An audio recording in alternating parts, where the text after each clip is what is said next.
Chapter 25. Rowan Hill, ancestral home of the Bones family, and the location of Bones Manor was a beautiful location for a romantic walk for two teenagers deeply in love one with another. That declaration of love had just barely moments ago been uttered by the heir of House Longbottom to his girlfriend, the heiress of House Bones. The beautiful red-headed Hufflepuff had cried tears of utter happiness at that simple declaration, as she had known that she had been in love with him for some time now. To have those words spoken out loud had erased any fear that she had over him not feeling the same way. Tonight was indeed the happiest night of her life to this point. She knew that many more wonderful nights were yet to come with her love. Susan Bones was tucked in tightly against her boyfriend, enjoying the warmth from his body as they strolled the grounds in the cool evening air. Her left arm was wrapped around the boy's waist, and his arm wrapped tightly around her shoulders, her head resting on his shoulder, and his head inclined on top of hers. The grounds and surrounding area around Rowan Hill was beautiful. Manicured lawns and shrubs stretched out from the large Victorian manor.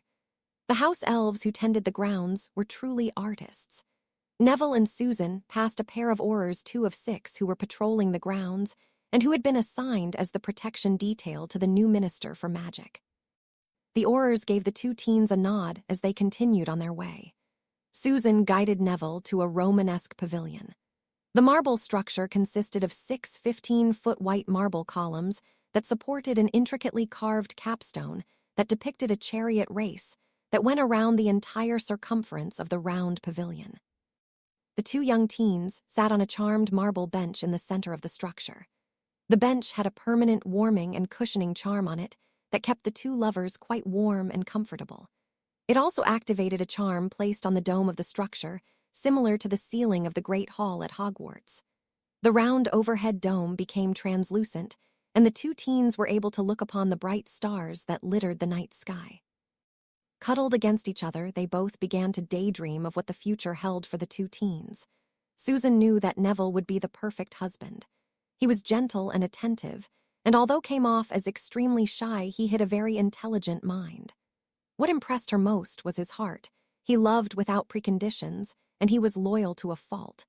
She would never have to worry about him ever doing anything to intentionally hurt her. His honor would not allow it. She felt safe when she was with him, and more importantly, loved. She could see it in his eyes so filled with the truth of his emotions that she had audibly gasped when he had told her that he had fallen in love with her. The raw emotion was so plain to see in his eyes that it made her gasp in surprise that he felt so deeply for her. It only caused her to fall even more in love with him than she had already been. Neville was deeply inhaling the strawberry and vanilla scent that was uniquely Susan. The aroma made his head swim, and his heart beat faster with every intake of breath. Susan had become such an important part of his life that his heart ached when she was not near. Neville had harbored a secret crush on the pretty redhead since 2nd year, but was terrified to approach the girl. It wasn't until 5th year, when they were paired together for their herbology OWLS project, that forced Neville to talk to his secret crush on a daily basis. The pair quickly learned that they had much in common and had similar interests. Neville was amazed at how easy Susan was to talk to. Their friendship began to blossom, and soon they were spending more and more time together outside the classroom setting. Walks around the Black Lake and trips together to Hogsmeade cemented the growing feelings the two had for each other. Before they realized, they budding feelings blossomed into something beautifully romantic. And now here they were together, enjoying a very romantic moment in the garden of Rowan Hills, each having declared their love for the other. Neville had never been so happy. She was so special, and now looking up at the stars with the love of his life, he was envisioning a day not so far in the future, where he was watching Susan in an elegant white dress walking down the aisle toward him. Her smile broadcasting loudly the love she had for him. As if by a reading of the minds, the two teens turned simultaneously toward each other. Locking their eyes with each other's, they slowly leaned into each other. The kiss was soft and tender, and held within it a deep and powerful love and a promise of more things to come. To their surprise and then immense joy, 2 betrothal rings appeared, one on Neville's left ring finger and one on Susan's left ring finger. The simple gold bands had the crest of House Longbottom and crest of House Bones connected to each other by an intricate Celtic knot pattern. As the two love-struck teens parted from the tender kiss and stared at each other's rings, they noticed a flash of green out of the corner of their eyes. In the study of Bones Manor, 4 women were discussing the 2 teens that were out for a walk around the property. 2 of the women, Minerva McGonagall and Poppy Pomfrey, were there acting as witnesses for the other 2 women. Augusta Longbottom and Amelia Bones were going over the final details of a contract that they both seemed pleased to be signing. The ancient and noble House of Longbottom is overjoyed at the prospect of uniting itself with the ancient and noble House of Bones. The Dowager Lady of House Longbottom began. Susan is a fine young woman and is a perfect balance of grace and strength and a credit to her house. I am overjoyed at the union of these 2 young people and know that they are a complement to each other, she proudly stated. She then put the blood quill to parchment and signed her name to the marriage contract between the 2 noble houses. Neville is a wonderful young man, and I know that Susan is deeply in love with him. That in itself would be enough for me, but Neville is also loyal, hardworking, and a powerful wizard in his own right, and know that he will never let Susan want for anything.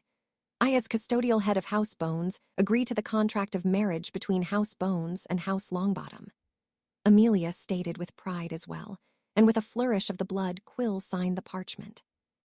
I, Poppy Pomfrey, as witness to said negotiations, add my signature to this contract of marriage between the House of Bones and House of Longbottom. I, Minerva McGonagall, as witness to said negotiations, add my signature to this contract of marriage between House Bones and House Longbottom. With all 4 signatures signed in blood on the magical document, it flashed a brilliant blue, sealing the contract between the 2 ancient houses. The old family magic released with the signing of the contract caused the newly betrothed couple to receive the physical manifestation of their impending union. The 4 women were smiling and congratulating each other on the union of the 2 houses when a Bones house elf popped into the study with a panicked look on her face. Mistress, Wheeze is under attack. Pansy Parkinson was a mix of nerves and excitement. She would be going out on her first raid as a newly marked Death Eater. She and 4 others had their final test to prove they deserved the mark just 3 days ago. They had to take the life of an innocent. That act of cruelty of murder, and then a magical oath of loyalty to the Dark Lord, would earn her a permanent place within his ranks. The Dark Lord had taken a personal interest in the young brunette. He saw in her someone he could model as an apprentice, someone who was absolutely loyal, borderline fanatic to him. This had been Bellatrix Lestrange at one time, although she had been drugged with potions and loyalty charms to keep her at his side as his most loyal. With Pansy, however, no such mediums were needed. She was fanatical all on her own. However, the Dark Lord would leave nothing to chance, so he had gifted to her a silver pendant necklace. She saw this as him showing her preferential treatment. What she didn't know was that the pendant had a dark compulsion and loyalty charm on it that would not allow her to disobey him. Pansy had practiced hard over the week she had been with the Death Eaters. Their dungeons were full of randomly kidnapped muggles. New recruits would practice their spells and hexes on the filthy muggles. They were subjected to bone breaker curses, piercing hexes, ribbon cutters, and a myriad of dark curses and spells. They were healed just enough as to not die, and then they were put out as targets again. Pansy had become quite skilled at dark curses such as blood boilers and organ liquefying curses. She had also become quite adept with a pair of silver daggers that had also been gifted to her by the Dark Lord. They were charmed to fly straight at the target you were aiming at with surprising speed and accuracy.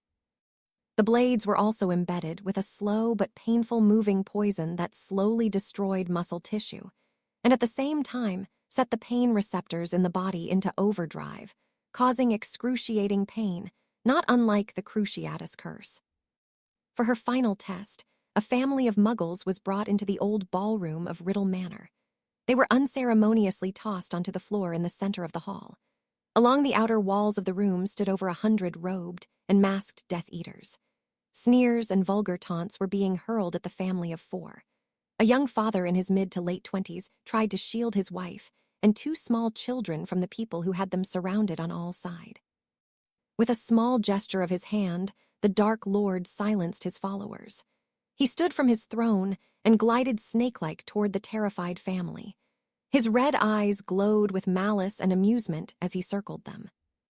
"You, like many before you, have been brought here to be a part of a most important ceremony," Voldemort hissed in his high-pitched voice, smiling a predatory smile. No sound came from the terrified family. "You are the guests of honor, as it were. All these people you see around you are my soldiers," he hissed silkily. "Soldiers in a war against the perversion of our way of life and our very culture. I'm sure you are wondering what it is I'm talking about, Muggle." Voldemort spat out the last word as if it were filth. "Let me enlighten you." Voldemort pulled out his wand and pointed at the man. "Crucio!" Voldemort spoke the incantation of the unforgivable curse. The man began convulsing violently and screaming in utter agony. The woman screamed and pulled her children tight to her. After 10 seconds of unimaginable pain, Voldemort released the spell. The man continued to spasm as his wife tried to calm him. The 2 small children were crying in fear as they were trying to understand why they were here and why the strange man had hurt their daddy. With a smirk on his lips, he approached the family again. The man quickly tried to scoot away from the pale man and dragged his family closer to him. "PP, please don't hurt us," the man begged. "At least let my wife and children go," he cried pleadingly. "Tut, tut, tut. Oh, we couldn't allow you to leave. The party is just beginning." He chuckled mirthlessly as soft chuckles were also heard around the room. "To answer your unasked question, we are wizards and witches. Oh yes, we do exist," stated Voldemort as he saw the eyes of the children widen. "Your kind has been a source of much consternation to the people of my world. You are parasites that infest the world that is rightfully ours to rule. And one day soon your kind will either submit to us or you will be, oh, how should I put this, exterminated," Voldemort stated with a vicious grin. "Now back to your purpose. You see, as an act of ultimate loyalty, my new recruits must show their resolve to our cause by a small demonstration of their allegiance. When they have successfully demonstrated their loyalty, they are brought into our family." Voldemort continued to smile evilly at the family. "Please let my family go. I'll do whatever you want, but please, for God's sake, my son is only 8, and my daughter 6, let them and my wife go," the man in tears pleaded.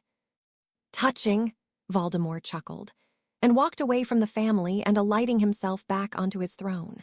He nodded to the person who had been kneeling at the right side of his throne.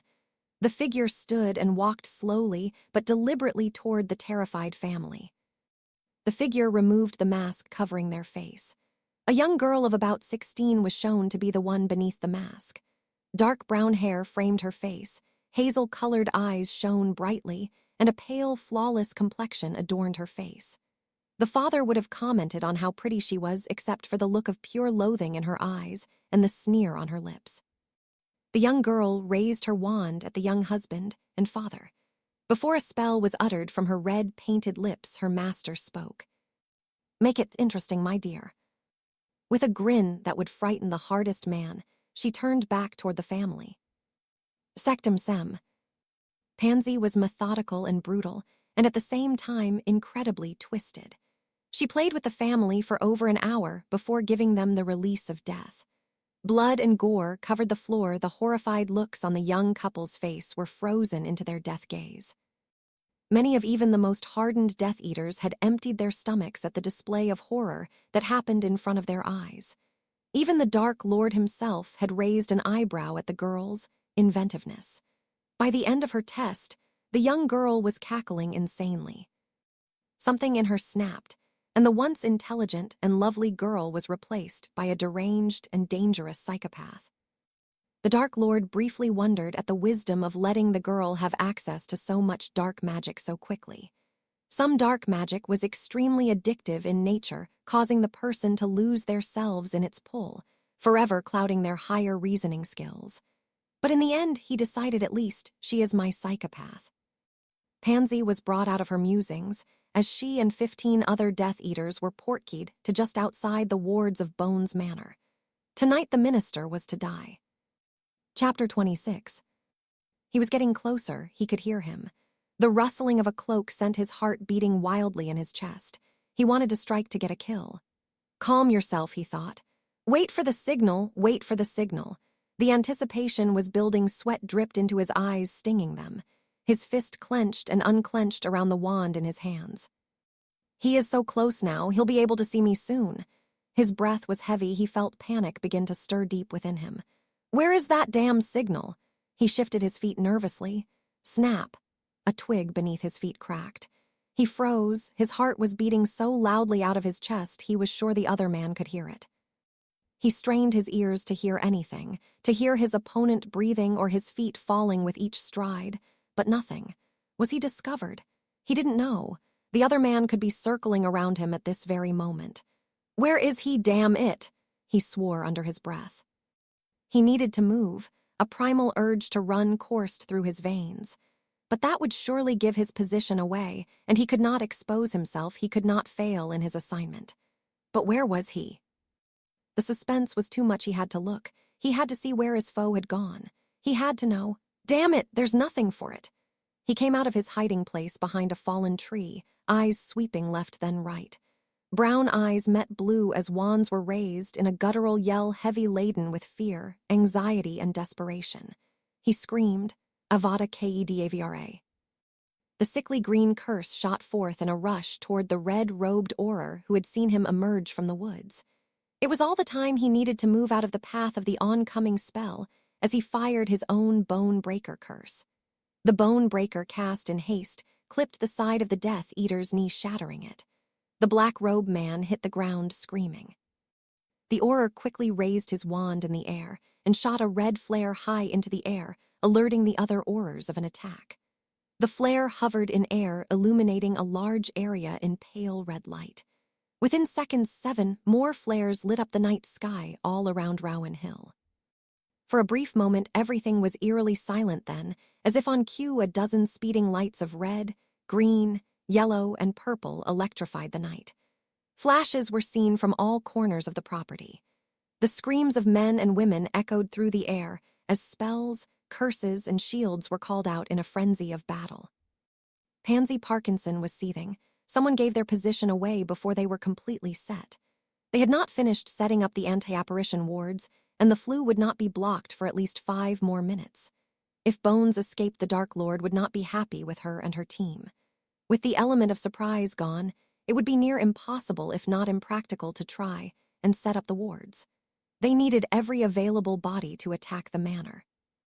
Although they had silently collapsed the defensive wards surrounding the manor, there were still 8 Aurors that were patrolling the grounds, not to mention that Amelia Bones was a powerful witch in her own right. They had a numerical advantage, but they needed something else that would give them an edge over the new minister. A maniacal grin came over Pansy's face as she recognized 2 people running toward the manor. Oh, it was just too good of an opportunity to pass up. She cackled madly as she took aim at the 2 fleeing teenagers. Bombarda! Pansy screamed as the bright red curse flew from her wand and rushed toward her classmates. Neville Longbottom and recently betrothed fiancée Susan Bones had been startled out of the reverie of their new relationship by the night sky illuminating with colorful flashes of light. Both seemed to realize at the same time that they were in danger and needed to get to the safety of the manor. They had over 100 yards of open ground before they reached the ancient house. Hand in hand, they made a dash to safety. They had barely made 30 yards when the ground beneath them exploded in a shower of rock and dirt. The force of the impact sent both teens flying through the air in opposite directions. A heavy cloud of dust was hanging in the air as the heir to House Bones tried to shake the disorientation from her head. Her ears were ringing from the blast, and trickles of blood fell in her eyes from several small lacerations she received around her head and face from the flying rubble. She desperately tried to focus on her surroundings and get her bearings. She needed to find Neville and then find safety. She reached for her wand that she kept in her cloak, but it was not there. Panic began to seep in. She took several deep, calming breaths to calm herself. Amelia Bones had trained her niece for years how to act in emergency situations, and those lessons began to take hold. Susan was taking in her surroundings again, and then she spotted a form about 15 feet to her left. It was a body. A large knot formed in Susan's chest as she recognized the unmoving form of her fiancé. "Neville," Susan screamed. Crab crawling over to him as fast as she could, she silently prayed that he was still alive. "Don't be dead, Neville. Please don't be dead," she cried. She reached him and saw that he was in fact still breathing but unconscious.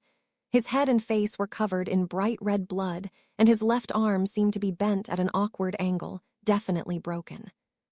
"Isn't this delicious?" A female voice cackled from behind her. Susan slowly turned to see a black-robed figure with a white bone mask approaching her. "Is the fat squib dead?" the Death Eater asked in a mocking baby voice. "Was he your boyfriend, Bones? I would think that you could have done better than that loser." Pansy sneered. "Fuck you, you bitch," Susan hissed at Pansy. Tusk Bones, what would your dear auntie say if she heard such language?" Pansy cackled. "Parkinson," Susan asked, recognizing the nasally voice of Pansy Parkinson. "Very good, Bones," Pansy stated, removing her mask. "Now get up. You and I are going to find and have a little chat with your auntie. The Dark Lord has asked me to deliver a message to her," she said slowly, but the malice was apparent in her eyes. "Not bloody likely, you slag. I won't take you anywhere," Susan stated defiantly. Pansy gritted her teeth in anger. "You will lead me to her, or you will join your dear old auntie and boyfriend in hell," Pansy said in a deadly voice, pointing her wand between Susan's eyes. "Message her, you are here to kill her. Why would I help you? I'm sure you'll just kill me too as soon as you find her." "It could be worse, Bonsi. I could keep you alive and let some of my friends have their way with you over and over again until you beg for death. Your choice, really, but your auntie will die tonight," Pansy sneered maliciously. "I'm sure those large breasts of yours will be a big hit with the Dark Lord's male members. Just think of all those old men grabbing and fondling you, ripping away at your innocence." Susan paled at the horrible image that formed in her mind. She needed to do something. She needed to escape. Out of the corner of her eye, Susan saw Neville's wand lying a mere 6 inches from where she currently sat. She needed something to distract Pansy and give her the half a second she needed to grab the wand. "I'm sure you have let them at your skanky body already, Parkinson. Are you the new plaything for all the Death's Eaters? I always knew you were a slut, but being passed around to all those old perverted men. I had thought that you had a little bit more self-respect than that." Susan smirked, trying to antagonize the girl. "No one touches me, you cow," Pansy screeched, stepping closer to Susan, who scooted back toward Neville's wand, feigning fear and attempting to distance herself from the angry girl. Surreptitiously, she grabbed the wand and hid it behind her back. "I am the Dark Lord's favorite. No one dares come near me or they feel the wrath of my wand," Pansy continued to scream. An explosion behind them caught their attention. Pansy quickly turned to see what was happening. Susan, seeing an opportunity, jumped to her feet and raised her wand, a curse on her lips. However, Pansy was faster as she saw Susan move out of the corner of her eye. "Impedimenta." The spell hit Susan squarely in the chest, knocking her back about 5 feet, the wand falling from her hand back to the ground. "You dare attack your betters, Bones. It's time you feel a little of my power, bitch," Pansy screeched. "CRUCIO."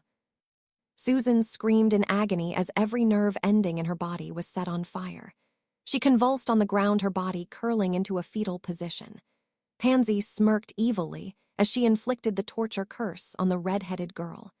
Pansy released the curse 10 seconds later, but what felt like an eternity to the still convulsing Susan.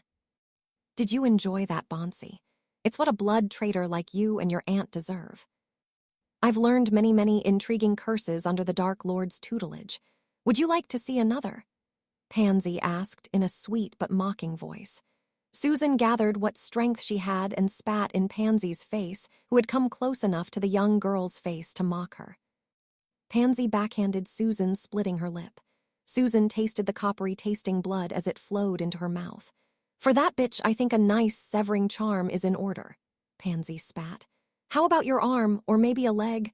Maybe your breasts. I hate to deny my comrades a chance at them, but I'm just a bitch that way." Pansy stood sneering at the shivering girl. Pansy raised her wand and pointed at the chest of Susan Bones. Her dark eyes stared maliciously at the prone girl, and a sadistic grin spread across her face. Expellarmus. Impedimenta. Pansy's wand flew from her hand, and a split second later she was blasted off her feet. A wounded but conscious Neville Longbottom stood defiantly with his wand pointed at the young Death Eater. His left arm dangled useless at his side. His robes were covered in blood from several puncture wounds and lacerations. However, his eyes were like orbs of steel as he glared dangerously at the girl who had been torturing his love. "Get away from my girlfriend, you bitch!" Neville spat at the girl who was trying to recover from the blast she took. Neville rushed to Susan's side while keeping his wand pointed at Pansy. "Are you okay, love?" Neville asked tenderly. Susan could only nod. Her body was still having spasms from the Cruciatus curse. "Love," Pansy cackled. "Does whittle Wungbottom wuv boncy?" "Shut it, slag," Neville ordered. "Or what, squib? You don't have the guts or the ability to do anything to me." She laughed mockingly. "On your feet, Parkinson. Now," Neville spat. "Ooh, demanding, aren't we? Did the squib grow a backbone, or is it just bravado for the girlfriend?" Pansy smirked. Neville sent a minor cutting curse that sliced Pansy's left cheek from her chin to her hairline. "The next cutter I send will take your head, Parkinson. Get on your feet. Now," Neville said authoritatively as a spell glowed at the tip of his wand ready to be cast. "You'll pay for that, Longbottom." Pansy screamed but still got to her feet. Neville helped Susan to her feet and handed her wand back to her that he had found underneath him as he came to. It was Susan's screams that roused him from unconsciousness. The anger that flowed through him as he witnessed his fiancée tortured was enough to get his adrenaline flowing, providing him enough strength to rise and attack Pansy. Neville motioned for Pansy to walk in front of them toward the manor. Pansy noticed that the sounds of battle had died down. She wondered if her team had been successful as she was being marched toward the back entrance of Bones Manor. But that hope was quickly dashed as she saw a group of people, including Aurors and Harry Bloody Potter himself, coming toward them. She needed to grab and activate the portkey around her neck and get out of there before the others got to her. Her chance came almost immediately as a weak Susan collapsed from the after effects of the Cruciatus curse. Neville turned to catch her as she began to fall, taking his eyes off of Pansy.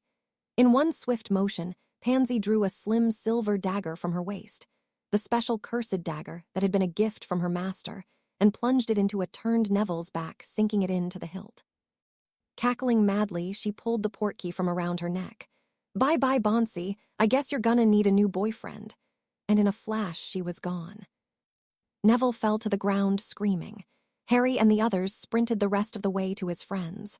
Susan, near hysterics, stared at the blood pooling on the ground around the man she loved. "Harry! Help him, Harry, please help him!" Susan pleaded through a veil of tears. Harry looked at his fallen friend, his mind frozen with shock. He did not know what to do to save his friend. Blood continued to flow from the impaled youth as the light in the lovable boy's eyes began to dim. The four witches gasped as the small house announced that the manor was under attack. A red glow was seen from the large window in the study that looked out toward the front of the home. Amelia dashed to the window and saw multiple flares illuminate the night sky, and then a frightening display of colors as spells and curse were coming out of the tree line. "My gods, the children are out there. We need to get to them," the fearless Augusta Longbottom stated. "We need to get backup before we launch ourselves out the front door." Amelia stated, her Auror training and leadership kicking in. The Aurors stationed at the manor began to engage several small groups of black-robed Death Eaters. These were her top men and knew how to fight an enemy of superior numbers. They were taking up defensive positions, forcing the Death Eaters to come to them.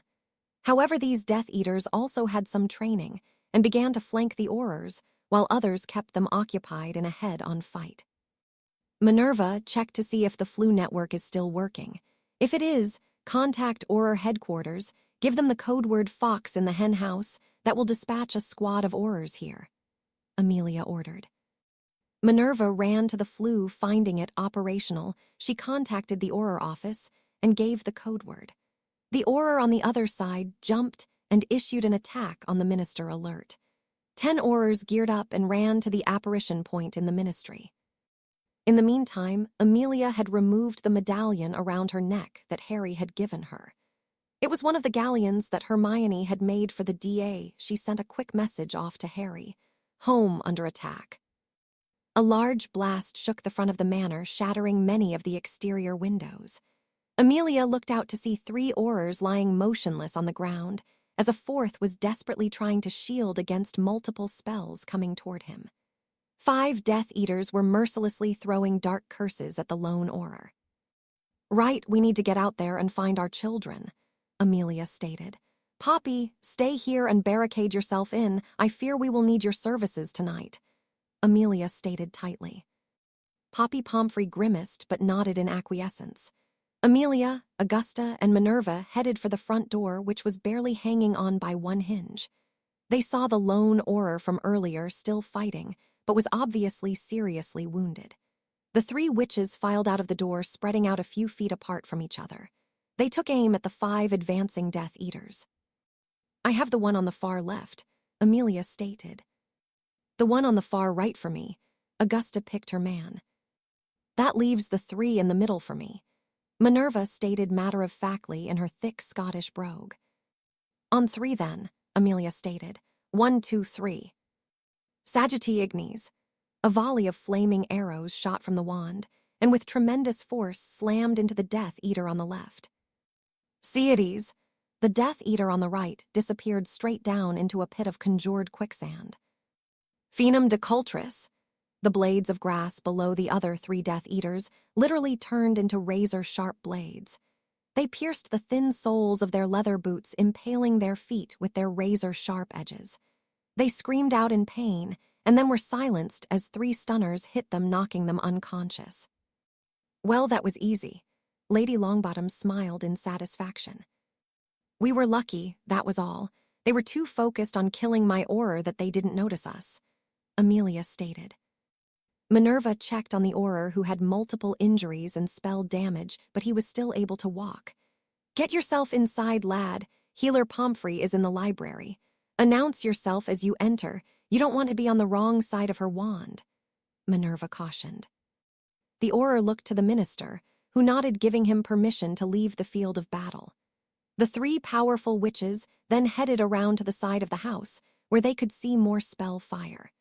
They turned the corner to see 10 Death Eaters raining down spell after spell on top of 6 Aurors who were pinned down and looking worse for wear. They also saw several red-robed bodies lying motionless on the ground. It seemed the reinforcements from the ministry had apparated right into the middle of the fight and were quickly cut down in the brutal crossfire of spells. They were about to leap into action to help the others when they saw a quick flash of light and then several voices directly behind them. They turned quickly with raised wands, but sighed in relief at the new and welcomed visitors. On the training grounds of Black Manor, Bella was explaining the finer points of movement during a duel. Never remain in one place during a firefight. Cast your spell, then move. Your opponent will generally send a spell at the same position where your spell was last cast from. Best defense is not to be there when it comes. Keep your opponent guessing as to where you are. Never strike more than once from any one position. This accomplishes 2 things. First, it confuses your enemy.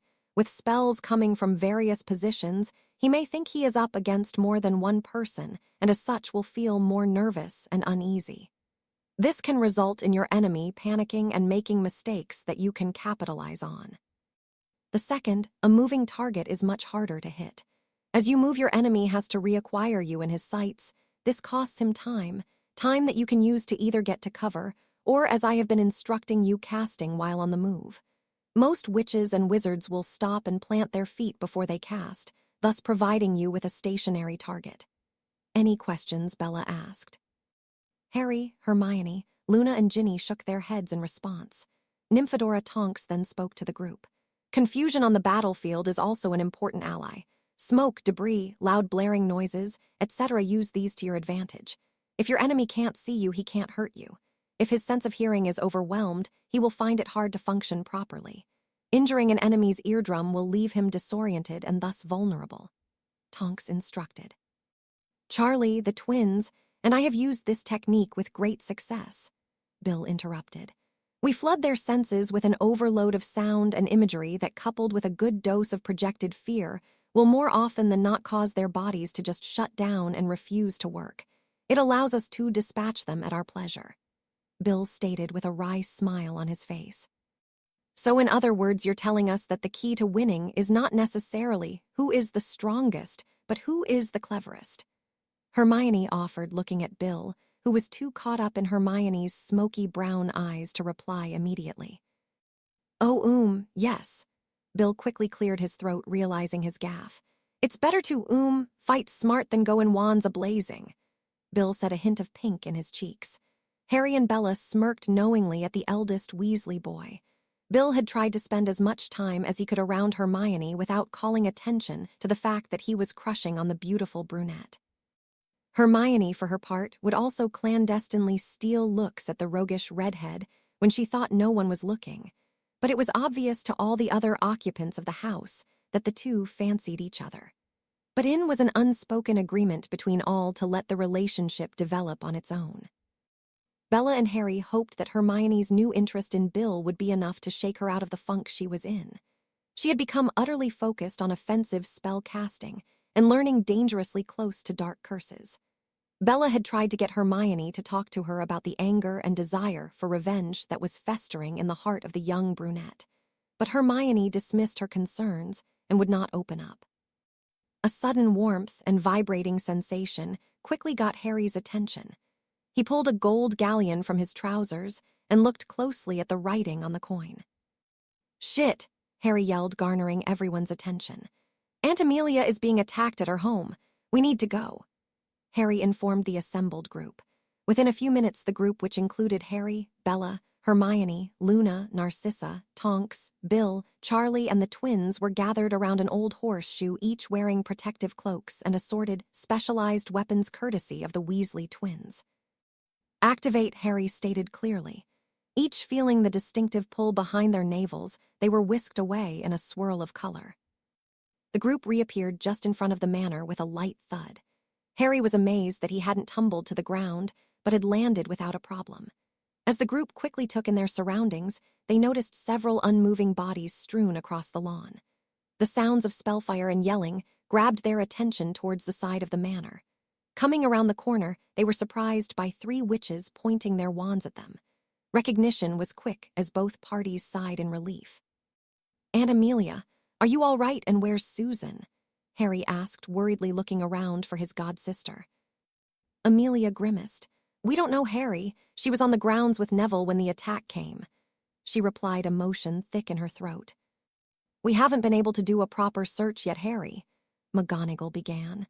We've been engaged with the Death Eaters since we came out to the grounds. Minerva's Scottish accent was thick, as it was every time she was angry or stressed. I hate to point this out, but those Aurors out there aren't going to last much longer. We need to help them.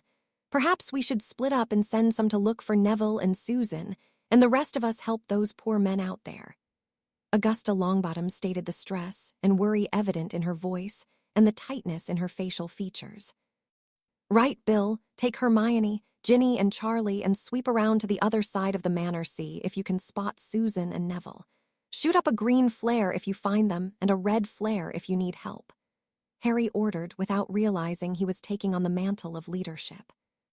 Right, Bill replied. Hermione, Ginny, Charlie, let's go. With wands drawn, the 4 headed the way they had just come from to sweep around the grounds and manor. With a quick tap each to their cloaks, they disillusioned themselves. A handy product of the twins that mimicked the effect of an invisibility cloak, although they were limited to about an hour of use. Okay, Minerva, Lady Longbottom, Fred, George, you try to get to their right flank. Aunt Amelia, you, Sissy, and Luna make your way to where the Aurors are. Luna, you and Sissy try and use those obscuring spells you learned from the Potter Grimoire to hinder the Death Eaters' visibility. Tonks, stay with them and provide cover for them. Bella and I will take the left flank. With a 3-sided attack, those bastards won't know what hit them. Harry gave his orders, and the 3 groups moved out. Narcissa and Luna knelt on the ground and held each other's hands. The two blondes then began to slowly chant in ancient Gaelic, their bodies swaying back and forth in rhythm and synchronicity. An invisible wind seemed to gently blow around them. Their hair moved gently like floating and swaying in water. What they were attempting would drain their energy, quickly only giving the defenders about 5 minutes of cover. There was a physical change in the air that lay between the attacking Death Eaters and defenders. Everyone felt it. The spells began to slow as something was beginning to happen. At first, it seemed like a light mist was rising up from the ground, barely inches above the grass, and seeping out of the hedge rolls and forest floor, spilling out onto the grounds. The mist slowly rose and began to thicken and roll out, creating a wall of swirling fog. In the heart of the fog was what appeared to be bursts of arcing light that looked like lightning. The Death Eaters could no longer see the defenders and ceased firing, no longer sure of their position. The reprieve in fighting and the obscuring fog gave all teams enough time to get in position. Reaching the end of their strength, Luna and Narcissa collapsed unconscious to the ground. Tonks transfigured a lawn ornament into a large granite slab and pulled Luna and Narcissa behind it, and then took up a protective position over the two blondes until they regained consciousness. Harry and Bella had managed to get behind and to the right of the entrenched Death Eaters. Minerva and her team had managed to get to the left flank of the black-robed bastards. A moment later, the fog began to disappear, and just as suddenly curses began to fly, electrifying the night, the smell of ozone thick in the air. 3 Death Eaters were immediately cut down. The other Ds tried to take cover behind trees, boulders, and shrubs. They were getting hit by spellfire from 3 sides. The curses from the pinned-down Death Eaters became more desperate and ferocious. A lucky spell hit Minerva in her left shoulder, blasting flesh and bone into a bloody pulp. She screamed out in pain at the intensity of the spell. Augusta quickly pulled the Scotswoman down and began to cast cauterizing spells to stop the bleeding, followed up by a numbing spell. Poppy would have to tend to the more extensive damage to Minerva's shoulder.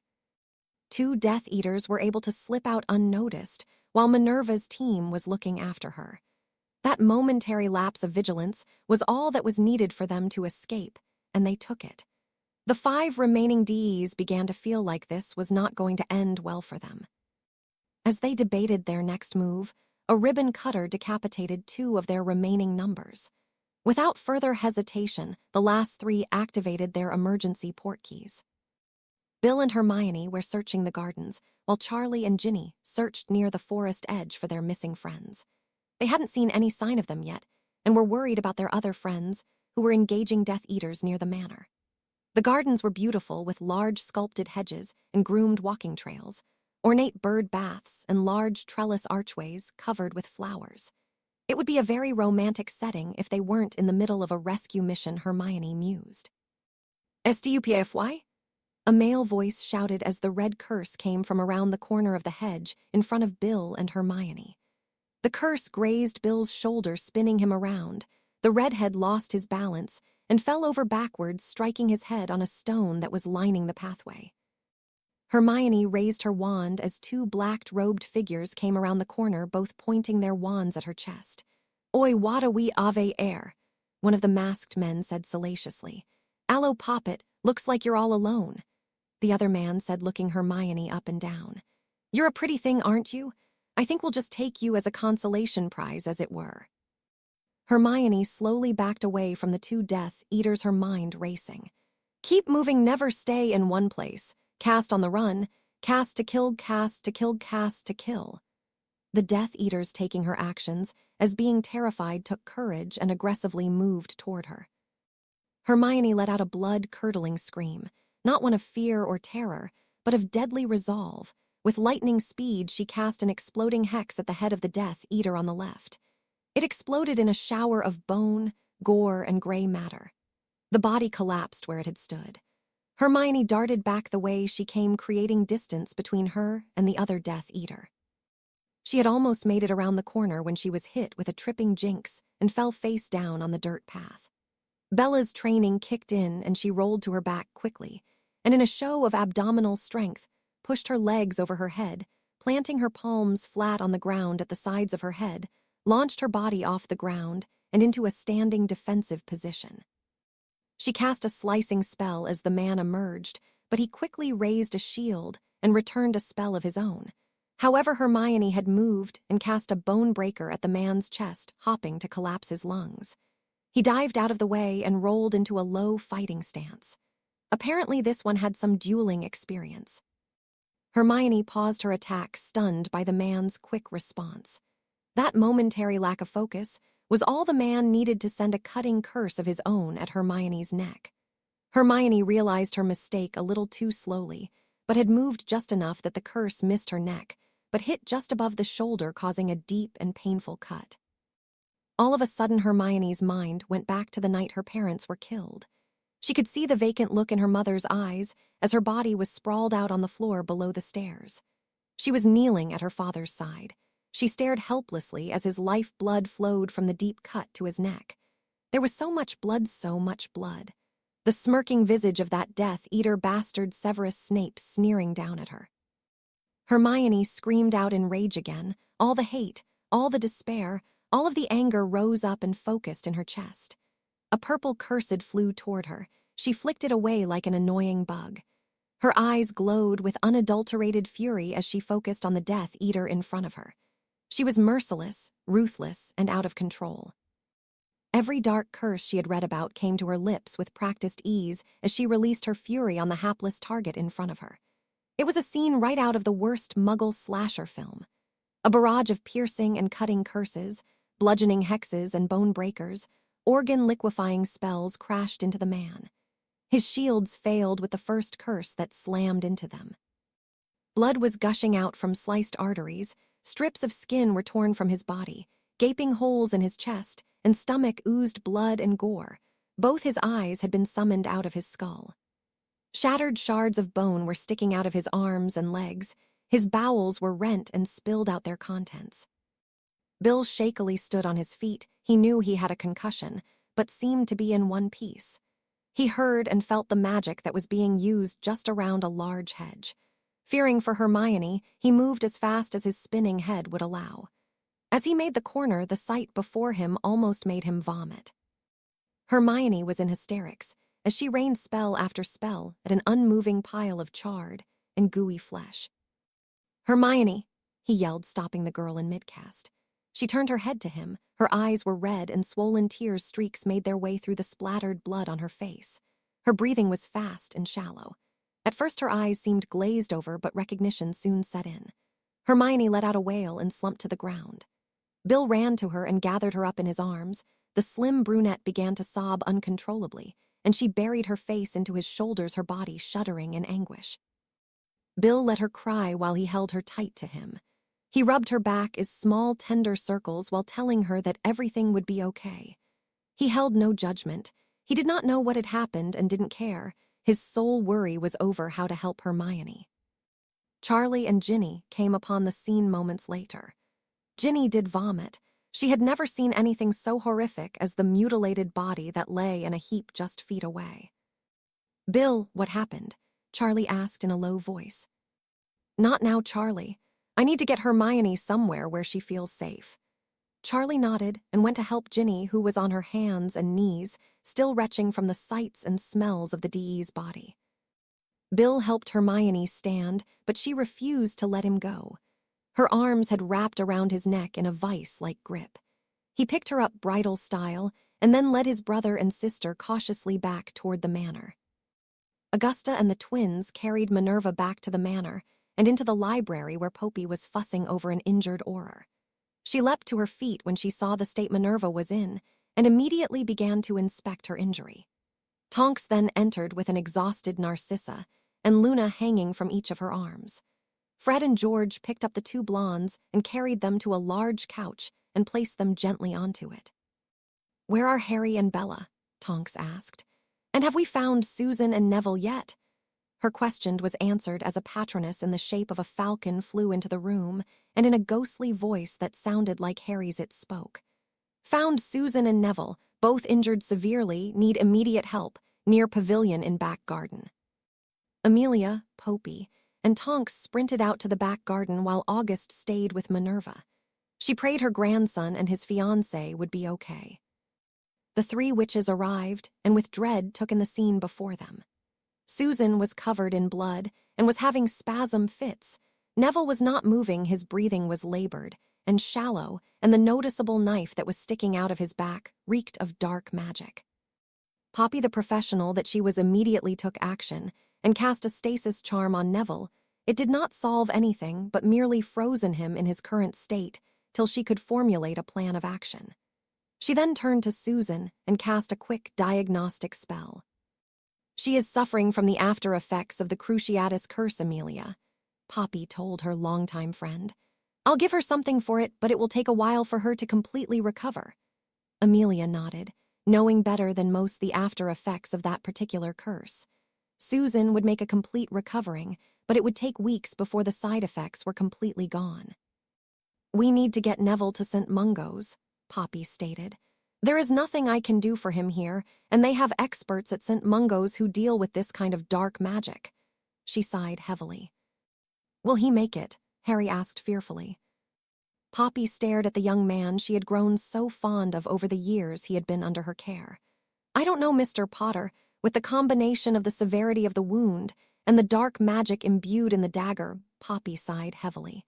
"His chances are slim at best," the healer stated sadly. Another team of Aurors had arrived at Bones Manor. They began to gather the injured and dead from around the grounds. Laid out in front of the main entrance of the manor was a row of 12 bodies covered in white sheets. Harry looked upon the sight with an ache in his chest and a lump in his throat. 12 good honorable men and women cut down in the prime of their lives. He thought morosely to himself. A warm, soft hand interlaced its fingers with his. Looking up, he saw the loving eyes of Bella. She did not speak. There were no words needed. She felt his anguish, his sorrow. He was part of her and she of him. They had become two sides of the same coin, forever linked, never to be separated. Harry received gratefully the love that Bella was feeding him through their bond. It fortified him and gave him strength enough to not lose hope or faith in the world he dreamed of. He dreamed of a world that was absent of bigotry and prejudice, a world where every witch, wizard, and magical creature could live in equality and peace. But more than this, he wanted to be able to live in love and peace with his family. He was not naive enough not to realize that such a dream would require sacrifice. He was just worried, no terrified at the price that sacrifice would demand. He was determined to bring this war to a swift end. The family had a battle plan, and as soon as they were prepared enough, they would begin to bring the war in earnest to those who in their lust for power and dominion would destroy their world. Chapter 27. Harry Potter was sitting in the dark and depressing dungeon of Black Manor. The dungeon was not a part of the main house, but one of the 4 buildings that stood behind the manor. It was a small 1-room 10 by 10 brick house with a trapdoor in the middle of the room. The trapdoor opened to reveal a circular staircase that descended some 20 feet. It was dark, wet, and cold. The air was thick with echoes of the past atrocities that occurred here. The Black family put their kinsmen and family above all else, but their enemies were never shown mercy or compassion. Many a witch and wizard had suffered the wrath of the Blacks in this dungeon. Iron manacles hung from every cell.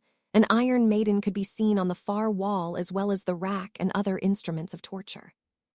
Harry found it morbidly curious that such an old wizarding family would use Muggle means of torture to inflict pain and death on their enemies. Although, he mused, he shouldn't have found it curious at all. The Blacks were nothing if not equal opportunist when it came to doling out punishment, and what could be more demeaning to a pure-blood witch or wizard than to be tortured and killed by Muggle means? The psychological fear that would be instilled in those that would come against them would be tremendous. It was here where Harry had come to be alone with his thoughts. The dreariness and depressive feeling of the place was mirrored by his own feelings he had in his chest. He sat on the bottom most steps into the dark hell hole. The only light was the gentle flicker of a few torches that cast an orange hue through the dismal dark place. It had been 3 days since the attack on his godmother's home. Neville was still in critical condition at St. Mungo's. Harry convinced the magical hospital to place Neville in his own room in the secure wing of the hospital. Amelia had even ordered round-the-clock AUROR protection for her future son-in-law. The dark magic experts were still trying to determine the nature of the curse that had been placed on the dagger. They almost lost any VILLE when they had tried to remove the blasted thing. It seemed that any attempt to remove the cursed blade would initiate its final purpose and kill the person it had been plunged into. A diagnostic charm showed that any VILLE pain receptors were in a state of continual flare. To avoid permanent damage to his nervous system and mental state, the healers blocked all receptor signals to the brain and had placed any VILLE in magical stasis. This kept the curse from continuing, but it did not cure it, only stopping it temporarily. The concern now was to find a cure before the curse overcame the magically induced stasis and continued to slowly kill the LONGBOTTOM heir. Lady LONGBOTTOM had not left her grandson's side. Her constant vigil and her fierce protectiveness over any VILLE showed a side of Augusta that was rarely seen, that of a tender and caring grandmother who would die for her charge.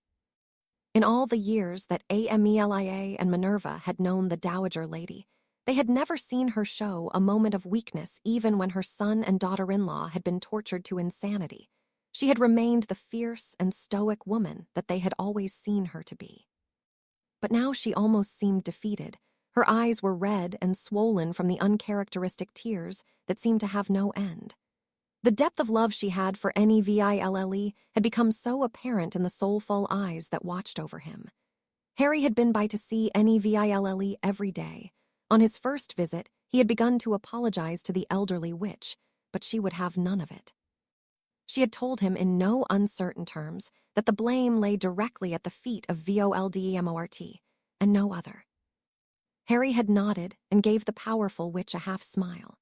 Of course Harry did blame himself. He knew that it was ridiculous to take the blame, but with him taking a more visible stand against VOLDEMORT, he could not help but correlate all these attacks on his friends and family to his outing of VOLDEMORT last year with his interview in the Quibbler. Add that to taking on Dumbledore and the PUREBLOOD elites in the WIZ and GAMOT. He was painting a very large target, not only on himself, but on his family as well. Susan and Amelia had taken up temporary residence at Black Manor until Rowan Hill was repaired and new wards could be set by the goblins. However, it would take several weeks for everything to be taken care of. Susan was still recovering from the after effects of being held under the CRUCIATUS curse. NARCISSA and Madame POMFREY were providing healing and restorative potions to the young redhead on a daily basis. Her spirits had been almost crushed as she was informed of any VILLE condition, but TONKS had been a great source of distraction and comfort for the redhead and kept her from sinking further into depression. TONKS would regale her with stories from her AUROR training days, which were full of comedic incidents involving the clumsy METAMORPH. Her one-woman show of Who Am I? Was a big hit with the younger girls of the family, as TONKS would change into various HOGWARTS professors. Harry even blushed as she assumed the form of the sultry, and HOGWARTS voted sexiest professor by all male students, the sultry professor SINESDRA.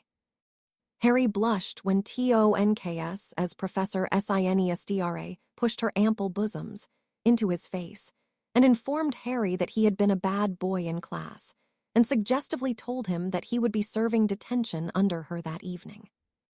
This had all the girls in the house rolling with laughter at Harry's expense, who took it with as much dignity as possible, which was to say he was beet red and falling over his words to make up a suitable comeback, but failing miserably. Amelia had not been seen for most of the 3 days.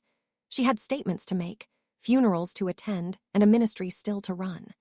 The attack on Minister Bones had some of the Grey families reconsidering their decisions on allying themselves with Lord Potter. It seemed that the Dark Lord still had reach. Although the attack was not successful, it did show the members of the WIZ and GAMOT that no one was untouchable for the Dark Lord and his followers. NARCISSA had risen to the challenge and had been using all her political acumen to reassure the Grey houses that an alliance with House Potter would be mutually beneficial, and that a unified front against the dangers of extremism would once again bring peace and stability to their world. She may have also offhandedly reminded them of the potential of House Potter calling in all outstanding debts as a means to finance his stand against the Dark Lord. This had the desired effect NARCISSA was looking for, as many of the great houses reaffirmed their allegiance to House Potter. Dumbledore had not been quiet during this time either. He began a campaign of press releases underscoring his past successes against Grindelwald and you-know-who, and the failure of the current administration in protecting the public. His tenure as the longest-serving headmaster of Hogwarts was also played up, and painted him as the most capable of keeping students safe and preparing them for their futures as productive members of society. He accused Lady Longbottom as interim Grand Witch of the Wisengamot of collusion with the current Minister for Magic Amelia Bones of promoting a too progressive agenda and allowing legislation to pass that would get rid of the proud traditions of pureblood culture and endangering the continuation of that unique culture. Dumbledore's following was becoming more vocal in their support for him and their dissatisfaction with the current administration. Demonstrations started to pop up outside the ministry and in Diagon Alley. Dumbledore held rallies on the steps of Gringotts and at the Leaky Cauldron calling for a vote of no confidence in Minister Bones and Grand Witch Longbottom. Dumbledore was determined to regain his power and authority, even if he had to pander to the pure-blood elites to do so. And if he could firmly destroy Potter's support base, he might be able to get the boy to come back to his fold, as it should be. After all, if he felt isolated and unprotected, that would give him the motivation he needed to come back to the light side and be the martyr Albus needed him to be. Harry saw the wizarding world spinning out of control. There were now 3 distinct factions at play now. There was Voldemort and his merry band of psychopaths bent on total destruction of everything that did not fall into their narrow vision of what the wizarding world should look like. A world where purebloods ruled and everyone else served or died. The second group, of course, being Dumbledore's. Dumbledore's design for the wizarding world had come clearer to Harry as he searched for the rhyme and reason for Dumbledore's actions. The greater good was no more than a complete suppression of free will. What was the greater good? It was whatever Albus Bloody Dumbledore decided it to be. It was a theocracy with the arrogant bastard as the center deity with every witch and wizard praying prostrate at the throne of the manipulative Burke. Harry's vision and the goal of those that supported him was one of freedom and equality, a representative government that considered all magicals of sentience. The old ways segregated and pitted one species against another, and if segregation and bigotry were allowed to continue, there would never be a lasting peace for any magical. Harry sat in the semi-darkness of the dungeon with his knees up to his chest, his head resting heavily on them. Neville wasn't expected to live, Susan still suffering from being hit with the Cruciatus, Minerva injured, and 12 Aurors were dead. It was all so overwhelming, and he feared never-ending. There had to be a way to avoid bloodshed and bring the wizarding world together. There just had to be. "I don't know what to do," Harry whispered. "Someone tell me what to do." Next to Harry lay the wand that had chosen him in the Potter family vault. The LeFay wand. It was only 9 inches in length and a deep dark cherry red in color. Harry was unsure of the type of wood or magical core the wand contained and was too afraid to have Ollivander examine it, fearing there would be too many awkward questions about its origin. Unnoticed by Harry, the wand began to glow a faint purple. Harry's eyes became extremely heavy and were soon closed, and immediately he became oblivious to the world around him. He was not sure when he had fallen asleep, but it was with a start that he woke up and finding himself in a strange place. Harry was not sure where he was except that he was laying on his back on a rather uncomfortable bed looking up at a thatched roof. He let his eyes roam around, and he determined he was in some kind of earthen cottage with a thatched roof. He could see daylight coming from a small window that was to the right of a wooden door. His eyes continued to roam around the room until he came to the hearth of the cottage where a modest fire was crackling. Just to the right of the hearth, he saw movement. He tilted his head to get a better angle to get a better look at what had moved. Sitting on a small stool was a woman. She looked to be in her early to mid-30s with waist-length dirty blonde hair in a loose braid and piercing blue eyes. The woman stood from her stool and walked toward him. She was very petite, perhaps only about 4 feet 8 inches in height, if that. She had sharp but very feminine features and a Romanesque nose. She wasn't beautiful in the classical sense, but he was to classify her, it would be that she was pleasant to look upon. Though her stature was small, Harry could tell by her walk that she had all the grace and strength of a predator. She had that same predatory gaze and walk that Bella had when she fought. A warm smile softened the woman's face as she approached the bed that Harry lay upon. "Welcome, Lord Potter. I have been most anxious to meet you." The woman spoke with an old English inflection. "But where are my manners?" she scolded herself. "Please forgive me, my lord. Allow me to introduce myself. I am Morgana Le Fay," the woman stated and gave a slight curtsy. Chapter 28. A warm smile softened the woman's face as she approached the bed that Harry lay upon. "Welcome, Lord Potter. I have been most anxious to meet you." The woman spoke with an old English inflection. "But where are my manners?" she scolded herself. "Please forgive me, my lord. Allow me to introduce myself. I am Morgana Le Fay," the woman stated and gave a slight curtsy. Harry stared in disbelief at the woman who had just introduced herself and wondered what in the hell was going on. "I've got to be dreaming," Harry quietly spoke. "The stress must have finally broken me," he said, shaking his head slowly from left to right as he stared at the dirt floor below his feet. A feminine giggle returned his attention to the woman that had just addressed him. "You are quite sane, my lord. I am Morgana Le Fay, and we are speaking to one another." The woman smiled amusedly at the utterly bewildered young man. Harry slowly sat up from the bed that he found himself on and faced the smiling witch. "Okay, let me get this straight," Harry began, looking at the blonde witch and then the modest cottage that he found himself in.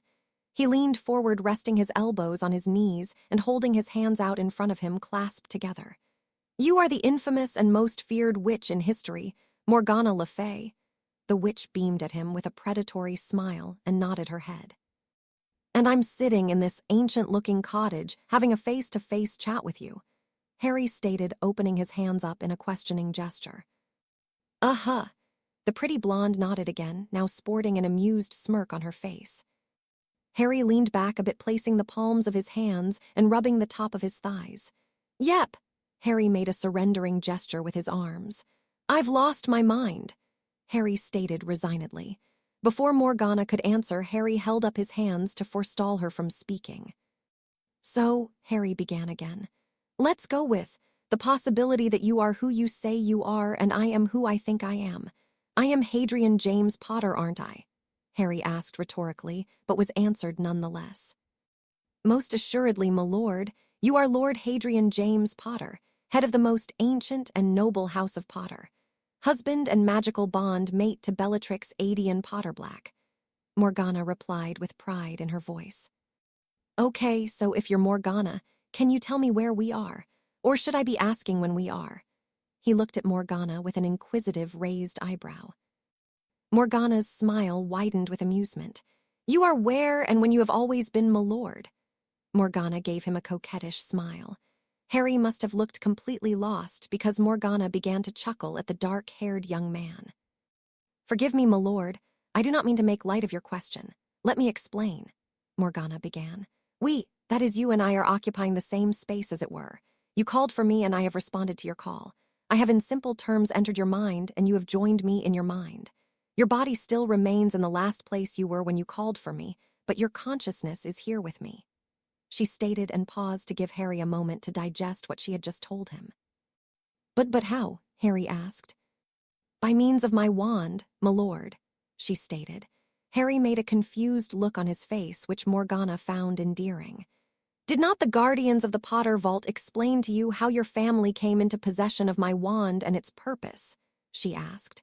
Harry began to recall his visit to the Potter Vault and his search for a replacement wand. Flashback: "Maybe you should see if one of the wands here will work for you, Harry," Narcissa offered as she was looking at all the old pureblood names and ancient and noble houses that had married into the Potter line. "I guess it couldn't hurt anything," Harry concluded. Harry began to run his hand over the various wands, hopping that one would call to him.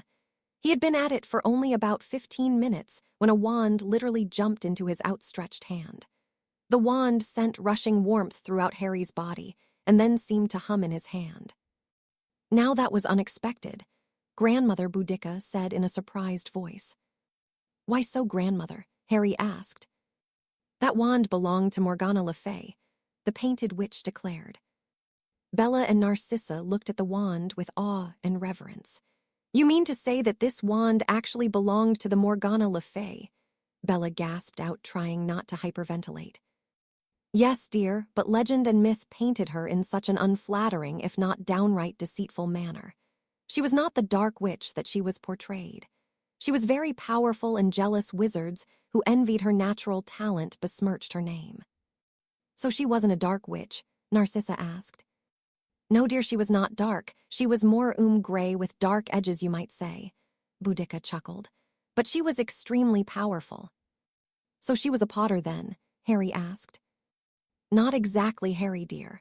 However, she came to owe the House of Potter a life debt. You see, she was ambushed by a group of wizards intent on killing her, a claim to fame, you might say, to increase the prestige of their own house. She was gravely injured and apparated away from the scene. She appeared near a forest stream, bloodied and unconscious. A young wizard by the name of Gawain Artemis Potter came across her unmoving form and took her back to his home. He bound her wounds and nursed her back to health. Gawain fell in love with the beautiful witch, and the two maintained a quiet affair for many years. Morgana's magic recognized that a life debt had been formed between her and Gawain of House Potter. Years later, Gawain sat next to her on the deathbed of his lover. Not having fulfilled her life debt in this life, she spoke an incantation and infused her magic and life force into her wand. She told Gawain that in a time of great need her wand would answer the call of the Potters and bind itself to the witch or wizard in need. End flashback. "So," Harry began slowly, "you're in your wand but somehow entered my mind, drawing my consciousness in as well. Have I got it so far?" Harry asked. Morgana nodded again and prompted him to continue. "And the reason, I guess, is because I asked for help and you had made an oath to protect my family," Harry asked. "And all this is about you fulfilling that oath?" Morgana nodded her head slightly side to side. "Yes and no, my lord. It is true that I made a vow to satisfy the life debt that I owe House Potter, and I did infuse my magic and an echo of my consciousness into my wand that you now carry." "That's horrible to be trapped in your wand like that.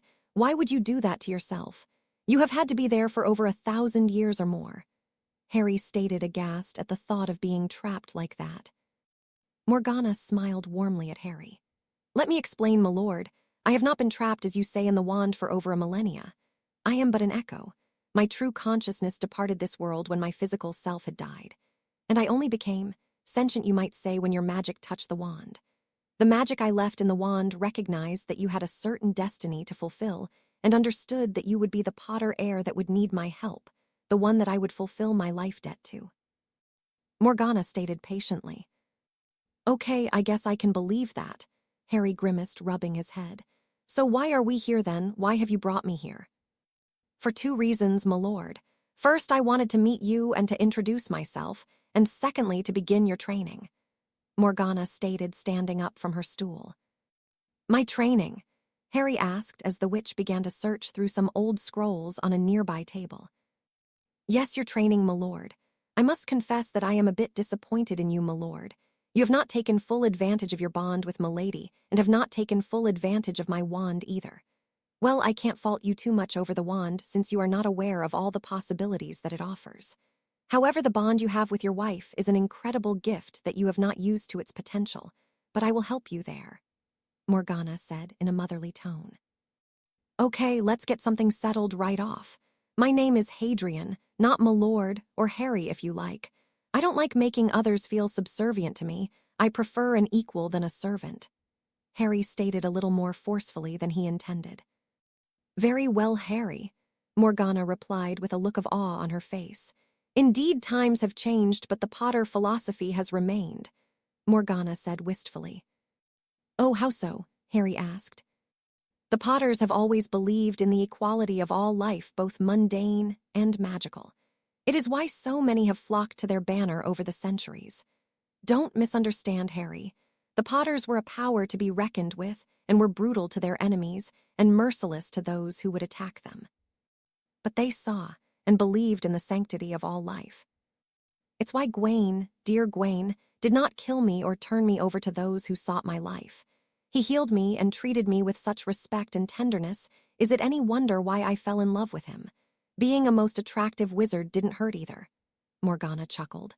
And it seems the Potter good looks didn't pass you up either, Harry. Morgana winked, causing him to blush a bit. If you loved my ancestor so much, why did you not marry? Harry asked interestedly. Morgana sat back down and took a deep breath, letting it out slowly. That's a long story, Harry. It has been one of my biggest regrets, but I felt that it was not in his best interest that we wed, and he did ask, and I desperately wanted to say yes. Then why didn't you? Harry asked, his face scrunched up in confusion. Morgana stilled and appeared to be in deep thought before she slowly began to explain. Harry, it was a time of great turmoil in our world, she began. There was no united magical realm. Witches and wizards were constantly after one another, trying to gain more knowledge from those who possessed it, killing for it if need be. Some families joined with others for protection, and magic was shared within those families or clans. The Potters were amongst those seen as possessing great knowledge and were constantly at war with other clans. Many clans joined the Potters and others were overthrown by the Potters, and their families and magic were absorbed into the clan. As I told you before, the Potters did not seek violence or to overthrow others, but it did defend itself and destroyed those who posed a threat to them. I was the last of my clan. We had been wiped out by rival families. I was known to be the most powerful of my family and the guardian of its magic. My many battles with Merlin became legendary. He did not take to losing to a woman very well and had convinced others that I was dealing in the blackest of magics, and this was how I had managed to defeat him so often. So a bounty was set on my head, so high that even one-time friends began to hunt me. It was on such an occasion that I went to take refuge with former allies of my family. But I was betrayed, and as I attempted to escape, I was severely wounded. Barely conscious, I managed to apparate away. That is when the love of my life appeared and rescued me. I know in your world, Harry, Merlin is revered as this deity of good and light. But in my time, he was just another power-hungry wizard. A powerful one, yes, but just another warlord trying to gather power and prestige to himself. Oh, he supported the mundane king, King Arthur, but it was not for the glory of Arthur or England, but for himself that Merlin allied himself with the man. You see, Harry, it is the victors that write history, not the defeated. So Gawain Potter, the youngest son of the Lord of House Potter, saved my life. He had a gentle manner about him and had a true gift for healing. I was unable to take care of myself for several months. You see, I had been struck by several dark curses during my flight, but Gawain never left my side. He fed me, bathed me, and would read poetry to me that he had written himself. We would talk for hours over the most inconsequential things, and he made me laugh. I had never met a man, magical or otherwise, quite like him. Morgana sighed wistfully. He never asked or expected anything in return for the care he had given me. It was quite the shock months later that I realized that he was falling in love with me, but what was more a shock was that I had fallen in love with him. I had spent nearly a year with him and thought that maybe we could make a life together. But then I was discovered again and had to flee. Morgana's eyes took on a distant and mournful look. Who found you? Harry asked, still hanging on her every word. Merlin, she sighed heavily. To this day, I don't know how he found me. An awful battle took place in Gawain, and I barely held Merlin and his kinsmen off. Merlin was never going to let me have any peace. He wanted me and my family's magic desperately and would never give up. In the end, I made the painful decision that for Gawain's safety, I needed to leave. I would spend the rest of my life on the run, and Gawain deserved a better life than to be on the run with me. I know I hurt Gawain immensely. It was breaking my heart as well, but I could not bear the thought of being the cause of his unhappiness or death. So I left knowing that I was leaving the one man that I had ever loved. Tears began to flow down Morgana's cheeks as she spoke. The pain was obvious even for Harry to see. But the guardians in the Potter vault said that you were lovers throughout your life. Was that not the case? Harry asked softly. Morgana looked up at him through watery eyes. It was 2 years later. Not one day would pass without my thoughts turning to Gwaine, and my heart ached to hear his voice, to have his arms around me, and to feel his lips on mine. Morgana stuttered, recalling the memory. I had to see him. It was an all-consuming thought that burned in my mind. So with great trepidation and no small bit of anxiety, I made my way back to his forest cottage in hopes that he would be there. But when I arrived, the cottage had been burned to the ground. Merlin and his kinsmen had burned it to the ground. I had learned later that Gwaine had refused to give them any information about my whereabouts, not that he knew where I had gone. So they razed the cottage in retaliation. I believed at the time that Gwaine had been most likely killed because of his refusal to give me up. So I was walking through the rubble of this very cottage you find yourself in, Harry. Morgana gave a small smile, looking around the small home. Anyway, I was almost beside myself with grief when I heard a faint voice call out my name. My first instinct was to flee, but the voice, although distant, was familiar. I turned toward the sound of the voice and saw a figure coming out of the tree line. It was Gwaine. We ran toward each other, and when I was close enough, I launched myself into his arms. Sobbing uncontrollably, I clutched onto him as if my life depended on staying connected to him. I learned that he would come back to the cottage every day in hopes that I would return. When I asked him how he survived, he told me that Merlin did not want a confrontation with the Potters, and to kill a son of that house was to invite a blood feud, and Merlin did not want to be on the bad side of the Potters. Gwaine took me to another cottage he had built not too far from the one that had been destroyed. We made love for 3 straight days. He had incredible stamina. Morgana smiled lustily. I wonder if that is a hereditary trait. Morgana smiled lasciviously at Harry before giggling at Harry's look of embarrassment. I stayed with him for a few months before I felt it was time to leave again. Nothing had really changed.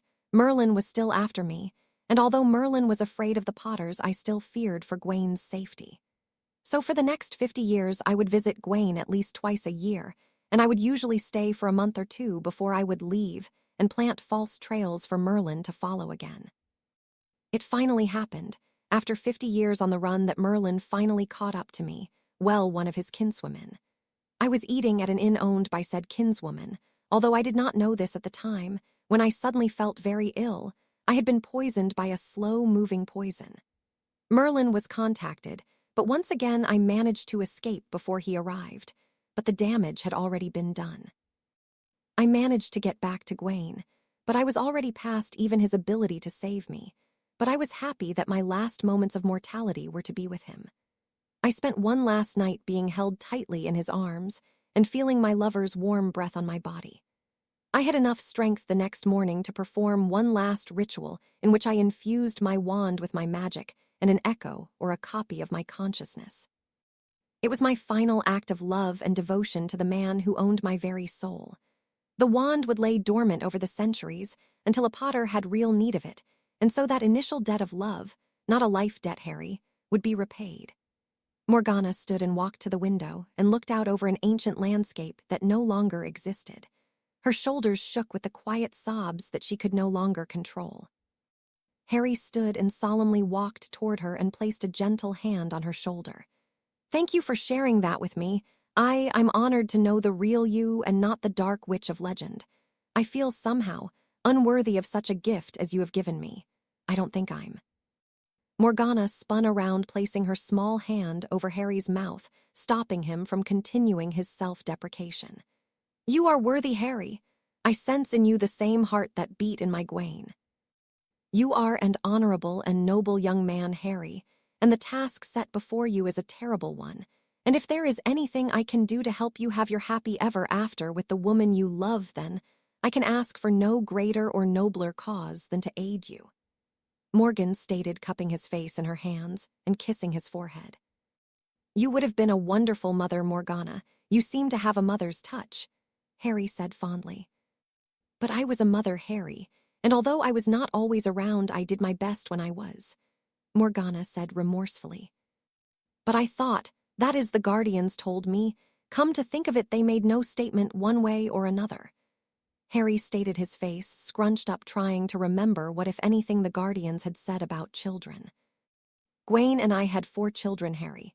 Only 2 survived into adulthood, a son by the name of Gearoid and a daughter by the name of Cassiopeia. An interesting tidbit on Cassiopeia is that all her descendants were named for constellations. Some 400 years later, her great-great-great-grandson Sirius Erastus Black would be the first in a long line of Lord Blacks for the House of Black. Morgana smiled a most mischievous smile as she watched that information sink into Harry's mind. Harry stood stupefied at what Morgana had just revealed. So Bella is your... Oh, too many greats to mention granddaughter. Yes, Harry. Harry looked stunned, but thought how excited Bella would be to hear that she was a descendant of Morgana Le Fay. Oh, you shouldn't be too stunned, Harry. If you looked closely at the Potter pedigree, you will find no less than 30 women from the Black line that have married into the Potter family and vice versa. And I know you've only met a few Blacks, but have you noticed anything familiar between the 2 houses? Morgana smirked knowingly. I'm not sure. Bella and I have the same dark black hair, but beyond that I don't know, Harry admitted. The Blacks and Potters share much of the same blood and have intermarried for generations. Even physically, the Blacks and Potters have the same genetic features such as hair and eye color, aristocratic features. I suspect that my bond of love to Gwaine has been passed down through my daughter to generations of Black women. Even your grandmother, Harry, was a Black. But I do not know for certain, but it is quite the coincidence, don't you think? Morgana smiled playfully. Harry could only nod and chuckle. Well, now that we have covered a bit of history, let us focus on the present, shall we?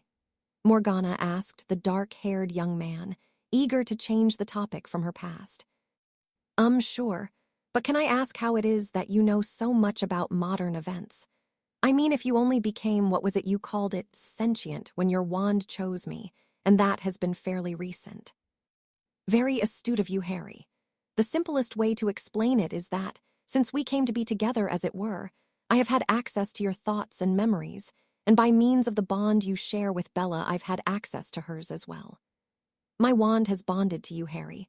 Therefore, there is a very real connection between you and I, and this bond allows us to work harmoniously together. You may have noticed how much easier it is for you to cast spells silently and without wand movement. Although some of that can be contributed to your lovely wife, some of it comes from me as well. So the wand is controlling my actions then? Harry asked, a little disturbed. No, not at all, Harry. You see, the knowledge of how to do these things has been passed to you through the bonds. It has become a part of your abilities now. It's just floating in your subconscious until you call upon it. And if I might add here, you have barely scratched the surface of what the bond can do for you, and for Bella for that matter. Morgana clarified. So what else can the bond do for us? Harry asked, his curiosity piqued. You have already discovered that you can sense each other's feelings and can converse mentally with each other. But you may not know that you can also share each other's unique magical gifts and abilities. Your ability to speak parcel tongue, for instance, Bella will be able to speak it as well, and her animagus ability will also be yours. The most important ability of all is your ability to combine your magical power. It will increase the power of your spells by 10-fold. There are other advantages as well, and you will become aware of those as you allow yourselves to be completely open to each other. But we are open to each other. I don't keep anything from her, Harry argued. Not keeping things from her and being completely open to her, Harry, are 2 different things. But when we bonded, we saw each other's past and relived each other's experiences. Nothing was hidden. Very true, Harry, very true. But what I'm referring to is opening up your soul and magic completely to each other. At the moment each of you share half of the other, what I'm saying is that you must completely merge together as one to reach your potential. Morgana stated matter-of-factly. I don't understand, Harry began. It was only through the ritual that Narcissa performed that we merged to the point we are now, Harry explained. No, Harry. The ritual that Narcissa performed merely opened the possibility for your souls and magic to merge. It did not cause it. Your love for one another is what caused the merge. But you and Bella still have the ability to complete the bonding and become something far greater than what any witch or wizard has ever become before, Morgana said with a hint of awe in her voice. So do we become one person then? Harry asked, completely confused. Morgana chuckled. Yes and no, Harry. You become one in the sense that your lives and destinies are one. Your magic and hers will become one, never to be undone. Your soul and hers will become one, never to be separated. Your love becomes one, eternal and never-ending. Whoa, that's heavy, Harry exclaimed. So how do we accomplish this? Harry asked sincerely. Well, that is something you and Bella will have to discover for yourselves. Morgana smirked playfully. HMPH, Harry snorted. Knew there would be a catch. He chuckled, shaking his head. Now let's talk about these two dark lords who are after you and how we can deal with them. Are you ready to get medieval on some wizard butt? Morgana stated, rubbing her hands together, allowing an evil grin to spread across her face. Harry woke with a start as he found himself back in the dungeons. He was sure that Bella and the others would be frantic with worry. He had been with Morgana for hours, and it had to be near to midnight. Harry scrambled back up the ladder and opened up the trap door at the top. Harry snapped his eyes shut as a painful burst of sunlight assaulted his dilated pupils. It's light outside. I couldn't have been gone that long, Harry thought to himself. Harry looked down at his watch and saw that it was 6:15 in the evening. That's impossible. I went down to the dungeons at 6 p.m. If the date on my watch is correct, it's still the same day. Harry entered through the back door of the manor that lead into the kitchen and saw the house elves busy adding the finishing touches to dinner. He was quickly ushered out and told dinner would be ready soon. Harry made his way up to his bedroom, sensing that Bella was there. Harry opened the bedroom door and entered. Bella was in one of the oversized, comfy chairs, curled up reading a book. The light from the window softly illuminated Bella's beautiful face. Her long dark hair hung in loose waves over her right shoulder, her petite bare feet halfway tucked underneath her. She was wearing one of his button-up dress shirts that he always found her to look utterly sexy in. The shirt was unbuttoned just low enough for Harry to see a hint of her perfect milky white breasts that lay beneath it. In an instant, he knew what it was that he and Bella needed to do to complete their bond, truly making themselves one. He slowly approached her and then knelt down in front of her chair and rested his hands on her exposed knee. She looked over her book to see her husband looking at her with such love in his eyes that it momentarily took her breath away. She closed her book and set it on the nightstand next to the chair. Harry rose up on his knees and tenderly captured Bella's lips with his own. He fully opened up the bond to her and allowed the full force of his love to flow through. Bella froze as her body felt a level of bliss it had never felt before, a level she never imagined even existed before. Something in Harry had changed. She was feeling every little emotional nuance. She saw herself as Harry saw her, and it was beyond humbling. The word love didn't even begin to describe the depth of feeling Harry had for her. The intensity of it brought her to tears. Harry scooped her up from the chair and gently laid her on their bed. The look in his eyes was enough to know what he wanted to do, but with the emotions he was sending her, she knew that there was something much deeper that was about to happen than just making love. Opening her own bond up to him completely, understanding filled her being. She was all at once terrified and euphoric as she mentally and spiritual prepared herself for what they were about to do and what they were about to become. Harry deepened his kiss as he gently lay on top of his love. Her arms snaked around his neck, pulling him closer to her. Unsure how it happened, she found them both divested of their clothing as warm flesh pressed against warm flesh. Her hard, erect nipples pressed deliciously into his strong chest, and her legs wrapped around his lower back, bringing their mutually excited sexes together in idyllic union. Passion flared as their tongues battled for dominance. Bella had always been the dominant one in the bedroom, never allowing herself to be in a submissive position. But now, she found herself for the first time completely opening herself up to Harry, allowing all her insecurities and vulnerabilities to be laid bare before him. She gasped as incredible warmth lovingly entered her womanhood, touching every erotic nerve within her wet walls. Her fingernails dug deep into his shoulders as his rhythmic thrusts slowly drove her to maddening levels of pleasure, but they were slow enough to keep her from reaching absolute nirvana. Their bond, completely open, added to the intensity as new levels of empathy were opened to them, and a clarity of oneness was revealed. Bella was quickly being overcome with the intensity of their lovemaking. Her heels dug hard into Harry's toned arse as she tried to force him in deeper and faster. Both of their bodies glistened with sweat as their coupling reached a frenzied pace, with Harry thrusting deep into her waiting womb. Bella tightened around Harry's manhood as her body began its ascent into blissful orgasm. Harry, sensing her impending orgasm, thrust that much harder and faster, bringing himself to the edge of euphoria. Bella was first as a scream of ecstasy burst from her lips, followed a split second later by Harry collapsing on top of her, filling her womb with his seed. Harry turned onto his side, bringing Bella with him, Bella refusing to allow him to slip out of her. She snuggled deep into him, and he was more than willing to wrap her up in his arms. What happened next caught both lovers off guard as complete awareness was thrust upon them. Their minds became one. Every thought, every memory, every hope, and every desire of their mate was open to the other. Harry and Bella suddenly clutched each other in agony as their magical cores flared between them. Magical eddies of power flowed unhindered between them as their individual cores became the twin of the other, a combination of both cores becoming as one. As the pain receded, and the two were finally able to take a calming breath, a golden aura sprang to life around them. What sounded like a heavenly choir echoed around them, and their very souls seemed to call out for the other. There was no pain, no discomfort, but almost an immediate feeling of wholeness, as Harry and Bella truly became soul-bound. Never would one be without the other again. They would live and die together as one, and they couldn't be happier.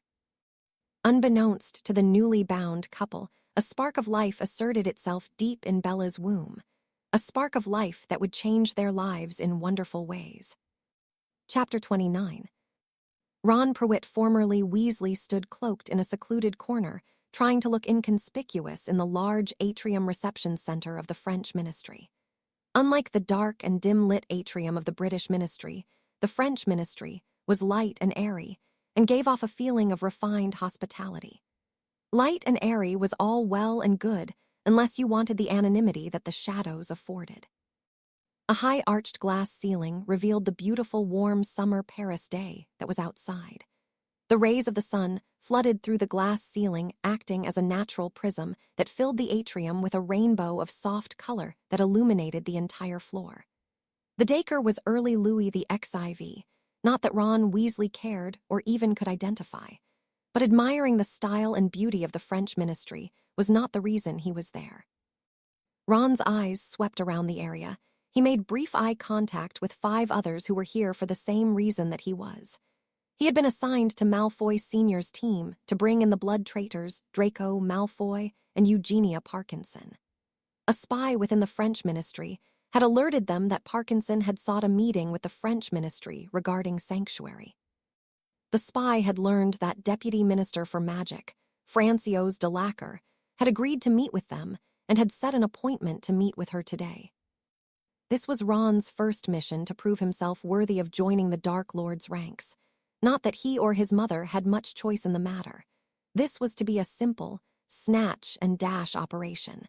They were to grab the pair of traitors and then get them back to England with an illegally provided international portkey. If everything went as planned, he would be back at Pertwee Manor by dinner time. Lucius Malfoy methodically looked over the atrium. He quickly identified 2 possible escape routes from the main hall. He would need to get the Parkinson slag and his traitorous son out quickly once they had them. The portkey would not work within the ministry itself, so they needed to get out of the building to activate it. The plan was to get close enough to the 2 traitors and quickly and quietly cast an imperious curse on the 2 of them and have them walk straight out of the building. The problem was that the building was so well lit that if they were not careful, they could be spotted by an observant witch or wizard, or worse, an observant French auror. It had to be well-timed, and they needed to remain inconspicuous. Lucius, always the observant wizard, recognized that the French aurors seemed a little more attentive than usual. Undoubtedly, the deputy minister had alerted them to the pending arrival of Parkinson and his son, silently cursing the thought of his traitorous offspring. They were ordered by the Dark Lord not to engage in a fire fight with the French. The French were taking a neutral stand about what was happening in England, and he did not want to give them any cause for them to actively work against him. Recruitment in France had also gone pretty much unnoticed by the French ministry, and the Dark Lord wanted to keep it that way. Also, He did not want to fight a multi-bordered war if at all possible. He would first take over Britain, and then would focus on the other countries if they did not fall into line. What was concerning to Lucius was the addition of the Weasley boy or Prewett to his team.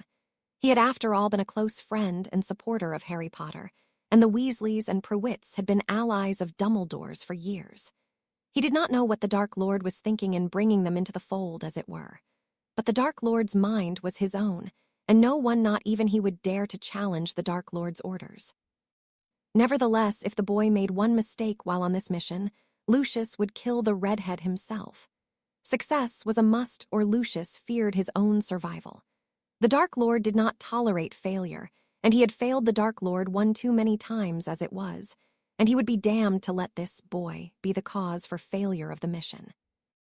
Ron and the others had now been standing around the atrium for almost 2 hours, and his anxiety levels were beginning to rise, and his mind began to wander. How in the hell did he find himself in this position, he thought bitterly. It's all Potter's fault, he rationalized. Had he just remained the puppet that Dumbledore needed him to be, none of this would have happened. The ungrateful prick, Ron continued to fume. All he needed to do was marry Ginny, making her Lady Potter, knock her up, and then die. Leaving the Potter vaults to us, I deserved his money more than he ever did. The bastard had to go and ruin everything. Flashback, a week after the will reading. Hello, Molly. A short, lean man with an exaggerated hook nose and small, watery eyes said silkily. Pews, Molly Prewett began. What can I do for you? Molly stated, tightly eyeing the slick politician. Molly had just exited Gringotts Bank and was ready to explode after the goblins had informed her that her accounts had been frozen, and she was being investigated for embezzlement over evidence that she had pilfered several thousand galleons from Harry Potter's trust vault. I couldn't help but overhear your recent troubles with the goblins. It is such an outrage that they would question the honesty and integrity of a pureblood such as you, one that can trace her heritage back several generations. Pew's thickness stated consolingly, tutting while shaking his head back and forth. And your point is Pew's, Molly snapped, quickly losing her patience. She had known Pew's since their days at Hogwarts and knew the man to be as sneaky and cunning as they come. My point is, dear Molly, that someone of your station should not be treated in such a fashion. You are above such false accusations, and a woman of your obvious intelligence and beauty should be taken at her word, and not treated like some society-climbing half-blood, or dare I say like some uppity mudblood. Pew's stated, stroking Molly's ego. Thank you, Pew's, but what can I do? The goblins refuse to allow me access to what is justly mine, Molly sighed. Pew's cleared his throat and leaned close to the red-headed woman, and then conspiratorially whispered in her ears. There are those among us, dear Molly, who understands your frustration. You come from a very prestigious pureblood family, whose fortune was maliciously, and might I added wrongly taken from you because of the false allegations of a Potter slut centuries ago. The Potter fortune is rightfully yours. The Potter's onerous perjury should have been clearly evident, but the courts were in their pockets. Your family had no chance. I don't need a history lesson, Pew's. I am well aware of the treachery of the Potters, Molly spat. Of course you don't, Molly, but I represent someone who could restore your family's standing and wealth. My employer believes that all the old families should take their rightful place in society, and he is willing to help you get what is duly yours, Pew's stated placatingly to the proud woman. And who exactly is your employer, Pew's? Molly asked suspiciously. Just someone who wants to see our proud pureblood traditions preserved and our elite families prosper the way it was meant to be. He can restore your family to its former glory, Molly, I assure you, Pew's stated, confidently holding Molly's gaze. Molly considered the man in front of her for a long moment. Weighing her options, she realized that all she had left was maybe 1,000 galleons stashed at the rebuilt Prewett Manor. The rest of her funds were now frozen by the goblins, and she no longer could access her personal vault. Pew's could tell that the Prewett matriarch was seriously considering his offer, which made him smile inwardly. The Dark Lord would be pleased if this once light-sided family joined his ranks. The information they possessed about Dumbledore and Harry Potter could be invaluable, and he would find himself richly rewarded by his master for such a betrayal of the light. If I decide to meet with this employer of yours, what guarantee do I have to redeem my family's wealth from the Potter vaults? Molly finally asked. My master has certain influences he can bring to bear on the so-called Lord Potter, Pewes spat with loathing that seemed to create a smirk on Molly's lips. Before my lord is through with Potter, he will be begging you to take his fortune. Pewes finished smugly. Potter has powerful allies, Pewes. I doubt your master will find it easy to persuade him to give up his fortune. Molly stated with a hint of disbelief in her voice. Oh, there are already plans to deal with Potter's allies. Believe me, in a few weeks' time, you will be enjoying the wealth your family is entitled to. My master simply requests that, as a small token of your appreciation for what he will do for you, is that you provide him with 1/3 of the contents of the Potter-controlled vaults. Molly began to sputter, but before she could argue, Pewes continued. My master is taking all the risks, Molly dear, and the Potter wealth is extensive. Surely you will not be so selfish. Many generations of Prewitts would never have to work with the amount of gold the Potters have in their vaults. Gold, dear Molly, that they have stolen from many pureblood families such as yours over the centuries, Pewes argued. Molly sighed and reluctantly nodded her head. Very well, Pewes. The Prewitts will meet with your employer and will agree to his terms provided that the remainder of the Potter fortune, minus his 1/3, of course, is given to us, Molly stated pompously, already putting on airs of a rich pureblood. Pewes bowed supplicantly to the redhead and simpered. Of course, my Lady Prewitt, I will send word of when the meeting will take place, Pewes stated, stroking the woman's ego once more. Until then, Pewes stated, and then left with a pop of apparition. 2 days later, Molly, Ron, and 10 other family members of House Prewitt waited in the parlor of Prewitt Manor, waiting for the arrival of Pewes Thickness and his employer to finalize the deal that Molly had agreed to. The flames in the fireplace suddenly turned green, grabbing the attention of everyone in the parlor. The head of Pewes floated in the flames. Ah, Molly, will you allow us passage? My employer is most anxious to meet with you and your family. Of course, Pewes, one moment. Molly adjusted the ward stones over the mantel of the fireplace to allow unfettered access. You are clear to come through, Pewes, Molly stated, and then stepped back from the fireplace. Pewes Thickness stepped through the emerald flames, as was quickly followed by 5 others, as well as a young girl that Ron knew well.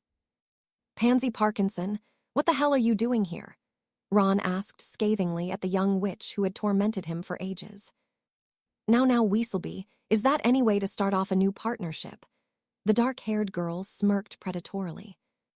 Before the young redhead could respond, another figure stepped out of the fireplace, his pale skin and glowing red eyes unmistakable. A gasp was heard throughout the room as wands from all sides came out and began pointing at one another. Lord Voldemort had arrived. Is this any way for a proper pureblood family to greet its guest? The high-pitched voice of the most feared Dark Lord in generations asked askance.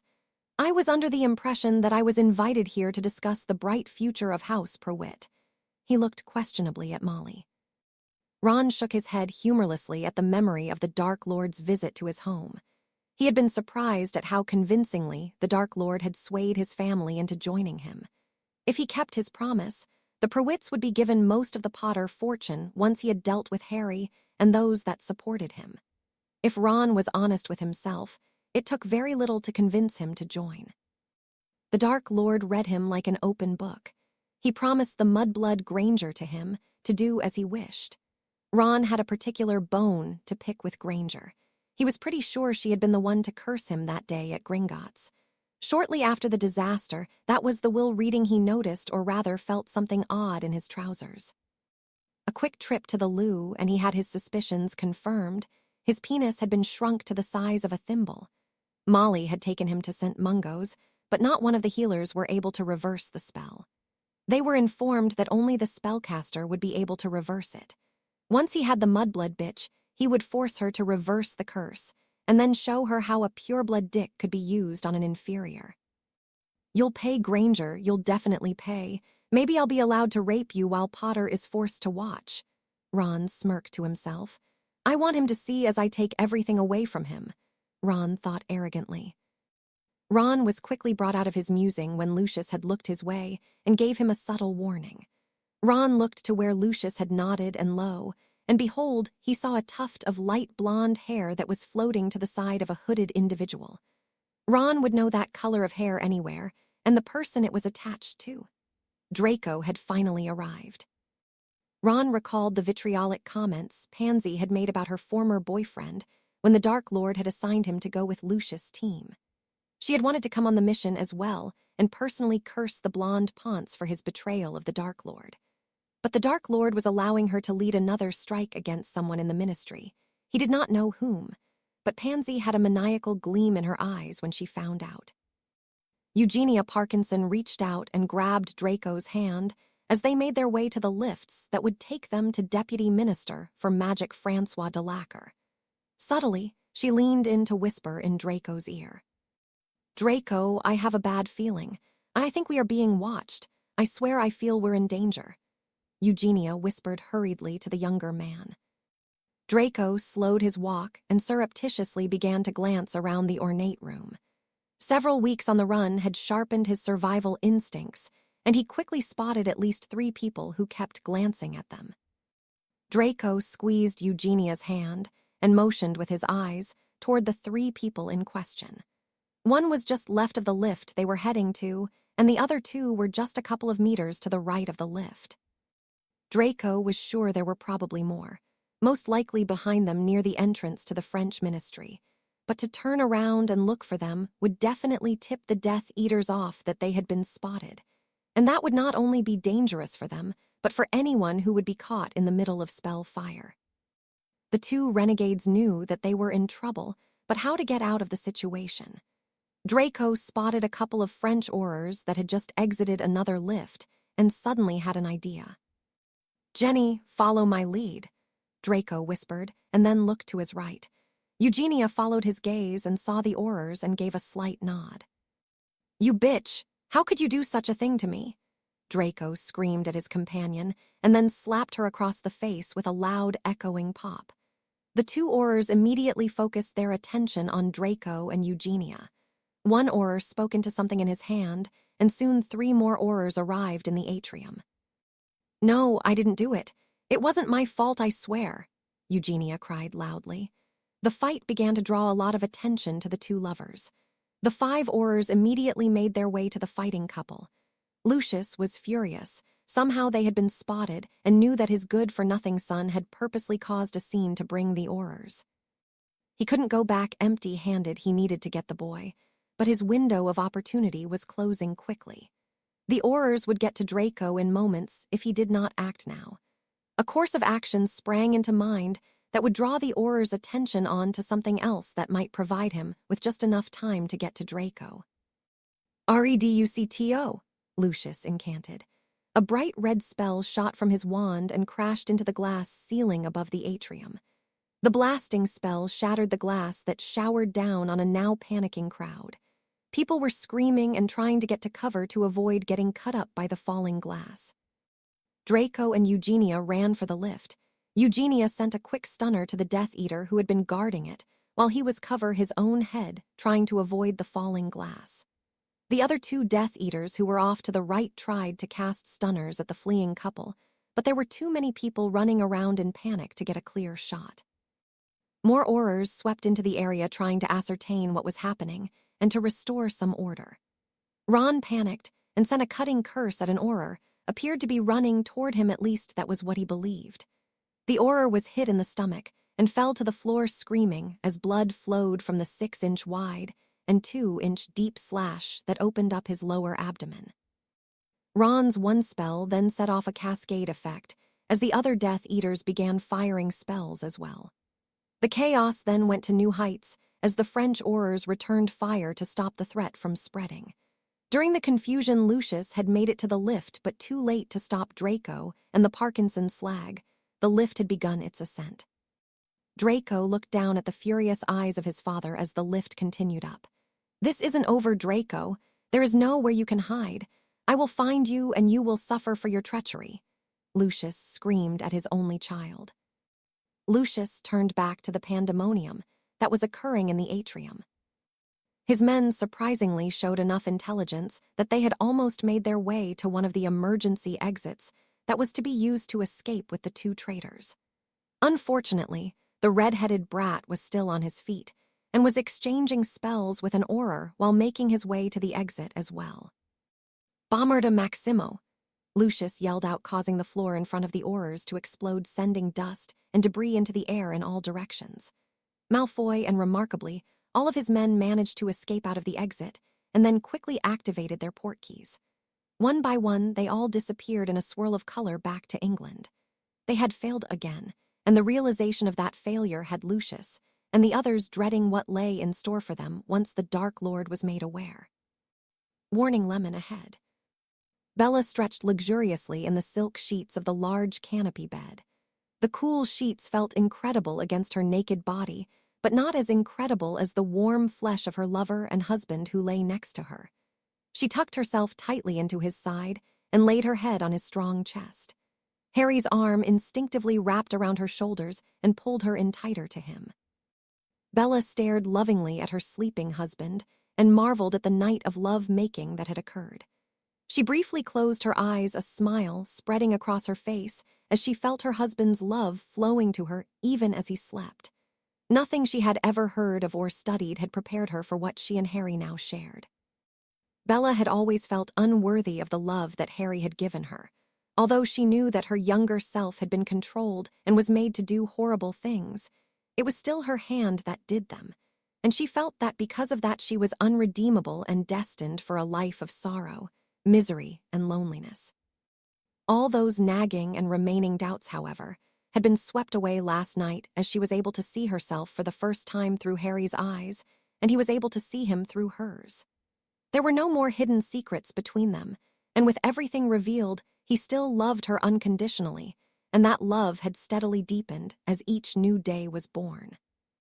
She was amazed further at the magical power boost that they had both received. It hummed within them, their cores in constant rhythmic sync. The flow of knowledge between them was incredible and a bit overwhelming, but she looked forward to exploring it. It also gave her no small feeling of security, knowing that their potential for defending themselves against any who would come against them. She was also very excited to meet with her ancestor, even if she was just an echo of her former self. To be taught at the feet of one of the most gifted witches of any generations was a gift she planned on taking full advantage of. "M.H.M.M., morning love," a sleeping voice murmured above her.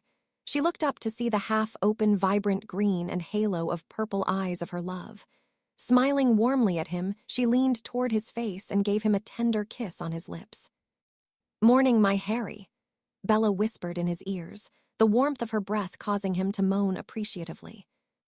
Bella slid on top of his body to give him a proper hello and covered his neck with warm, wet kisses, making her way to his earlobe. She gently sucked on her prize and nibbled at it, causing goose pimples to erupt on Harry's neck. "M.H.M.M., someone is happy to see me this morning," Bella stated with a giggle as she felt Harry respond to her ministrations. Grinding her hips in slow circles, Harry's manhood quickly came to full attention. Biting her lips saucily, she slowly slid her moist folds up and down over Harry's engorging erection.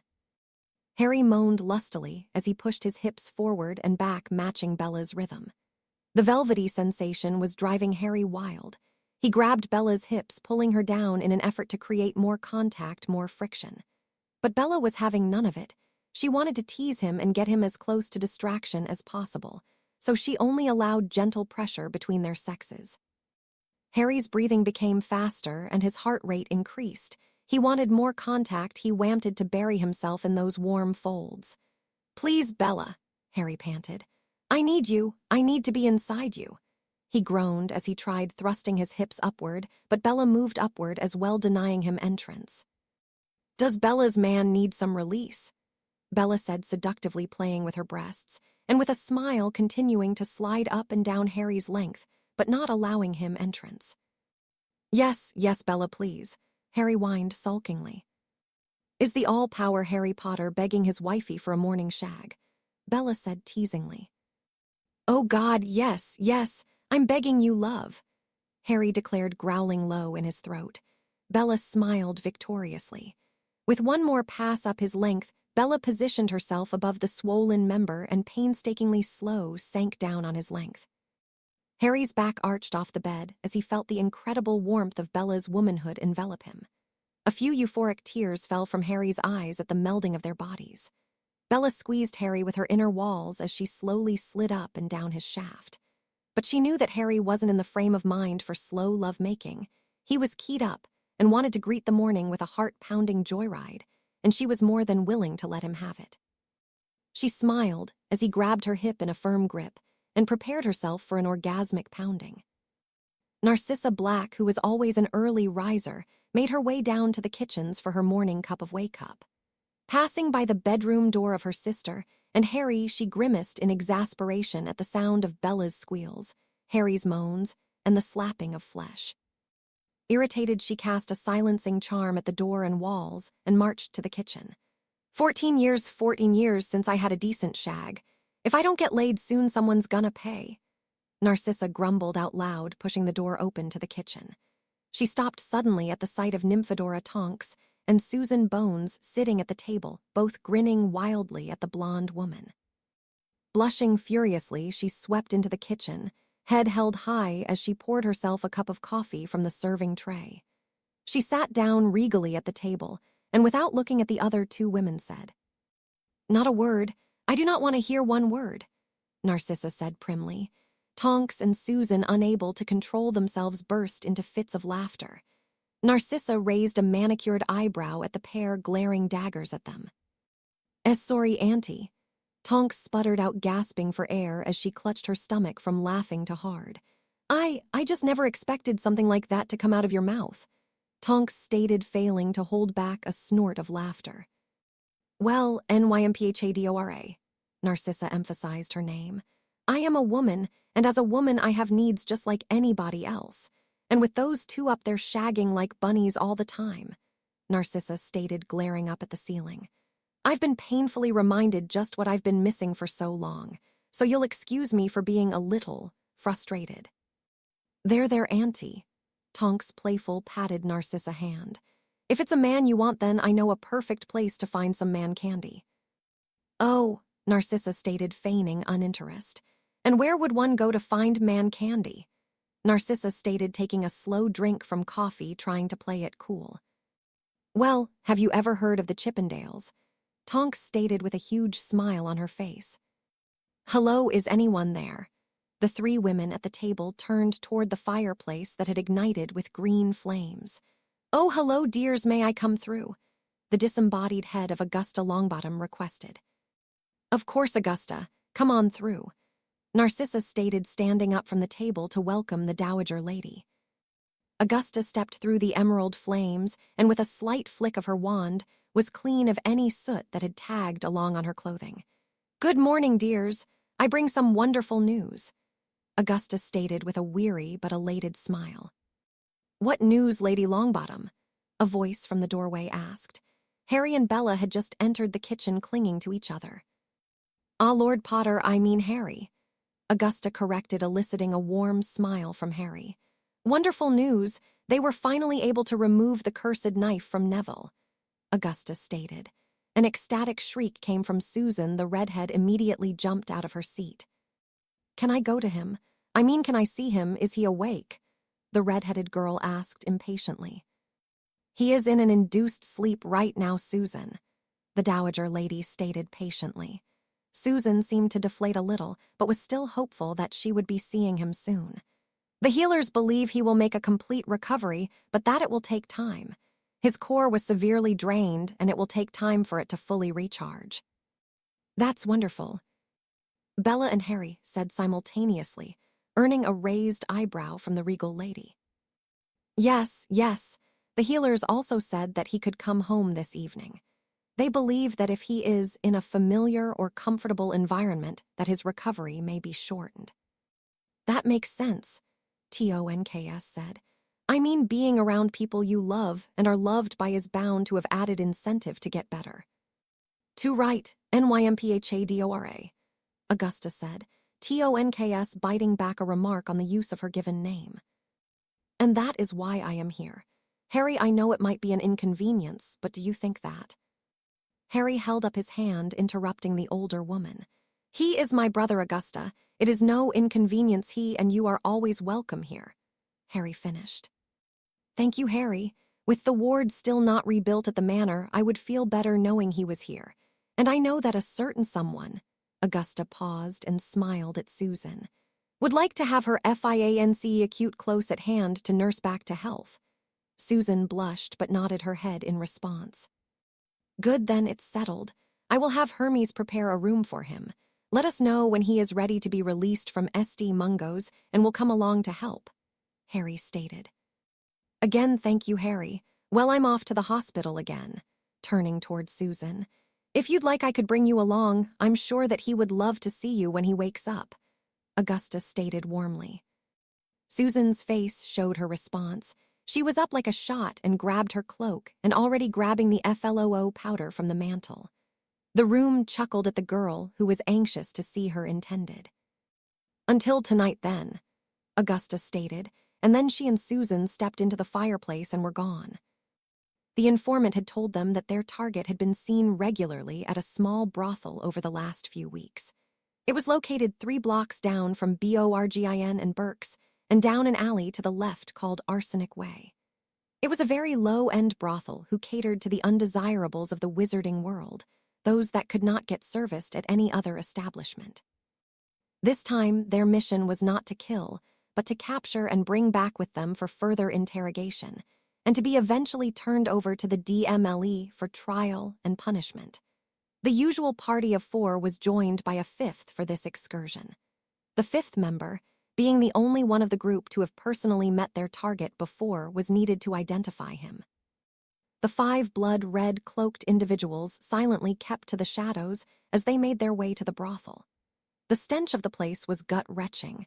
Urine and feces and a decaying body or two littered the alleyway. Hags and vampires silently minded their own business, which seems to be the MODUS OPERANDI here. The leader pointed out where they would conceal themselves and wait for their target. If the information had been correct, they could expect to see their target within the next hour. They took position on both sides of the street. The plan was to get the person down another side street, a couple meters from the brothel.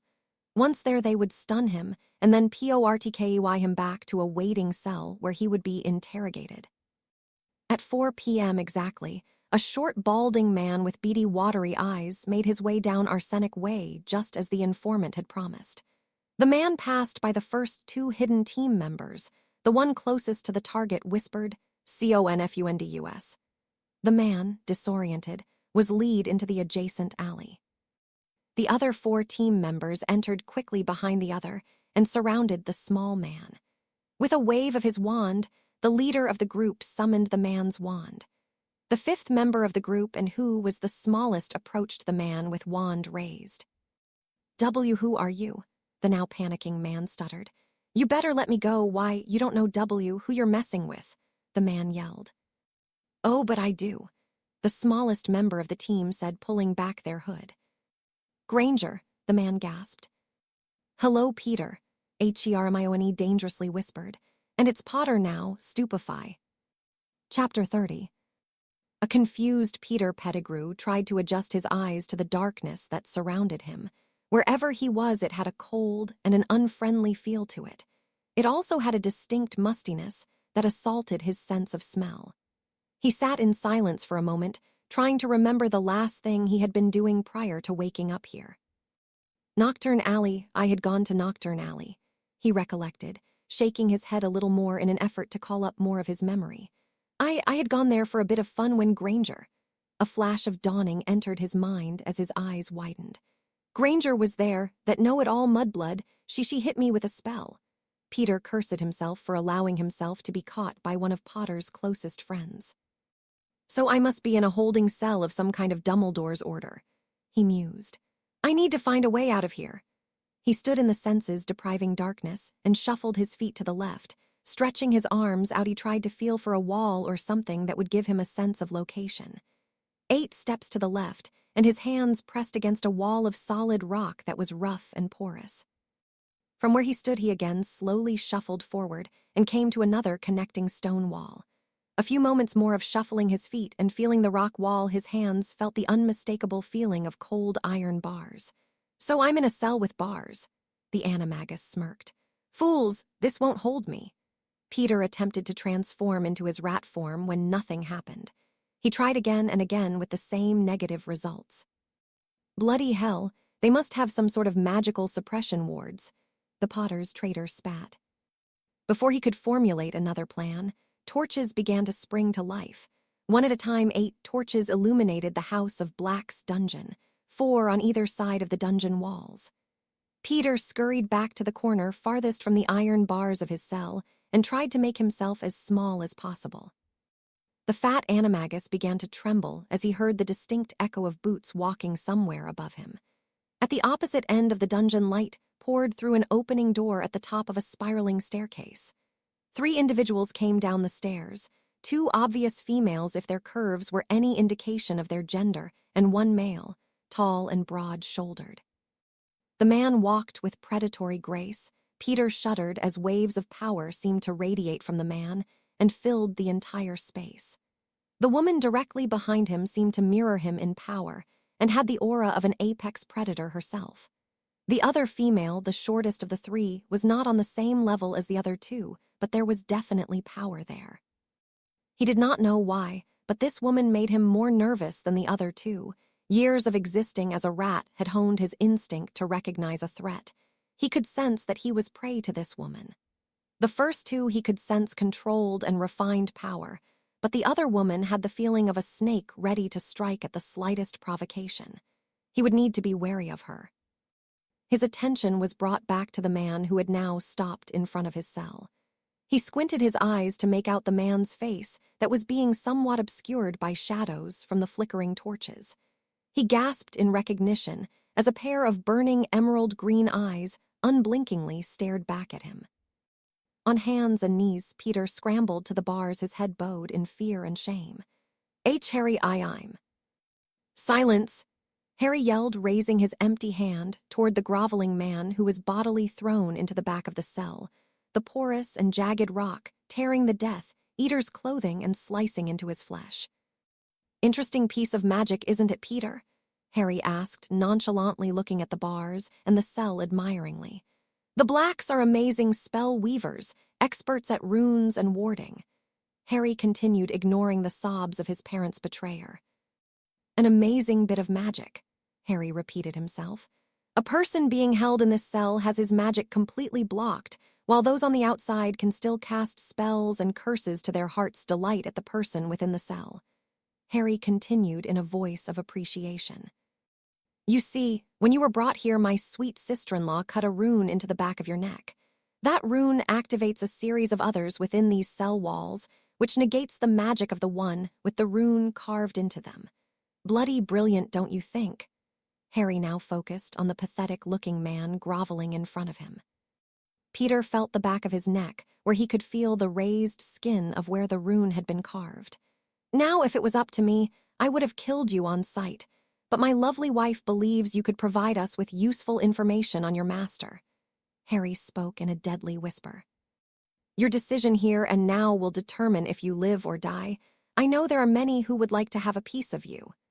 At this, the smaller woman shuffled her feet, her hand twitching, wanting to draw her wand. Peter noticed the movement and audibly gulped at the woman who had him on edge. Harry smiled at the display and chuckled. "Easy, Hermione, we should at least give him a chance to prove his worth." Peter turned to stare at the girl, who stepped further in the light, revealing a scowling Hermione. "Yes, she is most anxious to ask you about the location of our dear former potions professor," Harry stated. He was still concerned over his best friend, now adopted daughter's desire for revenge for the killing of her parents. Although she was now significantly in more control than she had been, thanks to Bill Weasley. Hermione had asked Bill Weasley to join their little group, the Dark Mark Killers, in hunting Death Eaters soon after they allied themselves with Harry. Bill had initially refused, seeing the lust for revenge in her eyes, that same look that had been in his eyes after his father had been killed by Voldemort. But after speaking with Harry and Bella, they thought that he may be the best person to help Hermione deal with her emotions. After the battle at Bones Manor, Bill and Hermione had become inseparable. Harry and Bella weren't sure if the two were intimate yet, but they could tell it was just a matter of time. Bill was obviously very attracted to her, and Hermione found every opportunity to be near him. It was a pairing that Harry and Bella had no problem supporting should they get together. "Please, Harry, I don't know anything," Peter whined. "The Dark Lord doesn't tell me anything he does not confide in me. Please, Harry." "He lies," Hermione stated in a deadly tone. "It seems my daughter doesn't believe you, Wormtail." Bella, speaking for the first time, stepped into the light and glared at her former compatriot. "Bellatrix," Peter whispered, fearfully remembering what the witch was capable of and not wanting to be at the wrong end of her wand. "Tut, tut, Peter, you and I both know that you know more than you let on. And my daughter here," Bella stated, placing a gentle hand on Hermione's shoulder and giving her a warm smile, "has this wonderful ability to know when someone is lying, and if she says you are not being truthful." Bella tutted again. "I would hate to be in your shoes when your mind gets shredded. Oh, I guess I should mention the other part of this wonderful ability of hers." Bella smirked at the trembling man. "She seems to be a natural Legilimens and able to rip through the strongest occlumency shields, but with some rather nasty side effects, I'm afraid." Bella smiled sadistically. "Laying it on a little thick, aren't we?" Harry thought to his wife in amusement. Bella just winked at him. "Well, Hermione is playing along with it," she stated over their bond. A pale-looking Peter looked between Bella and Hermione with an escalating fear of being mentally ripped to insanity. Hermione just returned his stare and smirked, as if daring him to resist. "So what will it be, Peter? Cooperation or your mind being turned to porridge? A fate worse than death, if you ask me," Harry stated with an air of indifference. "I'm still holding out for the chance to kill you slowly, so decide now." Harry's icy glare focused on the pathetic man. "What assurances do I have, that you won't kill me after I do help you?" Peter whined from his place on the filthy stone floor. "If the information you provide is significant, I give you my word as the lord of an ancient house that I will not kill you," Harry stated. "However, should your information be faulty or deceptive, you will wish that you had never heard of the name Potter. Are we in agreement?" Peter took a deep breath and exhaled it in a rush. Quickly weighing his options of cooperation or having his mind shredded, he chose the former. "I accept your conditions, my lord. However, there are certain things I won't be able to divulge due to oaths and other protections the Dark Lord has in place." Harry glared at the man for a moment and then glanced at Hermione, who was reading Pettigrew. "He speaks the truth, Harry," Hermione whispered, her eyes not leaving the Death Eater. "Very well," Harry stated with a sigh. "Let's begin." "What is the current strength of the Death Eaters?" Bella began the questioning. "About 365 loyal Death Eaters here in Britain, not including the werewolves, vampires, dementors, and other creatures who have been enlisted. Outside of Britain, I am not sure," Pettigrew answered. Bella looked at Hermione, who confirmed the truth of his statement with a nod. "Where is the Dark Lord's headquarters?" Bella asked. I can't say. It's under the Fadelius charm." Peter stuttered, feeling a twitch in his silver hand. "Do you know the identity of the secret keeper?" Harry asked. Peter was beginning to panic. Something was going on with the silver hand his master had given him. No, I don't know," Peter was sputtering his words. "He's lying," Hermione stated simply. "Who is the secret keeper, Peter?" Harry demanded, the air suddenly electrified around Peter as Harry's magic rolled off of him in angry waves. Peter began to sob and plead. "I can't. He will kill me if he finds out." "I will kill you if you do not," Bella screamed at the sobbing man. "I made no promise to spare you, you filthy piece of trash.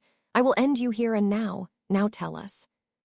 Peter gulped hard and opened his mouth to speak, but before he could form a syllable, the silver hand shot to his neck and began to crush his windpipe.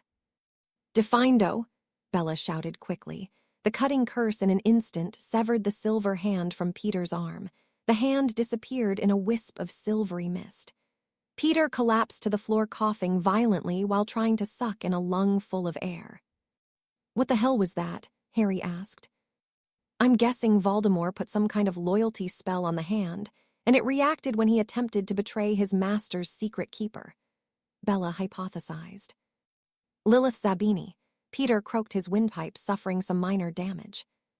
"What was that?" Harry asked. "Lilith Zabini is the secret keeper," Peter repeated between gasps. "Unlikely," Bella stated. "Voldemort would not trust a woman to be his secret keeper. That is why she is the secret keeper. No one, not even the majority of his followers, would suspect a woman. Her identity is only known to a few. I only know because I just happened to overhear Lucius mention it. He was upset that the Dark Lord had not chosen him, and he was ranting about it," Peter volunteered. "He's telling the truth, Harry," Hermione told her longtime friend. "This will be tricky, Harry," Bella began. "She is very well connected with the pureblood elites. A direct move against her could complicate our efforts to gain support in the Wisengamot. Not to mention, if she is the secret keeper, Voldemort would have placed all sorts of protections around her residence, not to mention a loyalty spell or two to keep her from giving up the secret," Bella warned her husband. "Then I guess we won't be overt about it. We'll have to get her to come to us. Perhaps we need to set up some kind of function and invite some of the elites that could provide it with an innocuous setting to get the information from her," Harry offered. "We could ask Narcissa and Bill to see if they can come up with something to negate any loyalty charms or spells," Hermione added to the conversation. Both Harry and Bella nodded at the idea. "What happens to a secret if the secret keeper dies?" Harry asked. "Not that I'm planning on killing her," Harry quickly added. "Well, if the secret keeper dies, then the Fidelius charm fades, and what was secret will become visible or remembered. However, if that were to happen, he could simply recast it, and we would have lost any advantage we would have had as opposed to keeping the secret keeper alive and getting the information. Then Voldemort would never know that his secret was compromised, giving us a tactical advantage," Bella told her bondmate. Harry smiled and kissed Bella's lips tenderly. "Not just a pretty face," Harry joked, winking at his lover, who smacked him playfully in the chest. "Now, Peter, why don't you give us the names of your compatriots, and in particular those within the ministry?" Harry asked, turning his attention back to the simpering Peter. Amelia Bones, Augusta Longbottom, and Andromeda Tonks were preparing for the August 31st trial of Albus Dumbledore, which was quickly approaching. With the testimonies of Mrs. Figg and her Harry journal, detailing the living conditions and abuse that the savior of the wizarding world had endured for most of his life, and all under the watchful eye of Albus Dumbledore, would have many of the old families calling for his head. For the heir of an ancient and noble family to be relegated to a life of abuse and servitude to magic-hatting muggles was beyond the pale. If that was not enough, Minerva's testimony about the constant manipulations upon Lord Potter would certainly cause a stir. Beginning from Harry's first year, he had been placed in life-and-death situations by the headmaster and used Hogwarts as a testing and proving ground to test and humble the young lord. The most damning evidence would come from the goblins, who had records that proved that Albus Dumbledore, along with his co-conspirator Molly Weasley, now Pruitt had intentionally, and with full knowledge of the illegality of their actions, conspired to take control of the vast Potter fortune. Pruitt had embezzled thousands of galleons, and Dumbledore had embezzled near 1,000,000 galleons from the Potter vaults. Dumbledore would also be charged with illegally sealing the last will and testament of Lord James and Lady Lily Potter. There will be charges of forging a false last will and testament of Harry James Potter, and charges of attempted line theft of an ancient and noble house, among other charges. Despite of all these charges, they knew that Dumbledore had many allies within the Wisengamot who would overlook his crimes and believe that he had his reasons for doing what he did, and that he had the best interests of their world at heart. They would need to have a majority of votes to convict the wily old goat, and as it stood, it was too close to leave to chance. It was time to solidify the Potter Black political base And if it meant calling in the markers of all those who were indebted to the house to publicly make their alliances known, then so be it. Albus Dumbledore had to be exposed for the puppeteer he was. He thought himself above the law, and they would prove it otherwise. But the women of the Potter family also had another reason to bring Dumbledore down. He had been aware of the attacks that had occurred against the Grangers, Longbottoms, Lovegoods, and Weasleys before they happened, and did nothing to inform the DMLE or the Grangers and Lovegoods. A tacit warning of trouble had been given to the Longbottoms, but nothing of substance. He had promised to help the Weasleys, but did not show up until after Arthur had been killed. The man was as guilty as Voldemort in their minds, and they had all vowed to bring to light the ancient wizard's true colors to the wizarding world. The women had already set up the first of several planned social gatherings to speak with all those who were connected one way or another to House Potter. The first was to be 2 days from now at the Greengrass estate. The Greengrass had economic dealings in both the magical and Muggle worlds, through a substantial endowment from House Potter, along with the introduction into the Muggle markets. House Greengrass owed its prosperity to House Potter. House Greengrass would play host to 10 other great houses, as the future of the wizarding world would be discussed, as well as alliances renewed or formed. The 3 women swore that House Potter would once more make use of its political power as it had been under Harry's grandfather, Charles Potter. The wizarding world would see the rebirth of the new House Potter black political machine, and woe to those who would stand against it. A reformation was coming, and Amelia, Augusta, and Andromeda were giddy with anticipation. Harry, Bella, Hermione, and Luna, along with Sissy and Tonks, were visiting Diagon Alley for new dress robes for the first social gathering at the Greengrass estate the next day. Susan and a mostly recovered Neville already had appropriate attire for the function, and decided to stay back at Black Manor, where Susan was playing a very attentive nursemaid to Neville. Their first stop was at Madame Malkin's, where Bella and Sissy made sure Harry had the right kind of robes befitting the lord of 2 ancient and noble houses. However, Narcissa's presence did not go unnoticed by one of Lucius' spies, nor did Harry go unnoticed by one of Dumbledore's spies. Lucius wanted to deal with his traitorous bitch of an ex-wife, and more importantly recover the Malfoy fortune, which was a misnomer seeing as most of his wealth came from the Black's dowry and financial assistance. His lord also wanted the former Lady Malfoy, and use her as an example to those who would entertain the thought of leaving his service. Dumbledore, for his own selfish reasons, wanted to make the Potter brat see reason, and once again come under his control and direction, and forget about all the impending legalities. He had sent out an emergency notification to several members of the Order to come to Diagon Alley and detain the young lord for his own safety. Lucius was almost feral with his desire to inflict harm on his former wife and the half-blood upstart Potter. They would both pay for his current circumstances. Lucius had come away from his failure in France with a piece of him missing. The Dark Lord, in a magnanimous gesture, only took the left eye of his lieutenant as punishment for the debacle in France.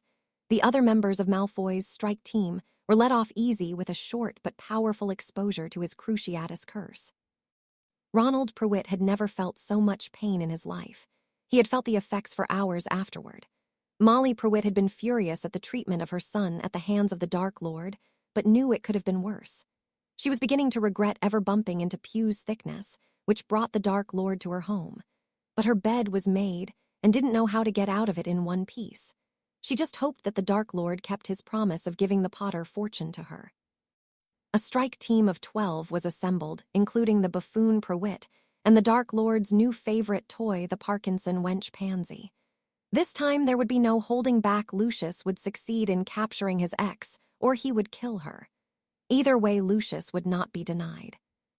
Dumbledore had contacted 6 of his most loyal Order members, including Exoror Alastor Moody, who, unbeknownst to the ancient wizard, was reconsidering his membership in the old man's little club. He was tired and frustrated with Albus's obsession with the Potter boy to the exclusion of all else. He felt the Dark Mark killers had the right of it. Take all the bastards down by any means necessary, none of this pussyfootin' around. It was time to play for keeps or not at all.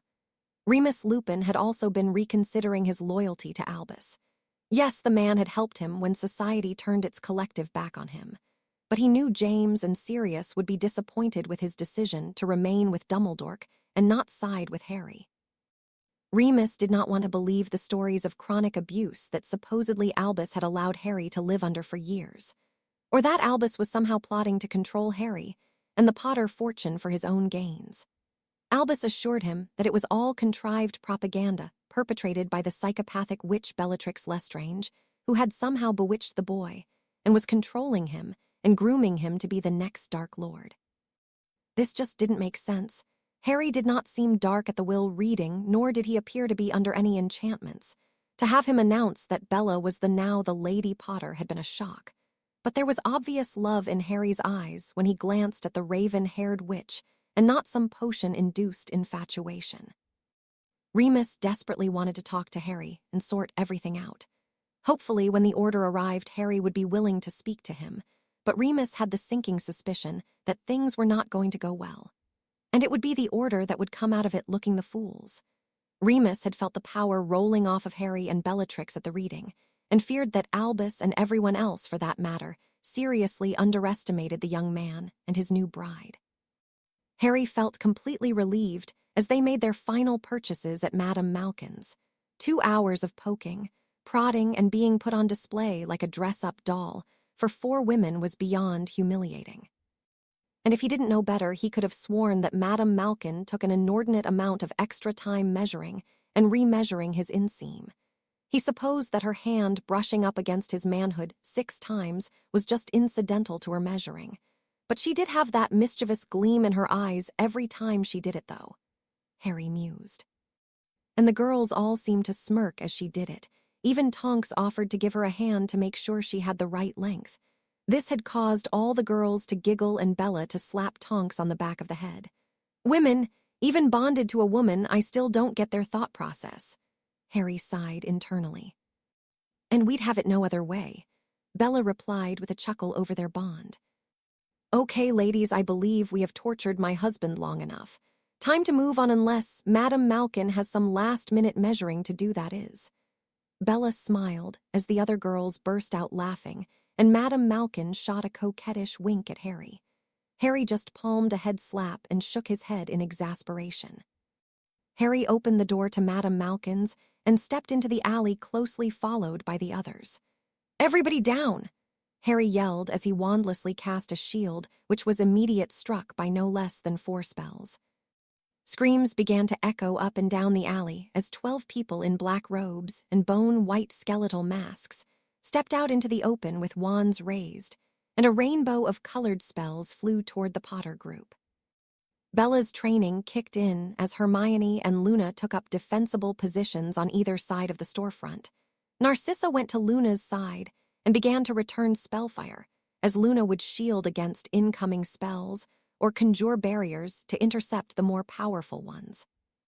Tonks had done the same as Narcissa, going to support Hermione. One would shield as the other returned fire, and the 4 women worked in perfect tandem, trusting that their partner had their backs. 2 Death Eaters were immediately taken out of the fight with bone-breaking curses and now laid screaming on the ground.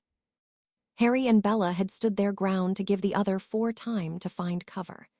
Harry and Bella worked seamlessly together as they sent blasting curses into the ground to kick up dirt and debris obscuring the battlefield. The remaining Death Eaters entered various stores and alleyways to get out of the open and blew out the windows to return fire from safety. People were grabbing their children and making for the cover of whatever building was closest. Those who could apparate did so. A magically enhanced voice echoed over the street, which caused a temporary ceasefire. "You will drop your wands and come with us quietly, Potter. You and the Blood Traitor sisters, and we will let the Mudblood and the other slag go. For now." An aristocratic voice sneered. "Yeah," Harry stated slowly with his voice amplified, shaking his head from side to side. "Not gonna happen, Lucy." Harry smirked at the man, who then stood just inside a doorway rigidly, his knuckles whitening around his wand. "You are a fool, Potter. Take a look around you. You are outnumbered 2 to 1. We would cut you all down before a fight could even begin." Lucius Malfoy sneered in his overconfidence. You may have us outnumbered, but we have you totally outclassed. So take my advice and tuck your tails and run back to your half-blood wanker of a master." Harry smirked. "How dare you insult my lord and spout lies about him, pothead? I will kill you like I killed the Longbottom squib." A female Death Eater spoke to the right of Lucius. "Is that you, Parkinson? I had heard that your puggy lips were permanently stuck to Moldashort's backside, or was it attached to something more toward his front?" Harry chuckled. "You'll pay for that, Potter," Pansy shrieked. "You know, Parkinson, I have heard that so often that it has become a cliché." Harry mocked in a bored tone. "Granger, you bloody bitch, you better set me right or I will. Cut off your tits." A new amplified voice yelled out. "Is that you, Ronald?" Hermione responded indignantly. "Why am I not surprised you joined tall, white, and pasty?" "Fix me, you filthy MUDBLOD," Ron screamed. "No need to be short, Ronald," she chuckled. "You seem a little miffed about something, perhaps about some kind of shortcoming." Her mirthful voice echoed through the alley. "You bitch, you," Ron screeched. "Enough," Lucius yelled. "Potter, what is your answer?" "Are you seriously that stupid Lucy?" Harry mocked. "So be it, Potter, but I will take my bitch of a wife dead or alive, and as many of you as we can." "Bombarda Maxima," Lucius screamed as he sent the explosive curse at the storefront where Bella and Harry were standing. Harry and Bella together conjured a repelling shield that sent the curse right back to Lucius, who dived out of the way just in time as the spell hit the spot where Lucius had been just a split second ago. The blast sent wood and stone flying in all directions. Screaming intensified as bystanders tried to flee the area. Luna had spotted a family of 4 who were pinned down between the crossfire. With a quick word to Narcissa, the 2 blondes made their way over to the family, shielding each other as they went. The father of the little family was clutching a 2-year-old little girl in his arms, and his wife holding fast to a 6 or 7-year-old little boy. 4 Death Eaters, one of which was Pansy Parkinson, saw the movement and made their way to intercept the 2 witches.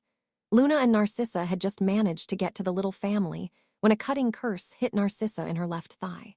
The statuesque blonde crumbled to the ground, her leg bleeding profusely. Luna quickly raised her strongest shield to deflect the other curses from hitting them. Narcissa crawled to the family and cast an additional shield.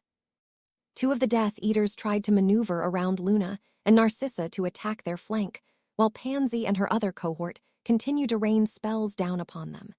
Narcissa spotted the 2 black-robed men circling around. She conjured several slabs of granite to give the little group some added protection. She knew, however, that it would not last long. They needed to find better cover, and soon. Bella heard her sister's shriek and quickly made her way to aid the pinned-down group, while Harry, Hermione, and Tonks kept the other Death Eaters busy. Harry and his group were dealing with 6 of the black-robed tossers and were barely holding their own. Harry did not want to use too powerful of spells due to the many innocents in the area, including the ones trapped in the shop. The Death Munchers had entered into trapping the bystanders. The Death Eaters had no such moral hindrance and were through deadly spells left, right, and center. "Where are the bloody Aurors?" Harry swore. "I need to have a serious talk with Aunt Amelia about the Aurors' response time," he fumed, dodging a rather sickly-looking yellow spell. Harry was about to comment again when he heard several pops of apparition come from just up the street. "About bloody TIOH bollocks. Who invited freakin' Dumbledore to this party?" Harry spat. Albus Dumbledore, Aleister, Mad-Eye Moody, Remus Lupin, Emmeline Vance, and 3 other members that Harry could not remember, all appeared at the top of the street. At first they seemed confused at what to do, but a red spell striking into a short brown-haired man from the Order, one that Harry didn't recognize, woke them from their stupor as the man's chest exploded in a shower of bone and gore. Remus wasted no time in making his way down to Harry and helped the young lord in returning spell fire at the group of Death Eaters who were shooting spells at them from a second-story window above the shop they had overtaken. The 2 men shared a glance and with a nod to each other resumed their fight with the Death Eaters. Bella had closed the distance on her sister and Luna's attackers. With a silent flick of her wand, ropes bound one of the 2 Death Eaters who were attacking her sister. Pansy saw Bella attack her comrade out of the corner of her eye and turned to face the older witch, the one she had been most anxious to meet, the former right hand of her master. Without spell fire coming at them from the front, Luna and Narcissa were able to focus their energy on the other two who were trying to flank them. The two small children were screaming in terror as spells landed all around them. Luna was doing an admirable job so far at protecting the little family, but she was also aware that she was beginning to tire and they needed to end this soon. Pansy sent curse after curse at her presumed rival for the Dark Lord's affection. Bella calmly deflected all of the curses from the enraged girl, not returning any spell. "Fight me, damn it!" Pansy screamed at the tall, black-haired beauty. "I will prove to my lord that I am the better witch, that I am his most powerful servant. Fight me, you whore!" Pansy screeched, her voice cracking. Bella sent a mild, wordless banishing hex that knocked the shorter girl on her backside. "Listen to me, little girl." Bella marginalized the younger witch. "Do you actually believe that you are something special, that the Dark Lord holds you with any kind of esteem?" Bella mocked the girl, who was scrambling to get back to her feet, but Bella had pushed her back down again, this time wandlessly. Pansy's eyes widened at the casual use of wandless magic that this traitor to her lord had just performed.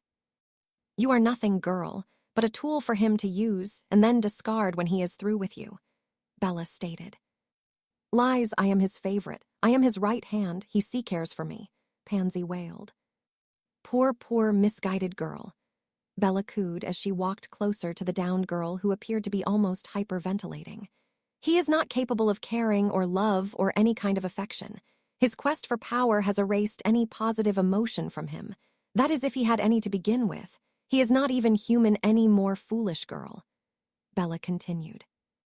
"No, I know why you're wrong. I am his favorite," the girl laughed maniacally.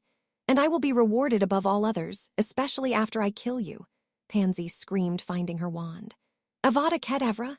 The sickly green spell flew from the tip of her wand towards Bella's exposed chest.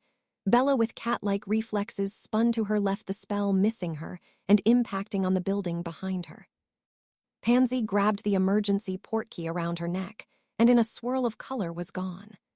Meantime, Luna and Narcissa had managed to down the two other Death Eaters and were binding them with ropes when Bella appeared. With the immediate danger over, Luna cast a basic healing spell on Narcissa leg, which stopped the bleeding, but would still need to be looked at by a healer. Bella, Narcissa, and Luna made their way back to the main fight to give Harry and the others a hand, but pops of apparition got their attention as a squad of Aurors appeared. "Do not move, or we will open fire," one of the Aurors demanded. Bella rolled her eyes at the man. "The fighting is down the street, you imbecile," Bella growled out. "Why, you filthy," the Auror began before being cut off. "Captain, I do hope for your sake that you were not to just about offend the lady of an ancient and noble house, especially the wife of my godson," Amelia Bones stated loudly as she came from the back of the Auror squad. "And no, ma'am, I mean, minister, I was just," the Auror captain stuttered as he came to rigid attention. Ignoring the man, Amelia turned to Bella. "Bella, what's going on?" Amelia asked in haste. "We were ambushed by about a dozen Death Eaters as we came out of Madame Malkin's. Lucius is leading them. There are 3 that we took out down here," Bella stated, pointing out the 3 bound Death Eaters. "You 2 men," Amelia pointed to 2 members of the Auror squad. "Take these 3 to a holding cell at the ministry. No one is to see them. Do I make myself clear?" Amelia commanded the 2 Aurors. "Yes, minister," they both replied with a quick bow.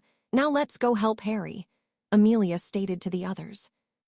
Bella, Amelia, Luna, and Narcissa arrived to find that the remaining 6 Death Eaters were pinned down at the moment. They were all surprised to see Dumbledore, and some of his people there fighting as well, though it appeared 2 of their members were down, one obviously dead. Bella was also surprised to see Remus Lupin fighting at her husband's side. With the additional reinforcements, the Death Eaters could see they no longer had the tactical advantage and began to activate their portkeys. Lucius screamed in fury. He would be denied once again. With one more killing curse sent out the window he was hiding behind, he disapparated. The spells coming from the building went silent. Harry and the others cautiously took a breath, but did not lower their wands yet. Remus, who was standing next to Harry, saw the approach of the other group led by Bellatrix. His eyes met the eyes of an old acquaintance. Not since his days at Hogwarts had they spoken. They had each been prefects for their respected houses, and on occasion were required to patrol the halls together. They had found that they had much in common and quickly developed an easy friendship during their 5th year. Soon they had arranged all their patrols so that they would be together. During their 6th year, the two had secretly become a couple. They knew neither set of their friends would approve, and so needed to keep the relationship quiet. By the end of 6th year, they had professed their love for one another and planned to run off together after graduation. She knew that her family would absolutely not accept him as a suitor. He came from a poor family, for one, and if they were to ever learn of his condition, they might kill him on sight. But their romance was destroyed during the summer between their 6th and 7th years. Her family had bound her to another through a marriage contract. Her mother had gone as far as threatening her life if she did not capitulate to the contract. Her older sister had escaped the family and had married for love to a muggle-born of all things, but she was destined to be married to a pure-blooded man she did not love and knew was as dark as her family had been. 7th year had crushed Remus' heart and hers as well, but she had little choice. Her older sister had been cast out of the family for not marrying the right kind of person. They tried to maintain a friendship, but her betrothed's friends kept a close eye on her all the time. She wished on many a tear-filled night that she had the courage to go against her family, but they left no room for error. If she disobeyed them, they would end he. Narcissa Black looked into the familiar amber eyes of her biggest regret, her lost love Remus Lupin. Narcissa's heart skipped a beat or two as she stared at him. Remus became lost in her deep blue eyes as well, remembering happier times when they were young. "Hello, Sissy," Remus nervously addressed her. Narcissa smiled just as nervously. "Hello, Remy." Chapter 31. The occupants of Diagon Alley cautiously began to stick their heads out of doorways and around building corners, and took in the sight of spell-damaged storefronts and sidewalks. 2 more squads of Aurors had arrived and began the tedious process of getting statements from the witnesses of the bold daytime attack. A counseling and trauma team from St. Mungo's had been dispatched to the alley to help with the injured that were caught in the crossfire of the intense, albeit short fight. 9 civilians had been seriously injured and 2 killed. 1 Order member had been killed and another seriously wounded. Harry and his group were relatively unhurt, but for a few minor lacerations, including the deep cut on Narcissa's left leg, which was quickly set right by a trauma witch on site. Harry was relieved to see that his family was all in one piece, but a rage burned deep within him at the audacity of the Death Eaters, and in particular Lucius Malfoy and his former best mate, who had now raised a wand against his family. There was nothing more important to Harry Potter than the safety of his family and loved ones, and to have them come under fire again, and in broad daylight showed him more than anything else that the Death Eaters and Voldemort were becoming far too desperate, and wanted to permanently stop him and his growing family. Voldemort had suffered several defeats in a row now, and Harry knew that his nemesis would soon take his frustrations out on the innocents, just to let the Ministry and the populaces in general know that he was still a threat and was to be feared. He had provided Bill, Charlie, the twins and Ginny with the names that Pettigrew had given them, and they were already in the process of making plans to strike out at the unsuspecting Death Munchers. Hermione and Tonks had also become full members of Bill's little vigilante group, which had been given provisional but secret approbation by the minister's office. The magically powerful 7-person strike team would bring fear and death to those who would use those same tactics against the innocent. They were now the core of House Potter Black's military arm and would train others as they pledged their loyalty to Harry. Amelia, Augusta, and Andromeda made up the political arm of House Potter Black and would lead the house back to political dominance it had once enjoyed within the Wisengamot and bring those houses loyal to the Potters and Blacks back under one banner as it had done in centuries past. Minerva, Narcissa, and Luna were the research arm of the house. They were researching the more powerful ritual and blood-based magics, as well as the knowledge found in the grimoires of the Potters and Blacks, including the lost art of battle magic, which was found within its pages. Harry and Bella were also learning the more arcane magics from Morgana, who had been entering the couple's connected minds nightly as their bodies slept. Bella had been ecstatic to meet her ancestor and had come to adore the ancient echo. A clearing of a throat jolted Harry from his inner thoughts. He sighed deeply in consternation as the twinkling eyes of Albus Dumbledore appeared directly in front of him. "Harry, my boy," the manipulative old man began. "How fortunate that I arrived. I see that we were just in time to save you and your friends. No need to thank me, Harry, it's what I do. I help those who are in need," Dumbledore stated loudly as a crowd gathered. Harry gave the bastard an incredulous look and calmly responded, "How arrogant can you be, Dumbledore?" The crowd gasped at the condescending tone Harry used at the most powerful wizard since Merlin. "I don't recall you saving anyone. In fact, after your arrival, I don't recall you casting a single spell to aid us in any way," Harry stated using air quotations with the word aid. "My mere presence was enough for them to flee Harry. If you ever reach my level of magic, Harry, you will find that people would rather leave than confront you." Dumbledore spoke to Harry as if speaking with a child, some in the crowd nodding and whispering their agreement. "Ooh, I see," Harry replied with exaggerated praise as he performed a sarcastic bow.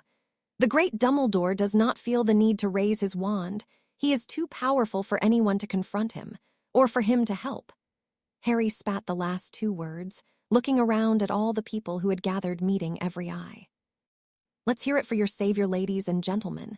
Harry raised his arms high in the air, assuring everyone's attention. "He has saved us all. Oh, wait a minute." Harry took on an over-the-top pensive look. "There were those here today that weren't saved, and how many other attacks has there been since Moldy Shorts came back? How many have perished, Dumbledore?" Harry turned to the crowd with an embellished, questioning look. Perhaps they weren't worthy of saving. While he was stunning the Death Eaters with his awesome presence today, 3 people were killed and almost a dozen others wounded. How could this be? Harry mocked. "Tell me, Dumbledore, are you so full of yourself as not to raise your wand even in defense of the defenseless?" Harry posed the question, looking at the old man who suddenly looked uncomfortable. All eyes turned toward the venerable headmaster. "This is not the place for this discussion, Harry," Dumbledore quietly replied. "Isn't the place for this discussion?" Harry chuckled mirthlessly. "This is the perfect place. Perhaps you can explain it to these families why you did not act to protect their fallen and injured family members." Harry motioned his arm to the growing crowd. "Violence is never the answer, Harry. Violence begets more violence, and there are too few pure magicals left in our world to retaliate against them with aggression." Dumbledore stated, realizing his gaffe, but hopping Harry didn't catch it. Harry grinned malevolently at the ancient wizard. "Damn!" Dumbledore cursed his slip, but he was already spinning an explanation. "So," Harry began slowly, "we should not harm those who are harming us. Should we not defend ourselves from those who would kill us? Should we just accept our fate and let them rape, torture, and kill us at their pleasure?" Harry asked in mocking disbelief. "Why should we not defend ourselves against the Death Eaters?" Harry asked bluntly. "There are ways to defend oneself without meeting violence with violence," Dumbledore stated. "I see," Harry began. "So I assume you're talking about using stunners instead of more permanent or aggressive spells, or perhaps you would prefer if we just warded our homes and never left them. Are we to be prisoners in our own home, Dumbledore?" Harry asked, the crowd beginning to see where Harry was leading the discussion. "Tell us, Dumbledore, what should we do against these people who would kill us? Why would you not want us to defend ourselves, our homes, or our families? Is there a reason not to? Why are you so against it? Are you trying to protect them, and if you are, why?" Harry challenged the so-called leader of the light. "I am trying to prevent unnecessary bloodshed, Harry. Surely you don't want to be the cause of such suffering and harm. Your actions here are a prime example of going too far. Everyone deserves a chance to redeem themselves, Harry. Killing these misguided witches and wizards will do more harm to our culture and ways than anything else I can think of," Dumbledore stated. It was an obvious attempt to shift the crowd's growing unsettled mood back onto Harry. But Harry was not done yet. He had a chance to truly expose the manipulative old man for who he was, and was not about to let the opportunity pass. But his verbal comeback was stopped when another's indignant voice was heard. "How dare you insinuate that my husband is the cause of this war?" Bella hissed, her eyes glowing with fury. "Let me tell you something about these misguided witches and wizards, Albus Bloody Dumbledore and the monster they serve." The crowd turned their eyes and attention to Up, until recently the most feared witch in all of Great Britain. The former Bellatrix Lestrange, a former top lieutenant of the Dark Lord himself. Although there were still many in the magical community who were dubious of her new persona and marriage to the boy who lived, there were fewer still who would dare verbally challenge her on her knowledge of the Dark Lord. The Dark Lord cares not for rules or fair play, and he instructs his followers in the same belief. He will kill, rape, and torture anyone who gets in his way. "You purebloods out there," Bella called. "Do not think for one moment that your blood status will save you from his bloodlust for power. He fights for the continuation of the old ways. He will spare those of pure lineage." Someone shouted out from the crowd, earning a few voices of tepid agreement. "In the First War, how many old families were wiped out?" Bella asked the nervous crowd. "How many?" she snapped. "More than 30 old families were wiped from existence, and other noble houses were decimated because they refused to kneel before him, a half-blood born to a near squib and a muggle." "Lies!" The same voice as before contested, while at the same time, many other were murmuring over the revelation. "Truth," Bella replied matter-of-factly. "Tom Marvolo Riddle was his name while he attended Hogwarts. His mother was Merope Gaunt, last of the Slytherin line, and a squib who died soon after giving birth to the monster. His father was a muggle aristocrat who had been dosed with a love potion. Do not fool yourselves. The only thing Voldemort—" Gasps of fear and squeaks of terror escaped many lips at her use of the name. "Cherishes is power, and what he wants is absolute power. He cares nothing for the old ways, and those who follow him blindly. Their family fortunes drained so that he can fund his war on all magicals." Bella hissed. "My sister speaks the truth," Narcissa spoke, removing the hood covering her face. Many recognized the Lady Narcissa Malfoy immediately. "My former husband has used the wealth of the Malfoy family to bribe his way out of prosecution for being a Death Eater." Again, gasps were heard throughout the crowd. "He has bribed many a politician, including former Minister of Magic Cornelius Fudge, all in an effort to place people loyal to the Dark Lord in positions of power, so that when he is ready, the Dark Lord will simply take over our government. He has been involved in the assassinations of many family heads and political adversaries to achieve his goals. He does not hesitate to kill anyone. Even his own followers, and his followers will kill anyone their master tells them to without regard to blood or station." Narcissa finished. "So Albus, where should we stand? Do we not defend ourselves and our families? Do we not fight for the very survival of our world as we know it?" Harry asked the uncharacteristically quiet master manipulator. Harry turned his back on the old headmaster and looked at the crowd, locking eyes with as many as were looking back at him. "What do you say?" Harry asked the crowd. "Will you hide away in your homes, praying that the dark mark doesn't appear over your house?" "No," a few voices shouted. "Will you allow a power-hungry fiend to dictate how you should live your life?" "No," a few more voices joined the others. "Will you let a few pureblood terrorists take over your government and dictate who is or isn't worthy to live or use magic based on their blood?" "No." This time the response was almost deafening. The crowd was growing, and several reporters and their photographers had arrived and were taking furious notes on the impromptu political speech. A palpable feeling of anger was swelling through the chattering crowd toward the state of their world and the seemingly unchecked attacks by the Death Eaters.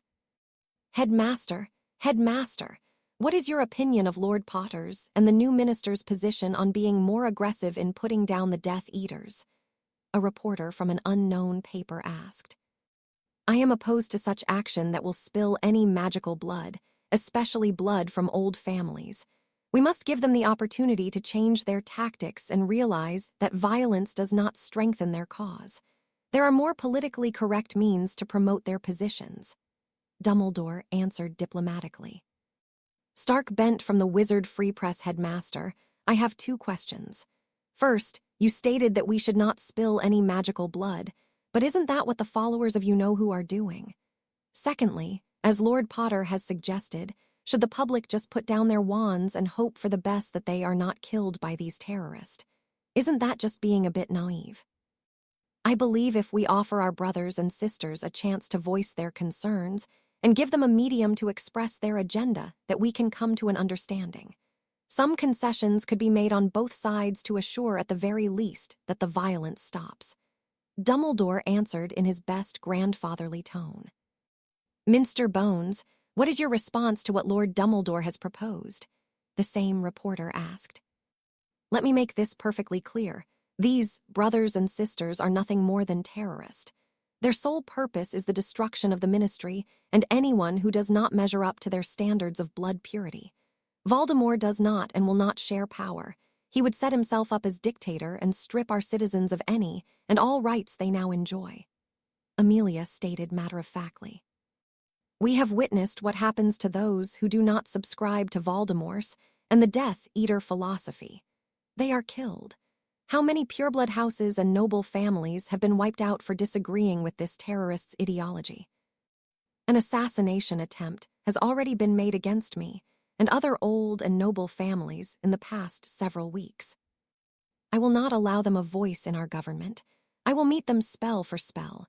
I have authorized the Aurors and Hit Wizards to respond to deadly force with deadly force. The passive way of dealing with this group in the past has been met with disaster and the deaths of many good wizards and witches. No more. We will actively bring the fight to them. Let me state here, and now that your blood status and our house status will not protect you if you are found to be a supporter or an active participant in the ranks of Tom Riddle aka Voldemort. I will protect all of magical Britain's citizens regardless of their blood status. We are all blessed with magic and share a responsibility to nurture and train every member of our society who possesses it. Amelia firmly told the crowd of civilians and reporters receive a round of loud applause.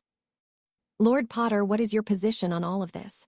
In the past, you have been known as a strong proponent for the former head of the Wisengamot. Has your support and alliances changed? Rita Skeeter, Daily Prophet. The jewel-bespectacled reporter asked. As I have made clear in recent statements, I have lost all confidence in Albus Dumbledore, not only to lead in our political halls, but as a leader against the turmoil our world now faces. He would give one chance after another of redemption to these terrorists while they continue to shed innocent blood. They have not just targeted adults in this war, but children as well. They have no morals, and they deserve no second chances, and they deserve no mercy. I wholeheartedly support Minister Bones and the direction that she and others within our government have set. We must meet this assault against our people with the same force as is being used against it. I would ask my colleagues of the Wisengamot to join me in supporting the new legislative bills sponsored by the Lady Longbottom, which would heavily sanction those who are found supporting this terrorist movement and provide our peacekeepers with the training and equipment they need to fight this heinous threat. Furthermore, I seriously question the motives of Lord Dumbledore's reticence to condemn these terrorists for their atrocities against our world. I wonder if he does not share in their ideals and goals, just perhaps not their methods to achieve it. Furthermore, I think we should seriously question his fitness to oversee the teaching at our beloved Hogwarts and the safety of its students. I have given you a history of my own years at the school and the dangers that I and my classmates had to face since my first year, as well as the other crimes perpetrated against me personally at the hands of this man. Harry stated, glaring at the old man. I have been the Muggle-born's greatest advocate in wanting them in our society. I am saddened that Lord Potter would think otherwise. I have been an advocate and a champion of those new to our world. As I have said, all magical blood is precious, and I am against any such action that would end in bloodshed. We must seek a more benign way of handling these misunderstandings. Dumbledore interrupted sharply. Misunderstandings, Hermione blustered. Misunderstandings? My parents were murdered in front of me. A man you employed as a potions professor cast the curse that tore open my father's neck and killed him. There was no mercy in his eyes. No let's discuss our differences. He was there to murder us. Gasps were heard throughout the crowd as the name Severus Snape was whispered among them. An attack which you, Albus Bloody Dumbledore, had been made aware of in advance by your pet Death Eater. You gave us no warning. You allowed the attack to happen. In my eyes, you are as guilty as those who perpetrated the act." Hermione spat at the feet of the old headmaster. Reporters were writing furiously. Flashes from a dozen press cameras nearly blinded those nearest to them. Miss Granger is clearly emotionally distraught over the loss of her parents, and in her blinded state has linked me to the crime, because a former associate of mine who allegedly had attacked her family. I am deeply sorry for her loss, but I had no knowledge of the events in which she speaks. Had I been aware, I would have done my best to protect her family as I would any Muggle-born, half-blood, or pureblood family. I am offended that I would be so maliciously accused of being complicit in such a heinous attack," Dumbledore retorted in false bravado. "The courts will decide your involvement in the attack, Dumbledore, as well as your guilt in other crimes perpetrated against me, my family, and magical Britain. A new dawn is breaking, Dumbledore, and we will no longer allow the travesties of the past to stand. You say you are a proponent for the Muggle-born and the half-bloods, yet your record as Chief Warlock would suggest otherwise. Every piece of legislation that has come before you regarding this group has been shot down. Equality and fair hearing practices for this group has come before you many times, yet you refuse to introduce it to the Wisengamot for vote. Inequality in the courts is outrageous. Muggle-borns are not fairly represented. The word of a pureblood is taken over a Muggle-born's without hesitation or investigation. Muggle-borns are barred from serving in the ministry or owning a business. Is this your idea of being a champion of the people? The elites in our world fear no prosecution and see themselves above the law, and often are guilty of crimes that should earn them a lengthy stay in Azkaban. Your own voting record shows that you are as biased against Muggle-borns as those who would see them driven from our world or worse. You have no credibility, Dumbledore, and I look forward to your trial, where all your manipulations and lies will come to light. Now, if you will excuse us, we have things to be getting on with." Harry received applause for his observations, and shouts of support for the boy who lived echoed throughout the alley. "I need to speak to you in private before you leave, Harry," Dumbledore said in low tones for Harry's ears only. Harry raised an eyebrow at the impertinence of the man. "We have nothing further to discuss, Dumbledore. I am not that trusting little boy any more," Harry replied curtly. "I'm afraid I must insist, Harry. You are taking things too far. We need to show a united front if we are going to turn the hearts of the people toward the greater good." Dumbledore stated, his smile slipping a bit and his eyes icy. "You insist nothing. You forget yourself, Dumbledore. I've let slide your presumptiveness of addressing me in the familiar. But let me make it perfectly clear that I do not consider us friends socially or politically, and I have no inclination or desire to align myself with you." Harry's voice hardened as he stepped closer to the ancient wizard, his eyes locked onto Dumbledore's, showing his contempt for the man. "You are nothing to me, Dumbledore, but a meddling old man with delusions of godhood who is out of touch with reality. Your refusal to engage this war in the way it needs to be is proof of that. Your time as the supposed leader of the light of magical Britain is about to crash down all around you. I pity you, old man. This is what you have brought your life down to. Historians, when they write about you, will write about your infamous fall from grace." Harry then stepped back and turned his back on the former head of the Wisengamot. Hate and anger swelled within Dumbledore's chest. This boy was destroying all he had created, challenged him at every turn. And now his action threatened his place in history, and he could not allow his legend to be sullied by this half-blooded upstart. "I am Albusdumbledore, the greatest wizard since Merlin, and you will listen to me, Potter, or be silenced." Albus drew his wand with surprising speed and pointed it at Harry's back. A dark purple curse, the organ-liquefying curse, illuminated the tip of his wand, and then sped toward its target. An immediate explosion of color illuminated the area, as shields, stunners, and some offensive spells flew from a multitude of wands. The still assembled crowd and members of the media stood frozen in time as they watched the spells slam into the body of the great wizard. In horrific slow motion, his body hit the ground. There was no movement, no one dared breathe as the motionless form lay on the ground.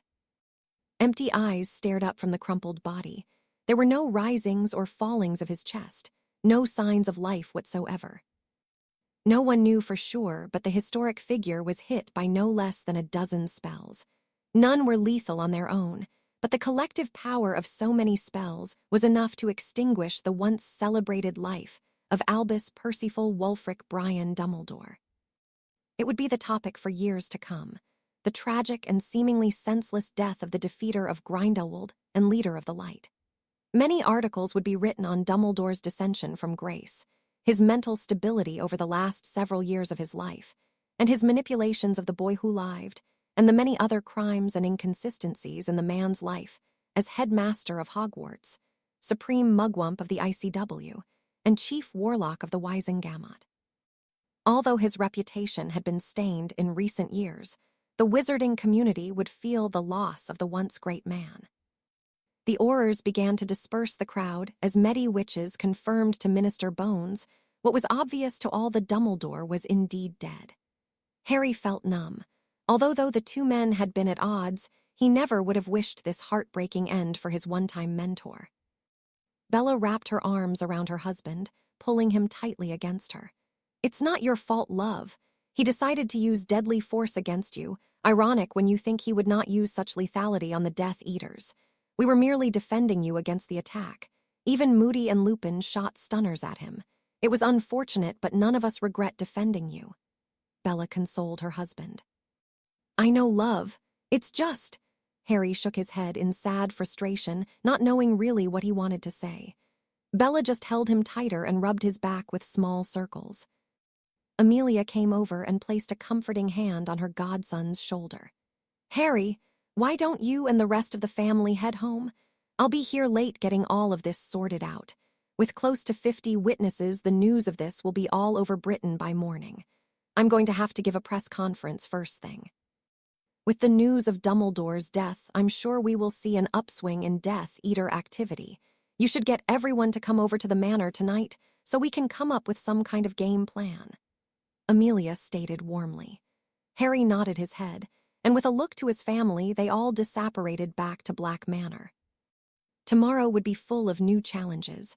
A world without Dumbledore may motivate his enemies to more open hostilities and brazenness. For all his faults, Albus had commanded respect from his enemies. He, after all, was a powerful wizard. Most who worked in the dark feared him on some level, and now, without that fear, how would the dark respond? Chapter 32.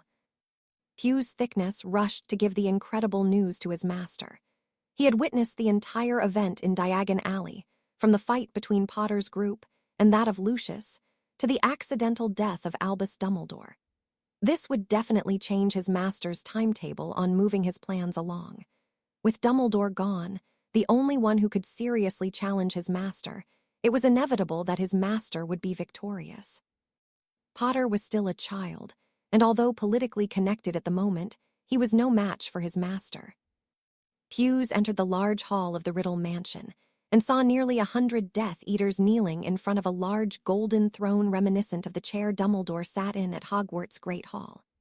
Directly in front of him were 6 forms that were twitching on the ground in front of his lord. Among those were Lucius Malfoy, Alexis Carrow, the Prewitt boy, and the Parkinson wench who thought too much of herself, Pew's mused. They were all in fetal positions, twitching from what looked like the after effects of the Cruciatus curse. Another was slowly spinning upside down in the air, his robes falling over and hiding his face. His back was bared, and several deep cuts crisscrossed each other. A large puddle of blood pooled directly beneath the unmoving man. It brought back the memory of Alecto Carrow, who also found himself on the receiving end of the Dark Lord's wrath. Alecto was never seen after that meeting. It was rumored that the Dark Lord allowed his snake to devour him. Pew's shivered at the thought of being crushed, and then eaten by the abnormally large snake.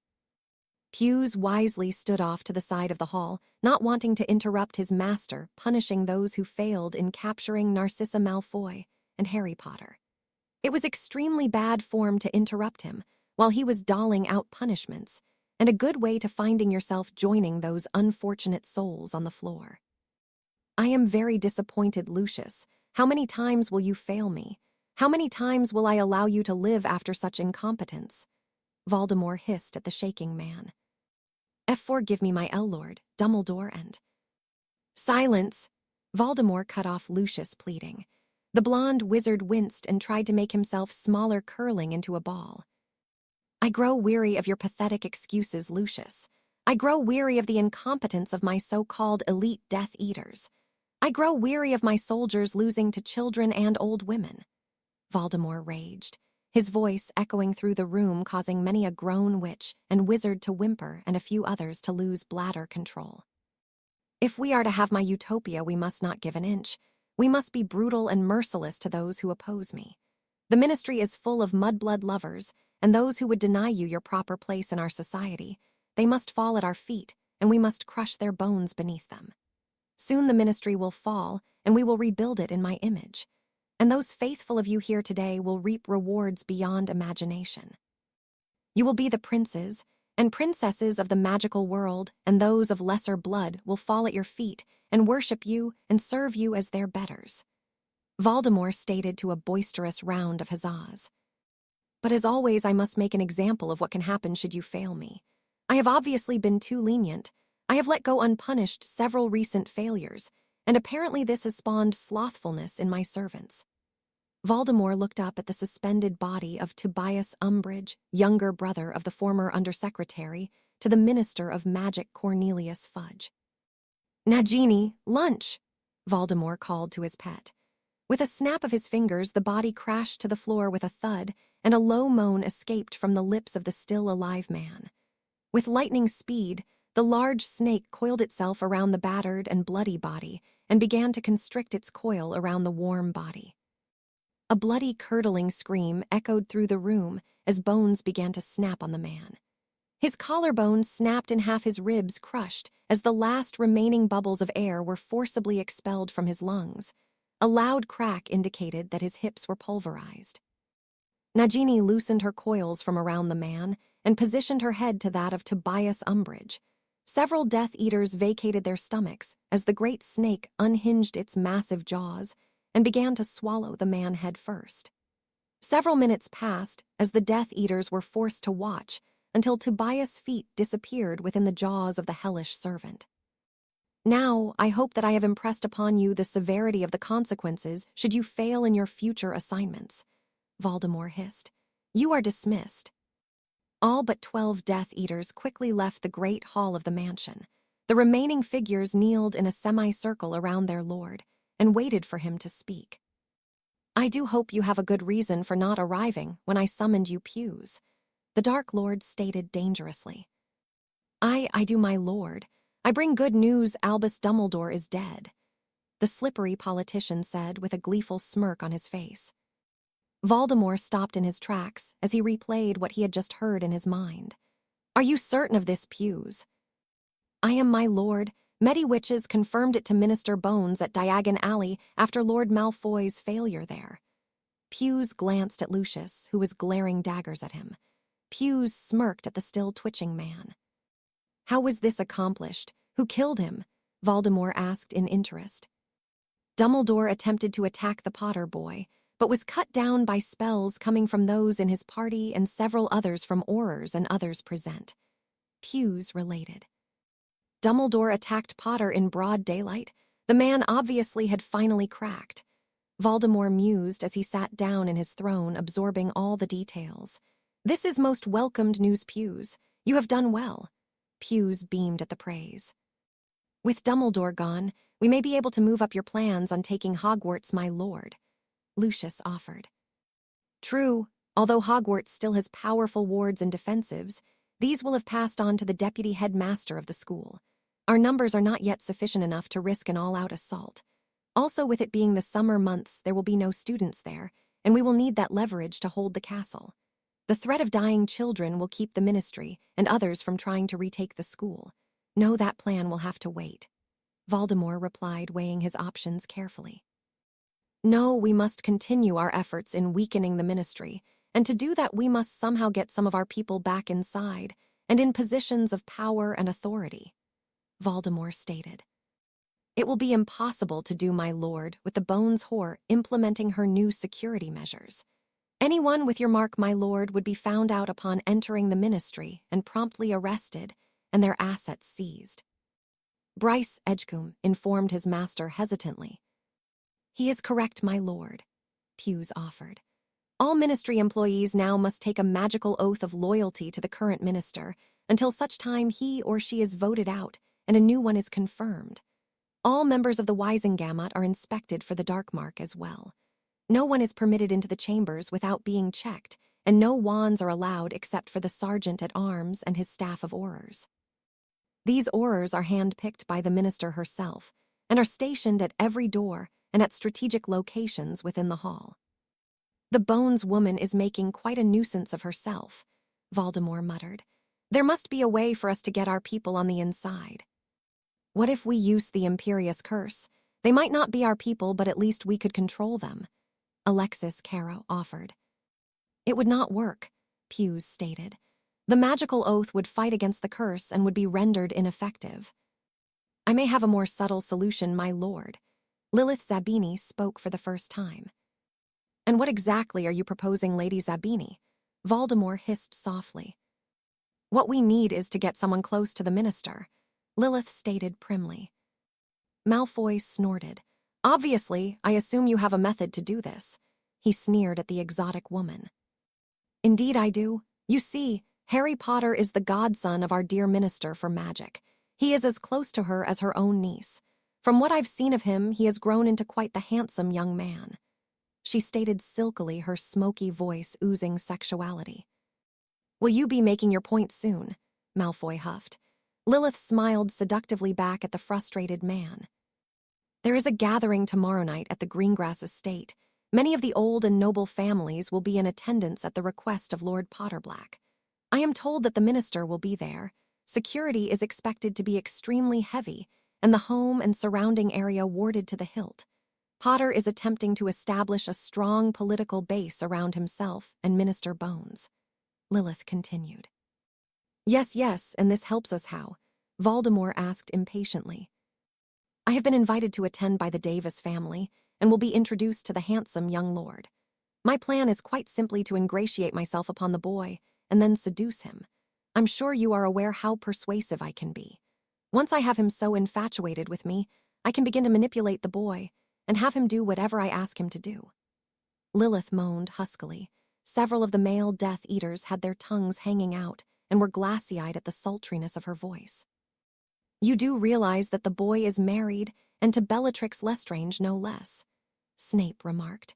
She would cut you up and toss you out her door as nothing more than meat scraps. Simpleton, Lilith mocked. He is the lord of two ancient and noble houses, and it is within the old laws governing marriage practices of the ancient and noble houses that he can take a wife for each house. If I can seduce him and get him to impregnate me, and being from an equal house, by the old laws he would have to take me as his wife if there is not one for that house already. Bellatrix would have no choice but to accept me as his second wife, Lilith stated smugly. Once I am entrenched in his little family, I am quite adept at subtle manipulations. With enough time, I could have him spilling his darkest secrets, influence his views and opinions, and have him introduce legislation that you, my lord, would want passed. I could even have little accidents happen to others in his little family, including Bellatrix. With enough time, my lord, I could have him walking right into your waiting arms with the key to the front door to the ministry, and you wouldn't even have to raise your wand. Lilith finished. Voldemort sat back in his chair and steepled his fingers in front of his face. His mind began to look at the potential pros and cons of this plan. Lilith was unmarked, and if she could somehow gain control over Potter and bend him to her, well, it would save his dwindling resources. Logically, it could take a few years or more for the plan to bear fruit. Could he wait? He had waited 20 years already, what would be a few more? He could still cause mayhem in the country and force the ministry to spend more of its resources in a vain attempt to find and engage him. And if she gave birth to his spawn, and if it were the only surviving heir, it would gain all the wealth of the Potter and Blacks once Potter was killed, and he would be, that wasn't even a question. That wealth would then be his to do as he wished, and he would need that kind of wealth to rule his kingdom. The plan had many what-ifs. Many things would have to fall into place for it to work. But if anyone could do it, It was the exotic Lady Zabini. She was as dangerous as she was beautiful. The widow of 7 former husbands was evidence of her skill. "Very well, my dear. You have my permission to go forward. I would also like the names of all the families in attendance to this little social gathering. I may want to pay them a visit in the future. I will also require weekly reports. I want as much information of the goings-on within the ministry as you can get," Voldemort ordered. "Of course, my lord. It will be done as you command." Lilith bowed to the pale-faced Voldemort, who was sporting a sadistic smirk on his face. Bella was sitting on the sofa in the small parlor of Black Manor. The setting sun cast its warm colors through the large window. The ambient light in the room was soft and low. Bella was humming a familiar lullaby, and Harry was stretched out on the sofa as well, with his head in Bella's lap. She was running her fingers through his raven hair and gently massaging his scalp. His eyes were closed and his head relaxing into the wonderful ministrations of his wife. His mind, though, was trying to sort through the events of the day and trying to find some sense in it, but there was none to be found that he could see. At least the family meeting had been productive. The family had gathered at the Black Home and had discussed what the death of Dumbledore would mean to the wizarding world. Amelia arrived later that afternoon after issuing a statement to the press and arranging a guard to watch over and protect Dumbledore's body. Aberforth had come and had taken his brother's body back to their family's ancestral home to be buried quietly. Aberforth had informed Amelia that he held no ire against those who were involved in the incident. He had noticed that his brother had become more and more obsessed with Harry over the years and had fallen into some kind manic delusion that he needed to control the boy. He also sent his deepest apologies to Harry for the way his brother had manipulated and harmed him. Surprisingly, Moody and Lupin had approached Amelia and offered their services to Harry and his family. Remus also wanted to apologize to Harry in person and hoped that he would forgive him for choosing Dumbledore over him. He realized too late that he had made the wrong choice, but did not know how to make amends. Harry, of course, forgave him immediately, and Remus was brought to Black Manor. Of his own accord and quite unexpectedly, Remus gave a wizard's oath to never betray Harry and swore an oath of loyalty to him and the House of Potterblack. Harry was grateful for the pledge of loyalty, as it removed any doubt of insincerity from Harry's mind. Through Moody, Harry learned that most of the remaining members of the Order of the Phoenix were interested in joining Harry. They'd have felt that this war could not be won by passive means. There were some, however, that were longtime friends of Dumbledore's that decided to go back to their own lives and not get involved. A few even blamed Harry for causing the death of the great wizard. By the end of the meeting, Harry's military arm had gained 30 new members. One good thing that came from Dumbledore was an extensive spy network throughout the wizarding community. They too had pledged themselves to Harry's cause through Mad Eye. Mad Eye Moody and told Harry that when the news of today's events and Harry's speech came to light in the morning, many of the disenfranchised magical community would turn to him as a light for hope. Amelia and Augusta agreed that the political fallout of this would be to sharply redefine the lines of political power. Harry, your stand on equality for all magicals will bring you tremendous support from the people who have been ostracized by the pure blood agenda. No one of your house status has ever so publicly stood up for them before. In affect, you have issued a call to arms for all those who feel disenfranchised. I just hope we don't see a backlash of violence on establishments and people of pure blood ancestry. I may need you to call a press conference to reassure the populace that the new administration will deal appropriately with any acts of bigotry or hate crimes. I said as much in my press release, but to have you give your approbation will be more helpful, I believe," Amelia stated with a little concern in her voice. "Of course, Auntie," Harry nodded. "Perhaps we can plan it for the day after the news is released," Harry offered. "That would be fine, Harry," Amelia sighed in relief. "Are we ready for the function tomorrow at the Greengrass Mansion?" Bella asked, changing the topic. Bill cleared his throat. "Yes, my lady. My team finished setting our special ward stones earlier this morning. Anyone with a dark mark will be immediately stunned as they cross over the threshold of the mansion. Any dark artifacts crossing the ward line will cause a loud shrieking to occur around the object. We also have the standard anti-portkey and apparition wards. Once the party begins defensive, and offensive wards will become activated around the exterior of the house. We should be quite safe. Bill grinned as he sat back in his chair next to Hermione, who gave his hand a squeeze underneath the large dining room table the family had gathered around. I also have a dozen hand-picked Aurors who will be patrolling the grounds as well. I had met with Bill earlier and had those Aurors keyed into the wards, Amelia added. Do we know if Lady Zabini will be in attendance? Harry asked. According to Lord Davis, the invitation was extended and she had accepted. Augusta replied. Do we know if she is still Voldemort's secret keeper? Tonks asked. When I scanned Pettigrew's mind, she had been. We can only hope that she still is. If not, at the very least we can get a little more intelligence from her. Hermione spoke up, receiving quiet nods from the group. Right, well, tomorrow should make for an interesting day, hopefully not as violent as today's was. You all have your assignments and know what to do, so let's be safe tomorrow. Harry smiled warmly at his growing family before reaching for Bella's hand and led her to the parlor. Bella continued her soft singing and gentle ministrations to Harry's scalp. She loved these moments with her husband, when he was unguarded and just allowed himself to be putty in her hands. All too often he unfairly placed the burden of guilt upon himself. He felt guilt over Hermione's parents' death, for Luna's father, and for the countless other deaths that had occurred since Voldemort's rebirth. With her constant reassurance, Harry was getting better at not blaming himself. There were just those rare moments when the guilt crept back in. But those moments were becoming much fewer. What kind of wedding would you like to have, love? Harry's random question caught her off guard. His eyes were still closed and his breathing soft and even. Wedding? Bella asked with a bit of confusion. Yeah, doesn't every girl dream about their wedding? Harry asked, opening his eyes and looking up at the love of his life. WL, yes, but we kind of skipped that part, didn't we? Bella replied with a crooked smile. In the eyes of magic, we are husband and wife. I don't need some stuffy ceremony to know that I am totally yours and you are totally mine.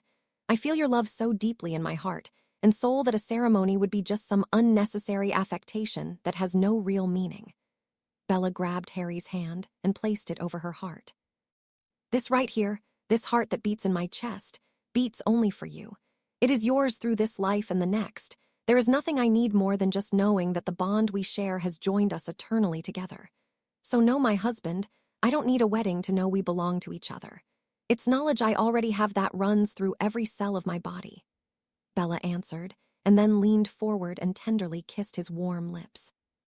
Harry stared in loving awe at his wife as she flooded their bond with all the love in her heart and the sincerity of her words. There was nothing more to say on the matter. In all things that mattered, they were husband and wife, and nothing could be more wonderful. Harry relaxed his head back on Bella's lap as she renewed her efforts in relaxing her husband. Suddenly, the doors to the parlor opened and quickly closed as two bodies entered into the room in a tangle of limbs. The pair seemed to be fighting for oral dominance as two pair of lips were trying to devour each other. Hands were roaming furiously trying to remove clothing. Bella and Harry stared at the couple and then back to each other and then back to the amorous couple. Harry sat up and next to Bella, who had a large grin on her face. Harry then cleared his throat. I hope we're not disturbing you, Harry stated, trying to keep the amusement out of his voice.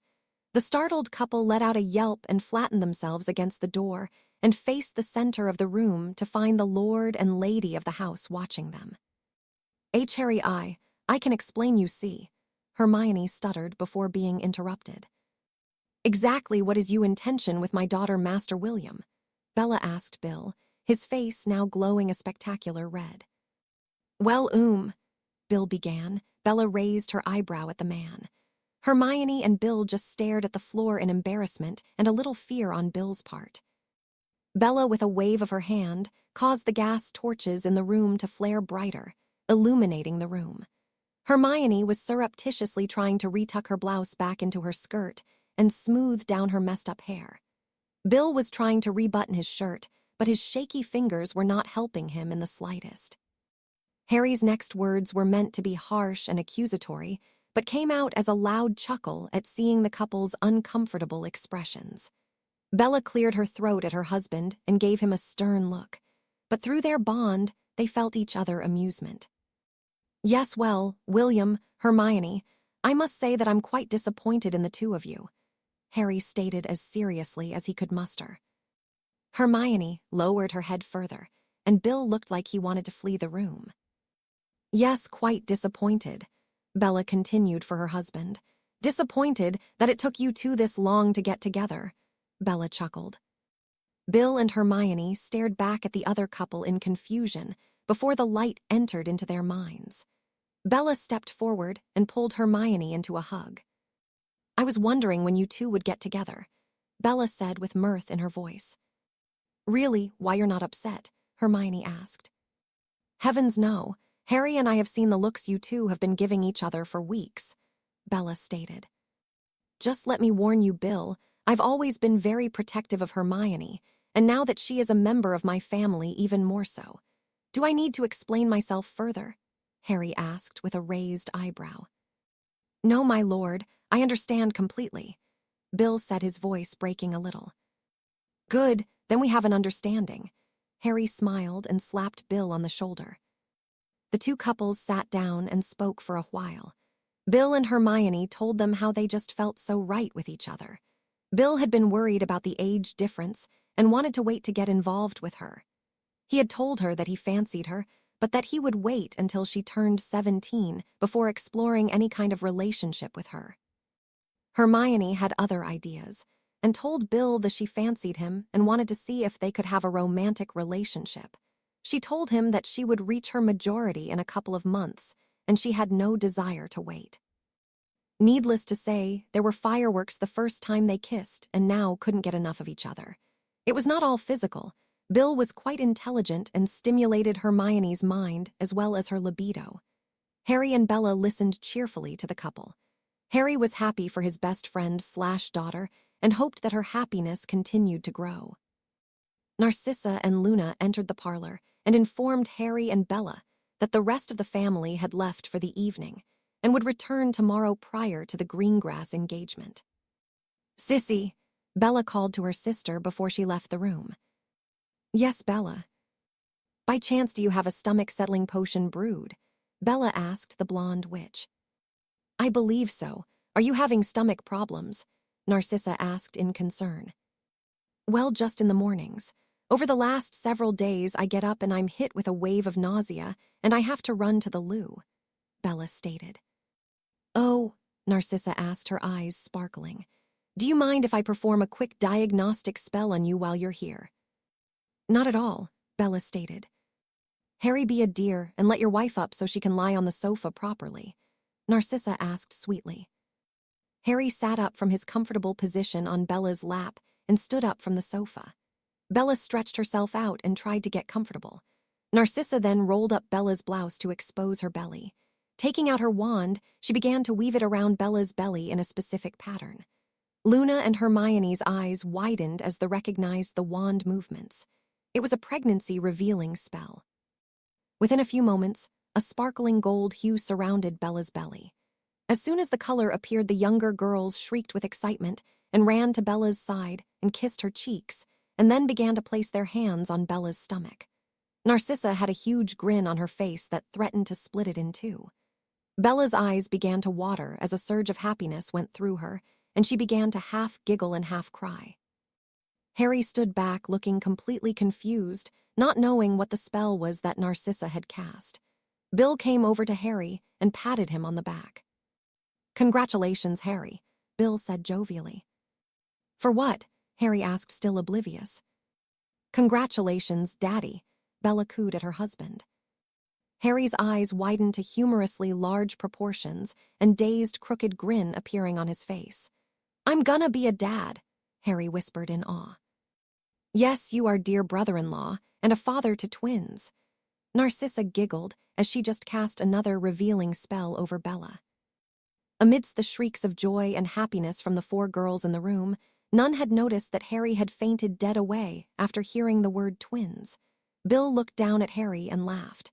I suppose there's a bottle of fire whiskey somewhere in this house. I think Harry's going to need it. Bill laughed as he stepped over Harry looking for the libation and a couple of glasses. Chapter 33. A very happy Bella lay sleeping, snuggled against her husband. His right arm was draped around her waist with his hand lying gently on her bare belly. A small smile graced her face at recalling his reaction last night when they learned that she was pregnant. After a quick enervate by Luna, Harry was all smiles the rest of the night. He was so excited that he called the rest of the family to give them the wonderful news. Although many had just left the manor, they all returned to congratulate the couple. Well, that is to say, they gave Harry a quick hug and then focused all their attention on the expectant mother. Susan immediately volunteered to take charge of the baby shower. Hermione was going on proudly about becoming a big sister. Luna was scouring the house for all the BUTTERBER corks she could find to make the ANTINARGLE necklaces to give the twins when they were born. Poppy pulled out a ledger and was scheduling monthly visits to check on Mother and Bobby's, and no one could quite understand Minerva, who was so excited that she started speaking in her native Gaelic, confusing everyone. It was well past midnight before the house emptied again, and Bella and Harry actually had time alone to bask in the glow of the wonderful news. Harry had been hyper-attentive, and Bella loved every minute of her husband fussing over her. She knew that his greatest desire was to have a family of his own, and although he considered the others to be family, the two lives growing within his wife were the first to be of his and Bella's combined blood, created by the enduring love they had for one another. Bella, as she was apt to do from time to time, began to doubt if she was worthy of the life she now enjoyed. A life where she was incandescently happy with a man she valued and loved more than her own life. Now there were two precious lives growing within her. It all seemed so impossibly far from where she was a few short years ago. While Bella was lost in her musing, the scenery changed before her. Suddenly she found herself in an ornate ballroom, softly illuminated by a large chandelier that hung from a gilded dome roof. A rich mahogany wood floor stretched out beneath her feet. A large plate glass window dominated one side of the room, allowing the twinkling stars and the light of a crescent moon from the night sky to add a touch of romance to the setting. She looked down upon herself and gasped at the sight of the most beautiful ball gown she had ever seen. It was a deep red dress that complemented her goddess-like feminine curves and her long, dark hair. Her ears perked up as a hauntingly beautiful song began to echo around the room. "May I have this dance?" Bella turned around at the sound of the voice. It was a voice she was intimately connected to. It was a voice that always solicited a stirring deep within her heart. She turned to face the handsome, dark-haired young man. She gasped again at the warmth and deeply passionate love that he had for her reflected in his eyes. She took the proffered hand and was gently pulled into his warm embrace, his eyes unflinchingly looking into hers. There was so much love reflecting in those emerald pools that if Harry had not been holding her, she was sure her knees would have given out and she would now be on the floor. Harry opened his mouth to speak. His voice was soft but firm. It was also laced with unmovable conviction. "Bella," even hearing her name on his lips caused her heart to flutter. "Never doubt that you deserve happiness and to be loved. We both have things in our past that have made us feel undeserving of love. But by whatever god or goddess has allowed us to find each other, I give my gratitude every day to them that you are in my life." Harry kissed her tenderly, and then they began to move in perfect harmony to the song. "Listen to the words of the song, love," Harry whispered to her. "No more talk of darkness. Forget these wide-eyed fears. I'm here. Nothing can harm you. My words will warm and calm you. Let me be your freedom. Let daylight dry your tears. I'm here with you, beside you to guard you and to guide you. Say you love me every waking moment. Turn my head with talk of summertime. Say you need me with you, now and always. Promise me that all you say is true. That's all I ask of you."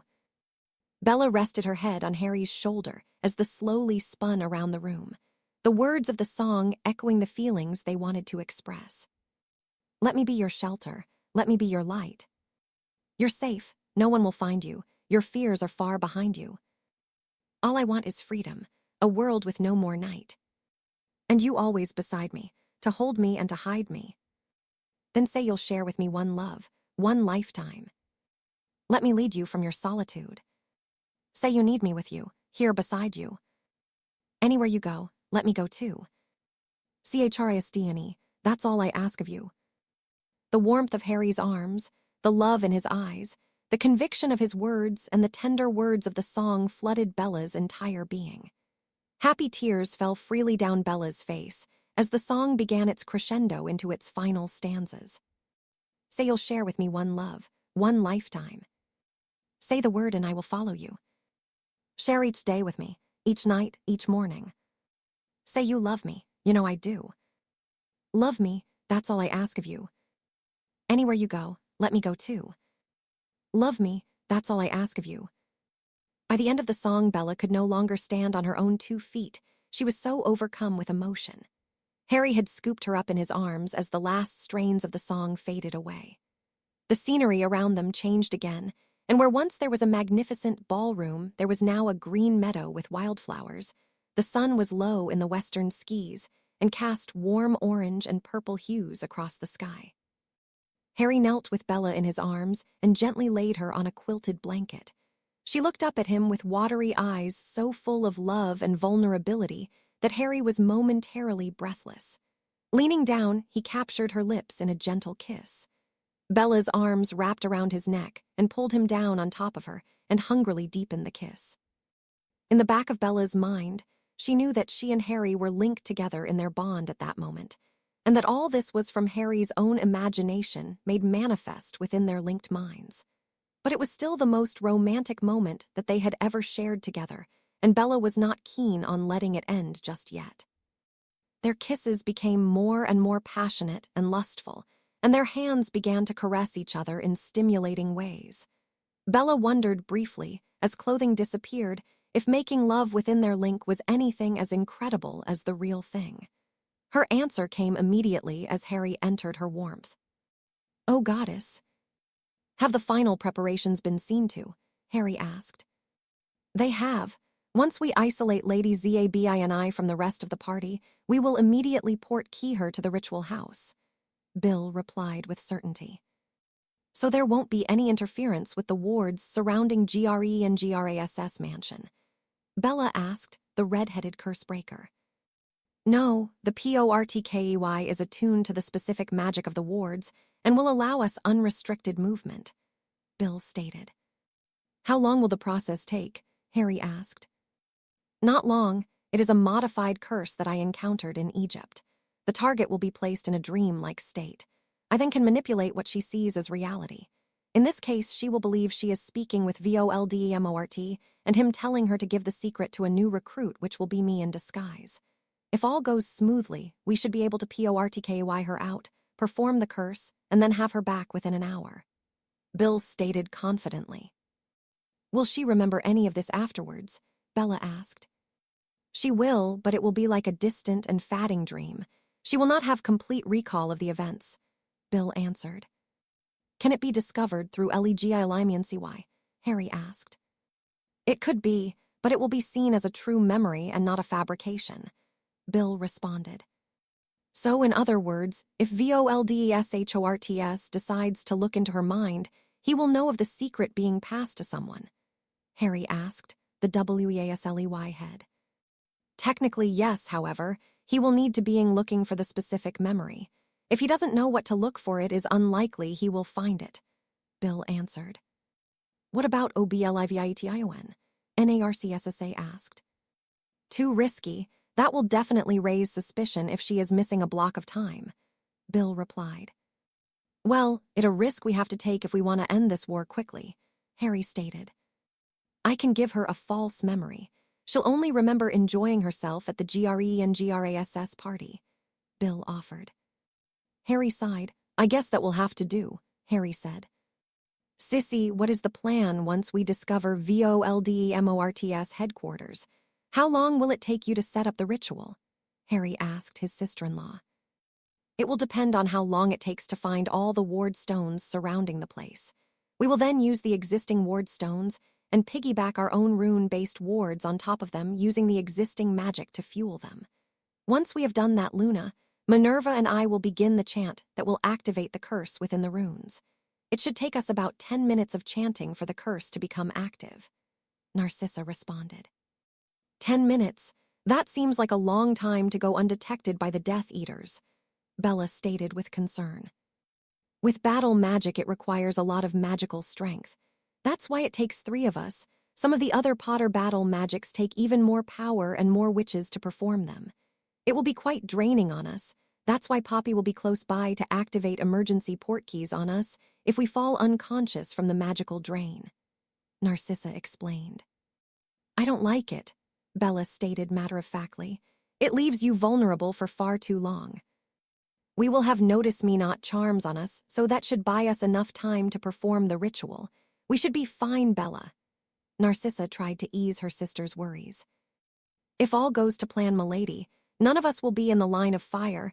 The Death Eaters and Voldemort will turn on themselves and do the work for us. It's an ingenious piece of magic. It's no wonder why the Potters were so feared in the Middle Ages. The power to turn your enemies against themselves is a useful military tactic, Bill stated. Bella huffed but nodded in acquiescence. After we get the information from Zabini, Bill, you and your team will scout out the area and locate all the ward stones. Once discovered, return for Sissy, so she can begin the process of changing the ward stones. I'm trusting you, Bill, to bring everyone back unharmed. Harry glared at the older redhead. I will protect them with my very life, my lord. Bill bowed. Harry nodded. I want to move on Voldemort as quickly as possible. I don't want him to have enough time to discover what has happened to Lady Zabini, Harry stated, looking at the assembled family.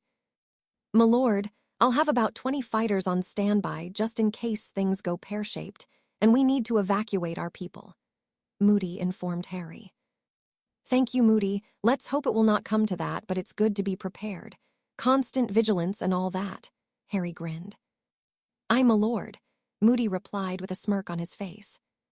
The Greengrass mansion was actually not too far from Black Manor in southern Wales. The Blacks, Potters, and the Greengrass had been allies for centuries. Several Potters had also married into the Greengrass family, as they had with the Blacks. Such were the customs of the Welsh purebloods, which the Potters were among them. The large mansion was in the classic Tudor style, set in the middle of 50 acres of sprawling green gardens and walkways. The 500-year-old home boasted a huge banquet hall with regal arches and a large open fireplace with the Greengrass family crest above it. 15th-century tapestries hung from the walls, along with the polished dark wood floor, gave the room a sense of history and nobility. The room could hold 150 people comfortably. This is where the political gathering would occur, and Harry would present his case to many of the old houses. The Potter Black entourage came by flew to a reception room within the mansion. Only the closest of friends used this entrance into the Greengrass home. The majority of guests would either come by portkey or apparition to the front gates of the property. There they would take a coach to the main house. The portkey and apparition site was guarded by 8 of the Ministry's top hit wizards. One of Bill Weasley's protective wards was placed at this entrance. Anyone with the dark mark would be instantly discovered and then promptly arrested and sent to a holding cell within the Ministry. Welcome to our home, Lord Potterblack. David Greengrass spoke, stepping forward and offering his hand. Harry obliged the offered hand and shook it firmly. My gratitude to you and your family, Lord Greengrass, for allowing us the use of your beautiful home for this function, Harry replied with a slight bow of the head. Please allow me to introduce my family. This is my wife, Evelyn the Lady Greengrass. Evelyn curtsied to Harry, who placed a kiss between the first 2 knuckles of her right hand. It is an honor to meet you, Lady Greengrass. And these are my daughters, Daphne, who I believe is in your same year at Hogwarts. Ms. Greengrass. Daphne curtsied and Harry kissed her hand in the same manner as he had with her mother. It's a pleasure to see you again. I see that your beauty continues to blossom. I fear for the educational pursuits of the male population of Hogwarts. Your presence will surely drive them all to distraction. Harry grinned. Daphne's face blushed at the compliment. Thank you, my lord. It is also a pleasure to see you again. I hope that our past interactions with each other will not deter any future formal alliances between our 2 houses, Daphne stated with a hint of nervousness. You were never a part of the crowd who were actively hostile to me, Miss Greengrass, and I do not hold their actions against you or your family." Harry smiled warmly. Lord Greengrass smiled at his eldest daughter. She had the makings of a fine diplomat. "Thank you, Lord Potterblack." Daphne curtsied once more. "And this little one here," Lord Greengrass spoke again, "is my youngest daughter, Astoria, who will be starting her 3rd year at Hogwarts this year." Astoria glared back at her father for the little comment. "I see that your sister will have some competition for the loveliest witch at Hogwarts," Harry sweetly told the young girl, kissing her hand as well. Astoria turned a bright shade of crimson at the compliment as she curtsied. "Thank you, Lord Potterblack. So will you be attending Hogwarts this year?" Astoria asked the handsome young man. Harry grinned at the young girl. "Alas, I'm afraid I will not be returning to Hogwarts." "But don't you want to finish your schooling? How will you get a job?" Astoria asked innocently. Daphne looked up in surprise as well. "Astoria Greengrass, what an impertinent question to ask his lordship." Evelyn Greengrass chastised her youngest. Harry chuckled and held up his hand to forestall Lady Greengrass' ire on the young girl. "It's quite all right, Lady Greengrass. It is after all a fair question. To answer your question, my lady," Harry, directing his response to Astoria, replied. "I will be taking private tuition and taking my newts early. Other obligations and duties require my full attention at the moment, but be assured, milady, that I will complete my education." Harry smiled warmly at Astoria, who again was blushing madly. Harry turned his attention back to his host. "Lord Greengrass, allow me to introduce to you my beautiful wife, the Lady Bellatrix Potterblack." Both Daphne and Astoria seemed to deflate a little after the pronouncement. Harry was unaware of the act, but Bella observed it and chuckled inwardly. She was sure that there would be many young witches at Hogwarts who will be heartbroken that the boy who lived was off the market. "Lady Potterblack, it is an honor to have you in our home," the Lady Greengrass replied. "And this is our daughter Hermione Jean Potterblack," Bella pronounced proudly. "Ah, I had heard that you had blood adopted her after the awful incident involving—" "Well," Lord Greengrass cleared his throat, aware he had almost brought up a painful topic. "It's a pleasure to make your acquaintance. My eldest daughter has spoken about you, of course, you being the top student in your year, and she having been second behind you since your 1st year. I dare say she has been working extra hard to try and take that top spot away from you." David Greengrass chuckled, getting a glare from Daphne. Hermione grinned sheepishly. "And this is our ward, Luna Lovegood, who will take up the title of Lady Lovegood once she reaches her majority," Harry stated, nodding towards the quirky blonde. "I was so sorry to hear about your father, my dear. You may not have known this, but I was one of your father's financial backers. We had attended Hogwarts together and had become close friends. His articles always were fascinating topics of discussion at our dinner table," Lord Greengrass stated warmly to Luna. "Thank you, Lord Greengrass. I plan on continuing my father's work once I finish school," Luna said proudly. "When that day comes, please come and see me, and I will do what I can to help you get the paper running again." "Thank you, Lord Greengrass. I will keep that in mind." Luna returned a genuine smile of gratitude.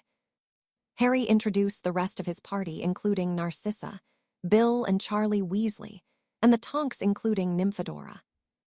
Augusta Longbottom and Neville arrived shortly after the Potters, followed by Amelia and Susan Bones. Amelia had come with her protection detail as the Minister for Magic. The group was shown to the banquet hall, where other guests who had arrived earlier were mingling. Harry recognized a few of the families, including the Diggorys, and was introduced to the rest by Augusta and Amelia. A magnificent buffet had been set, and people were eating and mingling, while a 7-piece orchestra was playing in the music loft above the hall. After what seems to be the 100th person Harry was introduced to, he finally made his way to Lord and Lady Davis and their guest, the Lady Zabini. "Good evening, Lord Davis." Amelia opened the introductions. "Minister Bones, a pleasure to see you here." Lord Davis bowed his head slightly. "Thank you, Lord Davis. Allow me to introduce Lord Hadrian James Potterblack and his wife, the Lady Bellatrix Potterblack. Lord Potter, this is Lord Charles Davis III. Lord Davis bowed first, being from a lesser house. Harry returned the bow in a show of respect to House Davis. I am pleased to meet you, Lord Potterblack. May I introduce my wife, the Lady Callista Davis? Lord Davis spoke. A pleasure to meet you, Lord Davis, and you as well, Lady Davis. Harry gently kissed her hand. And this is a close family friend, the Lady Lilith Zabini. Lilith Zabini was a goddess of a woman fallen to earth. She was statuesque with an olive complexion and deep brown eyes. Her hair was long, dark, and luxurious. Everything about her screamed sexual predator. She curtsied low to Harry, giving him an incredible view of her ample and firm cleavage. Bella scowled, inwardly wanting nothing more than to rip Zabini's eyes out, the eyes that were sending smoldering looks at her husband. Bella kept her face neutral, knowing that they needed her, for now. It is a pleasure to meet you, Lady Zabini, Harry stated, kissing her hand, his gaze fixed with hers. The pleasure is all mine, my lord, I'm sure. I hope you will save me a dance this evening. I would feel remiss if I did not share a dance with the most handsome man in the room, Lilith stated in a sultry voice. Harry had to admit the woman was stunning and knew how to stir the male libido. A small growl escaped Bella's lips, which elicited a small and hardly noticeable smirk from Lilith. Lord Potter, Charles Davis cut in. There has been quite the firestorm of publicity around you lately, and I must say it has garnered the attention of many in the upper ranks of our society. I was of course stunned, as I'm sure most of the population was, at the unfortunate revelations surrounding you and the late headmaster. His death was surprising, and yet I fear his untimely passing may have created a vacuum in our society. Although I did not agree with him on many issues, he was instrumental in keeping the balance of our society's more extreme factions. I'm curious to know if your intention is to fill that vacuum in order to maintain the balance, Lord Davis asked. That will be the main topic I will discuss tonight, my Lord Davis. But I will tell you this, I do not intend to support the status quo or let it continue. I mean to, what is the phrase? Oh yes, I intend to shake things up dramatically, Harry replied with a seriousness that belied his age. Are you sure that's a wise course, Lord Potter? I agree that change is needed, but we must proceed slowly and with patience. In time we will be able to slowly change to the society we aspire to become, Lord Davis offered. Many others who had overheard the conversation were now giving it their undivided attention. Seeing that the crowd was now interested in the conversation, Harry thought it best to begin his speech now. Harry tapped his wine glass, getting the attention of the room. He approached the small dais of the room and stood behind it. My lords and ladies and invited guests, Harry began. With your kind indulgence, I would like to address you now. Many, if not all of you, know that you were invited here because of your current or past alliances with the most noble and ancient houses of Potter and Black, and there are others still that were invited in hopes to create a new alliance with my houses. You may be asking yourself, to what end do I bring up this matter? What is the purpose of forging and reforging these old alliances? The question is both simple and yet complicated. My purpose for all of this is to bring together and form a political alliance so big and so powerful as to eradicate once and for all the scourge of our world, the self-proclaimed Lord Voldemort and his group of miscreants, also known as Death Eaters, Harry stated firmly and with power. Many in the crowd gasped at the mention of the Dark Lord's names. Crystal glasses shattered on the ground, and a few of the women fainted. Harry continued, But we must not stop there. My fellow wizards and witches, we must also eradicate those laws and customs that divide us as a people. To quote from an American president, a house divided cannot stand. When we segregate ourselves and label others within our community as second-class citizen or worse, we only damage ourselves. To those who believe that a person's blood purity equates to magical strength, let me give you a small history lesson. The student who scored the highest ever on their newts, and who is considered the most powerful wizard next to Albus Dumbledore in modern times, is a half-blood boy by the name of Tom Marvolo Riddle, also known as Lord Voldemort. Many who had read the papers had heard this claim before by Harry. Some still were reluctant to believe it, while others had finally been persuaded. Currently, there is another student at Hogwarts who is on track to beat even Riddle's scores, a Muggle-born girl, who I am proud to say is my best friend and adopted daughter, Hermione Potterblack, formerly Granger. Harry continued his impassioned speech for another hour. Afterwards, many families were eager to reaffirm their alliances with the House of Potterblack. 50 different families had been in attendance. 38 of those now were firmly with Harry. They were the families who were like Harry, fed up with the corruption of the government. Amelia could only do so much and needed a strong, supporting organization behind her to effect real change. The Potter bloc now controlled a little more than 2/3 of the votes in the Wisengamot. With this new power base, the entrenched pureblood elitist would be effectively neutered. With Amelia's house cleaning of old department heads, there was little now that Voldemort's supporters could do within the ministry without the ministry being alerted to it. Although some of the families did not give their full support deciding to remain neutral, it was a solid victory in Harry's opinion. The remainder of the evening was dedicated to mingling and planning, and a bit of dancing and pressing the flesh. Harry had been dancing with many of the ladies from the various houses, including Daphne and Astoria. Harry noticed the Lady Zabini moving in his direction and mentally informed Bella to get the others ready to enact their plan to kidnap the Italian beauty. Bella surreptitiously notified the others. "Lord Potter, I hope you did not forget that you promised me a dance." Lilith Zabini pouted her full lips on display. "How could I ever forget a promise made to such a beautiful woman, my lady?" Harry stated with his crooked smile and a bow. Harry stepped up to the beauty and placed one hand on her hip, and the other held her hand. They began to dance around the room. Lilith closed the distance between them with her breast pressed firmly against Harry's chest. Her lips mere inches from his and her deep brown eyes staring wantonly into Harry's. "It is becoming a bit warm in here, don't you think?" Lilith purred. "A bit, yes," Harry replied, clearing his throat. "Would you mind terribly escorting me to the balcony, my lord? I think I need to get a little bit of fresh air," Lilith whispered in her smoky voice. "Of course, Lady Zabini," Harry replied. "Please call me Lilith, my lord," she breathed. Harry grinned. "Then I insist you call me Hadrian," Harry told the older woman. Lilith smiled widely, her eyes sparkling. Harry offered his arm to her, and they began to make their way to the door that led outside to the darkened balcony. Harry felt a sharp pain on his hand and looked down to see a small scratch on top of his hand. "Oh my, Hadrian, I apologize for my clumsiness. My fingernails are a bit sharp. I should have been more careful," Lilith stated, searching Harry's eyes for something.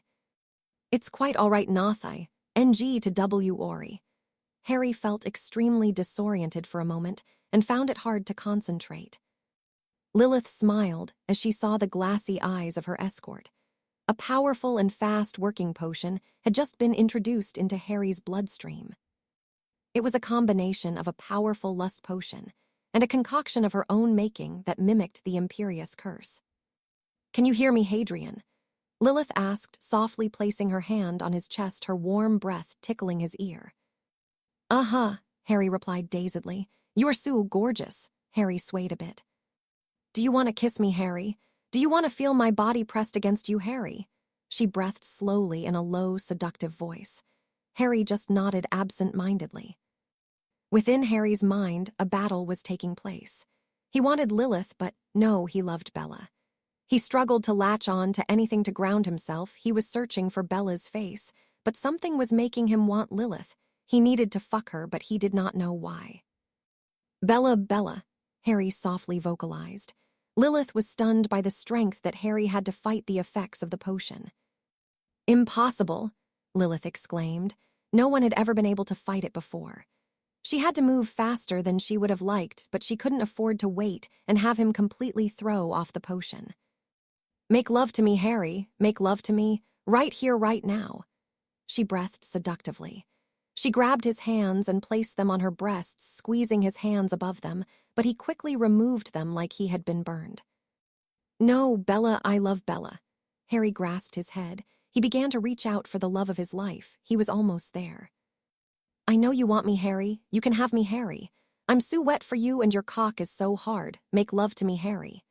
Lilith reached down to grasp his manhood, but Harry moved away. "How are you doing this, Potter? How are you fighting me? I didn't want to do this, but you leave me no choice." Lilith pulled her wand from her sleeve and pointed it at Harry. "Impuri." Bella had gathered the others and was heading toward the balcony when all of a sudden she became unsteady on her feet and swayed as if she were drunk. "Bella, what's wrong?" Narcissa asked her sister. Harry, Bella muttered, trying to shake the disorientation she was feeling. "What's wrong with Harry? Bella, Sissy asked, but Bella seemed to be out of sorts, grabbing her head. Reluctantly, Sissy slapped Bella across the face. The reaction was immediate. "That bitch!" Bella roared and took off for the balcony with the others following closely behind. Bella threw the double doors opened and saw the Zabini slut pointing her wand at her husband. Bella threw her hands forward and in a powerful show of wandless magic shouted, "Get away from my husband, you bitch!" Lilith was thrown bodily into the wall adjacent to the balcony door. Lilith's limbs were painfully stretched out and away from her body. She was being forcefully crushed against the stone wall. Lilith tried to scream, but whatever Bella was doing had forced all the air from Lilith's lungs, and the Italian beauty was near unconsciousness. A gentle hand grabbed her shoulder. "Love, I'm okay. Let her down, we need her alive." Bella heard the gentle voice of her husband and turned quickly and embraced him tightly. The magic Bella had used ended, and Lilith Zabini fell to the floor with a thud, alive but unconscious. Harry looked over Bella's head toward Bill, Charlie, and Narcissa. "Grab her and Portkey back to Ritual House. Bella and I will have to stay here and be visible. Once you have her there, find out what her plan for me was. Obviously, she drugged me for a reason. I felt almost compelled to have sex with her. I think without my link to Bella she would have been successful," Harry told the group. Narcissa looked pensive and then spoke. "Clever little bitch," Narcissa groaned. Everyone turned to look at her. "I'm not positive, but my guess is that she intended you to impregnate her," Narcissa explained. "But why?" Harry asked, confused. "There is an old law that is still on the books that pertains to the noble houses. If a member of one house impregnates another from a house of equal standing, especially in regards to a head of house or heir, he is honor-bound to marry the woman and give her station as a lady of that house, meaning her child will become the heir once her lord has passed. I'm sure she had plans for Bella and you to have a short life expectancy so that she and her loved child would inherit everything," Narcissa finished. Bella quickly pulled away from Harry's arms and drew her wand and marched toward the women on the ground. Her face was furious and was about to cast a spell when Harry stopped her. "She never would have succeeded, love. I was already beginning to overpower her potion." Harry spoke softly in her ear as he wrapped her in his arms. "I know, but it still pisses me off," Bella said angrily. Harry released her, and Bella gave the unconscious woman a swift kick in her midsection. "Bella," Narcissa hissed. "What? I didn't hex her, just gave her a little parting gesture." Bella stuck her tongue out at her older sister. "Right, Bill, let's get her out of here and back as fast as we can," Harry said. "Will do. Charlie, Narcissa, let's get this over with." With that, Bill pulled a short piece of rope from his robes. He tied one end to Lilith's right hand, and Charlie and Narcissa grabbed hold of another section of the rope. Bill spoke the activation phrase, and then they were gone. Chapter 34. Ritual House, Black Manor. The walls that made up the large circular room of the Ritual House glowed eerily. Varying shades of green and red seemed to slowly swirl within the stone as it traveled around the room.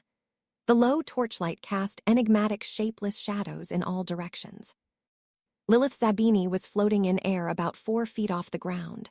Her hair was blowing around her head in slow motion, as if made to do so by some unseen wind. Her arms were angled down her palms, facing forward in a look of supplication. Her eyes were closed, and her face was completely slack. Narcissa, Luna, and Tonks, under Bill's direction, set up the ward anchors and spells needed to induce the hallucinogenic state.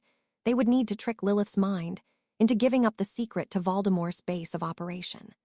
The curse would allow the caster to control what the victim would see and hear, creating a lifelike representation of what the caster wanted the victim to see. This was similar to what the twins, and Charlie had done to various Death Eaters, but not as terrifying. Bill prepared himself mentally for the ritual. Creating the illusion could be mentally and magically exhausting if it took too long. The ward anchors around the circular room were etched with specific runes that corresponded with similar runes drawn upon Bill's forehead. The anchors would draw upon Bill's magic and create the illusion within the room itself, and not within the mind of the victim. In this way, all of the senses were involved, which added to the realism of the ruse.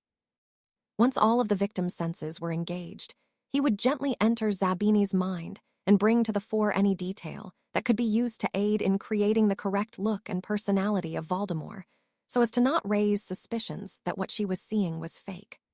Performing passive legilimency and maintaining the illusion increased the amount of concentration required to maintain the ruse. It was also a gamble. If Zabini felt his presence in her mind, the ruse would fail, and they would lose any opportunity to retrieve the information they needed from her in a benign way. He would also use the opportunity to discover her motivations for her attack on Harry. Much like a dream, the illusion would have neither beginning nor an end. However, magic would fill in the holes by pulling forth past interactions with the Dark Lord, creating a sense of continuity that the brain could not differentiate from real memory. That was the hope anyway. Bill Weasley, head of House Weasley, leader of the Dark Mark Killers, and captain of the militia of House Potterblack, stepped into the ritual room and immediately had to steady himself from falling to his knees. The power created in the room by the ward anchors and activated by the runes on his forehead forcefully leached onto his magic. The chamber remarkably seemed to amplify the power the runes gave to the curse. Out on the streets of Nocturne Alley, he had never felt such a pull at his magic when using this curse to disable the Death Eaters. It took him several seconds to focus his mind and get his bearings. Once he had acclimated to the new level of power being drained from him, he began to focus on the matter at hand. "The Dark Lord commands your presence," Bill whispered, planting the first seed in Lilith's mind. Lilith's own mind would provide the atmosphere and environment the illusion would create, but it was Bill's use of legilimency and magic that would cause the runes to activate and then create the illusion. The ritual room slowly morphed into an ancient church courtyard with a large stone archway. Dying and dead trees lined the outer stone wall, which was only about a meter in height. The church seemed to have been long abandoned. Bill wondered if this was a predetermined place that Voldemort called her to when he wanted her. A shadow began to form in the graveyard next to Bill. Darkness coalesced around it, slowly taking shape of humanoid form. The creature was pale and hairless, slits for a nose and pair of lifeless red eyes. He was a small man, which surprised Bill, who, like many other witches and wizards, believed that the darkest wizard in a century was larger than life.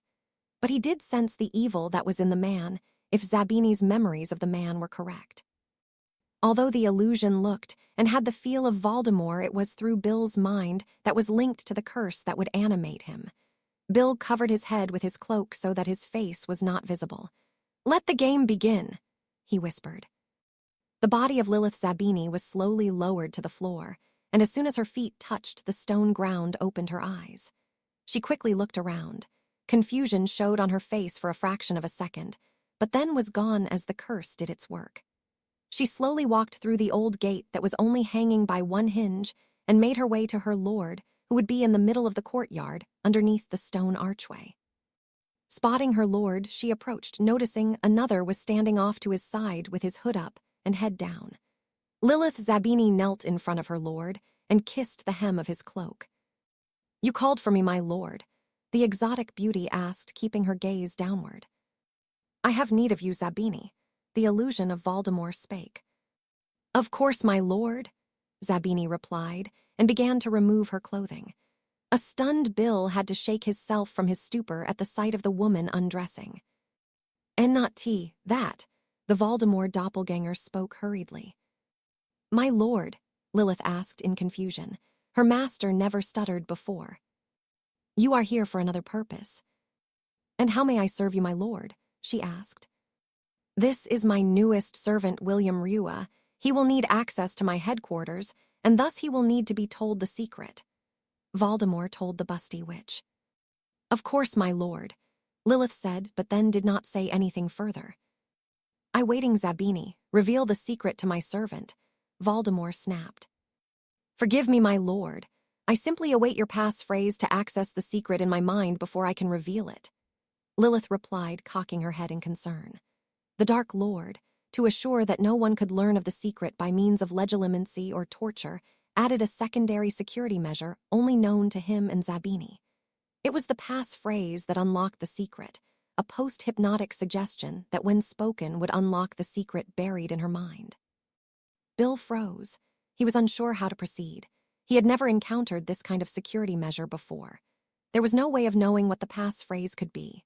What was it? Was it in English, Latin, Gaelic? He had no clue. This was not good at all. He had no idea how to retrieve the secret. Even with legilimency, there was no way for him to trick her in bringing it to the fore of her mind if the knowledge of it was buried in her mind, completely forgotten, until the passphrase was spoken. Bill pulled out his wand and immediately stunned Zabini. Rubbing his face in frustration, he had no idea where to go from here. The environment of the room changed once again and returned it to the circular stone ritual room it had been before. Harry and Bella were getting concerned. The hour mark had already passed, and Bill and the others had not returned with Lilith. The soiree was beginning to break up, and Lady Davis had been inquiring about the whereabouts of the Lady Zabini. Amelia approached the couple and whispered in a hushed tone, "I received word from Nymphadora." Amelia shook her head slowly. "It didn't work. The secret is somehow protected by a passphrase. Without it, Zabini cannot access the secret within her mind." "What about legilimency?" Harry asked. "Wouldn't that be able to unlock it?" "I'm afraid not without ripping her mind to shreds. She would be little more than a vegetable afterward if we went that route," Amelia stated morosely. "Then I say we rip her mind to shreds," Bella harshly whispered back. "This is war, Amelia, and we need to use every method at our disposal if we're going to win this." "But loves—" "I know what you're going to say, Harry," Bella interrupted. "But what other choice do we have? We can't just let her go. Bill said that she would remember the conversation with the fake Voldemort, plus if we tried to obliviate her and send her back to the Dark Wanker, he will know that something happened to her, and then we're back to square one with no way to learn where he is." Amelia and Harry looked at each other, and then back to Bella. "Harry," Amelia interrupted his thoughts, "for obvious reason, I can't condone what would be the torture of another human being.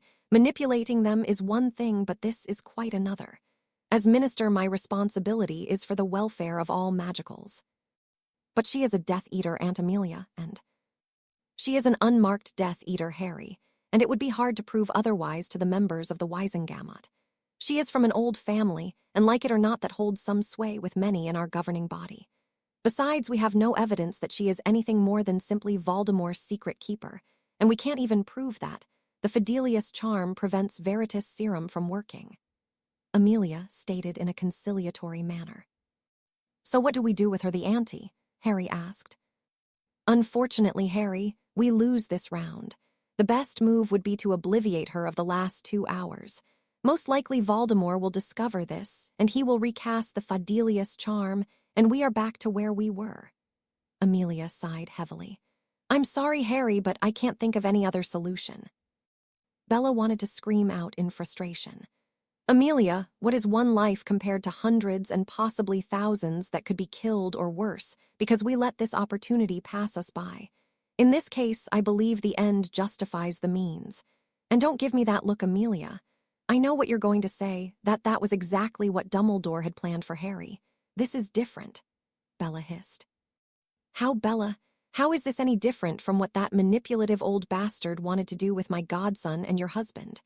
Amelia roared. "Because Harry is not protecting the hiding place of a bloody mass murder. That's why. Sweet Morgana. Amelia, if we let her go, we could be extending this war by years. We have a chance here. A chance to bring the suffering to an end. A chance for Susan and my Bobbies to grow up without the fear of some crazed bastard hunting them." Bella returned fire, her eyes glowing from the buildup of her magic due to her anger. Amelia sighed deeply, rubbing her face with both hands. She realized that this was a pivotal decision in her short term as minister. If she allowed Lilith to go free, it could drag the war on for who knows how long. But could she live with herself knowing she was sentencing an intelligent and vivacious woman to mental ruin? Her thoughts turned to her beautiful niece and her new fiancé, to Luna and Hermione, and then to all the children that could lose their parents or parents that may lose their children. She then glanced at Bella's hands that were resting on her belly, as if shielding her unborn children from the evils of the world. It was a terrible decision for anyone to have to make, but in the end, she knew that it was the right course. She sighed heavily again, as the weight of this decision seemed to collapse hard down on her shoulders. Let's get the information, whatever it takes. I'll support you, Harry, even if it cost me my position later. I will support you.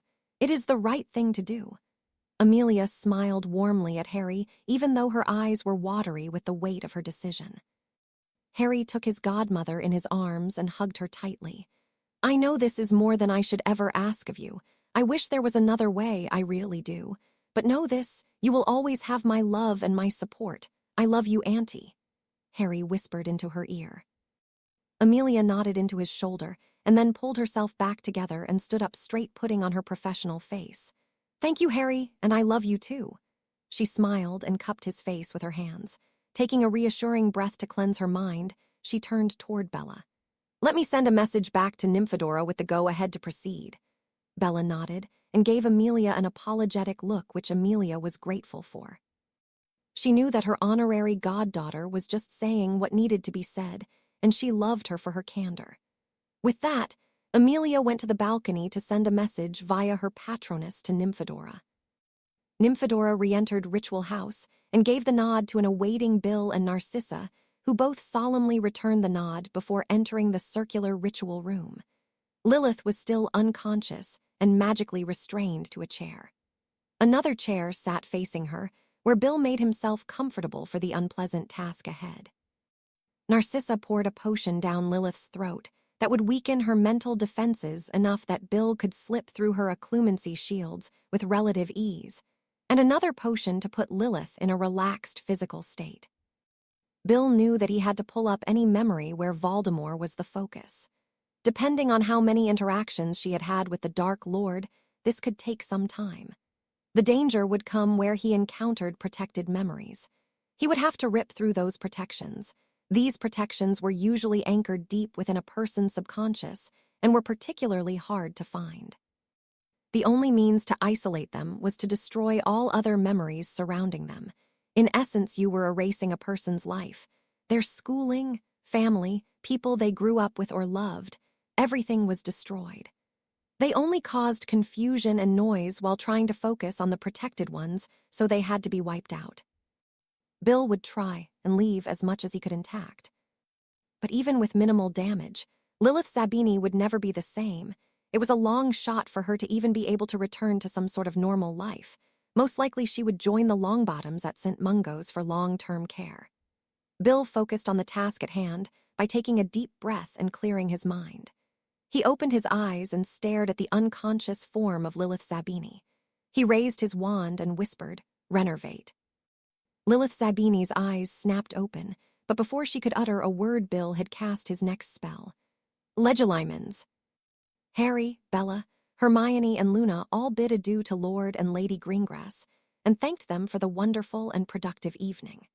The Greengrass were given an invitation to come to Black Manor for dinner before Daphne and Astoria returned to Hogwarts. Lord and Lady Davis, who were leaving at the same time, had given up on finding Lady Zabini, assuming that she had made her own way home. The Davis bid their host good night, but not before inviting Harry and Bella to their own home for a more private meeting. The Potters stepped out of the Floo back at the manor and quickly made their way to the Ritual House. Their ears were greeted by the piercing screams of Lilith Zabini as they entered the dwelling. The exotic beauty, with all her beauty and charm, looked like a wraith of her former self. She was deathly pale, her eyes filled with excruciating pain. A trickle of blood was seen falling from her left ear, and her body seemed to randomly spasm. Bill Weasley sat across from her, sweat dripping from his face, body rigid. He seemed to be struggling to maintain his control. It is not commonly known, but most curse breakers are master occlumens, and as a necessity had to become masters in legilimency as well. The first was to protect their minds against the myriad of curses, jinxes, and spells that were commonplace in their line of work. The later was needed in case one of their co-workers fell victim to the many mind-attacking curses that the ancients used. This skill was used to bring their comrades back by skillfully repairing the minor and sometimes major damage to their psyche and subconscious. Hermione, seeing Bill's state, moved to hold him and give him encouragement. She was quickly grabbed by Narcissa and pulled away from the redhead. "You can't interfere, Hermione," Narcissa told her soothingly. "He needs to maintain complete focus or he will lose the connection."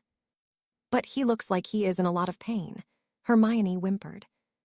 "It's a difficult process against an unwilling target.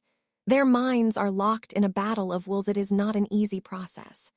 Zabini will be throwing what defenses she has at Bill, and he will be attempting to destroy them as he searches for the memories we need."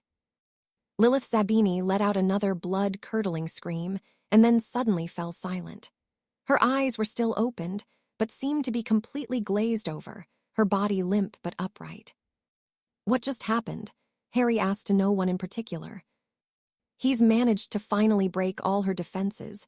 Now it's just a matter of how long it will take to sort through her memories until we find the pass code and then the secret. I suggest the rest of you go back to the house. Nymphadora and I will remain here to help Bill. We'll notify you as soon as we have anything," Narcissa told her family. I want to stay as well," Hermione stated. Narcissa smiled at the young witch, remembering what it was to be young and in love. An image of her 16-year-old self hiding in a broom closet with a 16-year-old Remus Lupin flitted across her mind. "Very well, Hermione. I will have Hermes bring us all some tea," Narcissa told the young witch. Hermione smiled back and took a seat to wait. Harry, Bella, and Luna all retired back to the house and took seats in the main parlor. The old grandfather clock in the corner showed 12:45. Harry wondered how long it would take Bill to find the secret, or if he even would. It was all such a long shot, and he hoped that it was not all for nothing. To destroy the woman's mind and not find anything weighed heavily on him, even if she was a Voldemort supporter, it was an awful state to put someone in. The Longbottoms came to mind, and how Neville struggled every day with the knowledge that he and his parents would never enjoy a normal parental and child relationship. Lilith Zabini had one son, Blaise. He had for all intents and purposes made the boy an orphan. Yes, he was a Slytherin and part of the group that persecuted him. Although Draco had seemed to have had a change of heart and was now in a sort of witness protection program in France with Lady Parkinson, Harry chuckled silently at the thought of Draco with Pansy's mother. Narcissa was overjoyed that her son was safe and, according to the French, enjoying a new identity in a heavily Muggle town. Would Blaise have switched sides? Harry mused. Would Lady Zabini have switched sides if she had been approached and offered protection? It was all a moot point now. Events had already been set in motion that ended any possibilities for the exotic woman. Harry, wake up. What is it, sissy? A groggy Harry asked. He had fallen asleep of the large sofa with Bella comfortably lying halfway on top of him. He glanced at the clock, which now showed 5:30 a.m. It's done, we have the information, Sissy told him softly. Harry sat up quickly, which earned an angry groan from Bella, who had been rudely pulled from a rather erotic dream starring her husband. How's Bill? Harry asked in concern. Exhausted, Hermione took him up to her bedroom and is tucking him in. I'm sure she is tucking herself in with him. Sissy smirked. She stayed awake the whole time, packing back and forth like a caged animal until it was over. What about Zabini? Harry asked, hopeful that she wasn't completely lost. Narcissa slowly shook her head. There wasn't anything Bill could have done to repair all the damage. The passphrase was buried so deeply within her psyche it was completely shredded. I doubt she will know her own name, Narcissa stated sadly. I've sent messages to all the family and the others to be here at noon to discuss what we have found and put our plan into motion. In the meantime, I think a nap for all of us is just what the doctor ordered. Narcissa yawned. Oh, and Harry, Bill found quite a few disturbing details about the Lady Zabini. She was quite the, for lack of a better word, psychopath. I hope that helps put your mind at ease. I know you have probably been stressing yourself about what we have done. I want you to know that I believe it was not only necessary but justified as well. Narcissa kissed Harry on the cheek and then went to her bedroom for a bit of sleep. Maybe she would have a dream about a certain handsome werewolf. Chapter 35. The dining hall of Grimmauld Place was almost filled to capacity as the family and some of their allies gathered to discuss the discovery of Voldemort's base of operation. An expansion charm was used on the hall and extra seats conjured by Narcissa and Minerva to accommodate the large gathering. The elves had provided enough drinks and finger food for a small army. Harry wanted to keep the knowledge of Black Manor down to just his family, and as such took over Grimmauld Place since the order had been broken up and its former leader deceased. Upon their arrival, they discovered the house elf creature, dead and lying in front of a portrait of his late mistress, Walburga Black. The portrait began a diatribe of profanities at anyone who passed by until she saw her three nieces, Bellatrix, Narcissa, and Andromeda. Stunned at their presence, she inquired about their presence in the Black ancestral home. Bella answered that she was now the Lady Potter Black and matriarch of both houses, and warned the portrait about further outbursts, or as the new matriarch of the house, she would have her permanently removed. Walburga beamed with pride that a daughter of House Black was now the matriarch of two powerful houses, and quickly agreed to the terms. This would bring great prestige back to the family, the portrait smirked. Harry stood at the head of the long table. To his right was his beloved Bella, sitting tall and straight, and looking every part the aristocratic but powerful witch that she was. Bella, with her unmatched skills at dueling and her unnatural sixth sense of knowing where her opponent would move, was a formidable opponent in any fight, and it was right that she should be at his right-hand side, as his second in command of the allies and vassal houses to House Potterblack.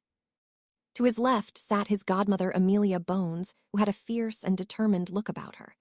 Those who knew her were well aware of the power at her command. She was cunning, extremely intelligent, and a terrible force of nature if you got on her bad side. Harry could not have picked two better people as his generals than Bella and Amelia. Amelia also brought with her the weight of the ministry, which made available an enormous amount of logistics and manpower. The family had been planning the demise of the Death Eaters and Voldemort himself since the family came together. Amelia had been quietly working behind the scenes to organize a militaristic response from the ministry should Voldemort be located. She was determined to bring a swift end to this war, and by damned, she would throw everything she could at the problem to see it done. To the right of Bella sat Narcissa, and then Andromeda. To the left of Amelia sat Augusta Longbottom, and to her left Minerva McGonagall. It did not escape anyone's notice that it was these 6 independent and powerful witches that made up Harry's inner circle. These were the people he trusted most. These were his counselors and his conscience, but most of all he saw them as his family. Amelia and Bella were his military advisors. Augusta and Andromeda were his government and legal experts. Narcissa and Minerva covered a wider range of things from banking and finance to magical education and magical exploration and innovation. Under Bella and Amelia were Bill Weasley and Alistair Moody as captains in the Potterblack militia, which now boasted close to 200 witches and wizards that had been recruited from the allied houses and now defunct Order of the Phoenix. Included in this militia were the Weasley twins, Charlie, Neville, and Hermione, much to Bill's displeasure, who did not want her part of an active combat team, but wanted her in a safer area of the mission. But Hermione, above all else, was a Gryffindor, and had courage and determination to spare, not to mention a stubborn streak a mile wide. She would not sit in safety while others risked their lives. Amelia had also quickly but quietly put together a reserve force of 150 Aurors and hit wizards placed under the command of Rufus Scrimgeour. He had been informed that a possible strike against a Death Eater stronghold would occur sometime soon. No details were given to the recruits to avoid the information making its way back to Voldemort. They were told that this was a joint live fire exercise with a ministry-sponsored militia and to come battle-ready. The militia, hit wizards, and Aurors would be divided into 20 teams that consisted of 20 soldiers each. They would be used in waves. 3 waves of 5 teams would assault the castle from different sides if the ritual should fail. Otherwise, they were to pick off those who managed to get past the wards. There would be no taking of prisoners. Anyone with a dark mark went down, for good. The 5 remaining teams would be held in reserve until needed. Narcissa and Minerva's team included Luna, Susan, Daphne Greengrass, and Professors Septima Vector and Aurora Seinstra, who were recruited by Minerva from Hogwarts. These witches would be part of the ritual team who would play the most important part of the assault on Knot Castle, using their combined power to activate the 2-part battle magic ritual that Luna and Narcissa had learned from the Potter Grimoire. 7 was a powerful magical number, and according to the grimoire, it would take at least 7 powerful witches to maintain the power flow needed to keep the curse viable. Aurors Nymphadora Tonks, Hestia Jones, Jerry Dunnigan, Connie Hammer, along with Remus Lupin were charged with the protection of the ritual witches. They were to protect them at all costs. If one ritual witch was to fall, the circle would be broken and the curse would fail. The ritual had 2 parts to it. The first part was called the Mist of Fear. The circle would summon a mind-altering greenish mist that would rise from the ground between the ward stones. It would find its way through every nook and cranny of the castle and grounds, infecting every witch and wizard it came in contact with. It was created to cause fear and an overwhelming feeling of betrayal that would compel the Death Eaters to turn on one another, thinning their ranks quickly. Only those who could outrun the mist or had strong occlumency shields could escape it. The downside was that it was severely taxing on the circle and could not be held for long periods of time. They had 10 minutes max that they could hold the curse before it dissipated, and the intended targets would return to normal thought processes. It was hoped that a large concentration of the Death Eaters would be found together, where the curse could work with devastating effect. The second part of the ritual would be the most crucial for victory. Runes would be drawn on the chest, arms, and legs of the militia. The ink used to draw the runes was a combination of blood from the 7 ritual witches and a mixture of herbs and plants such as ginseng, fennel, and sow thistle, which were known to produce strength, energy, and protection. Corresponding runes were drawn on the witches and on a master rune stone in the middle of the ritual witches' circle, which would activate the curse and the protections. The blood in the inked runes linked the combatants to the witches. The combined power of the witches and the rune stone acted as an amplifier of magic, as the combined cores of the witches, in theory, became one supercharged magical core. This supercharged core then pulsed out ward and activated the runes on the soldiers within the wards. They would then receive an increase of strength, speed, and be capable of throwing off minor curses and spells. The ritual would bear an incredible strain on the ritual witches, taxing their own strength and challenging their ability to maintain focus under such a great stress. As great as the risk was to the witches involved, Narcissa believed that they were all capable and powerful enough to meet the challenge. Augusta and Andromeda would be responsible for any necessary emergency portkeys and medical needs. Poppy Pomfrey, once the teams had left, would convert the large dining room at Grimmauld Place into a triage and trauma center. She had brought with her 2 interns that were learning from her and who happened to be in 2 of the allied houses, Penelope Clearwater and Samantha Stevens. They would treat the injured and send any who had life-threatening injuries to St. Mungo's. Poppy had notified her old friend Marcus Welby, the head healer of St. Mungo's, that there could be a confrontation coming soon and to prepare for wounded witches and wizards. Welby a vassal house to house, Potter had been asked to keep the information quiet, but to be prepared. Welby, as director over the Wizarding Hospital, had made discreet orders from all his potion providers to increase the number of healing potions, blood replenishers, and the like to his orders.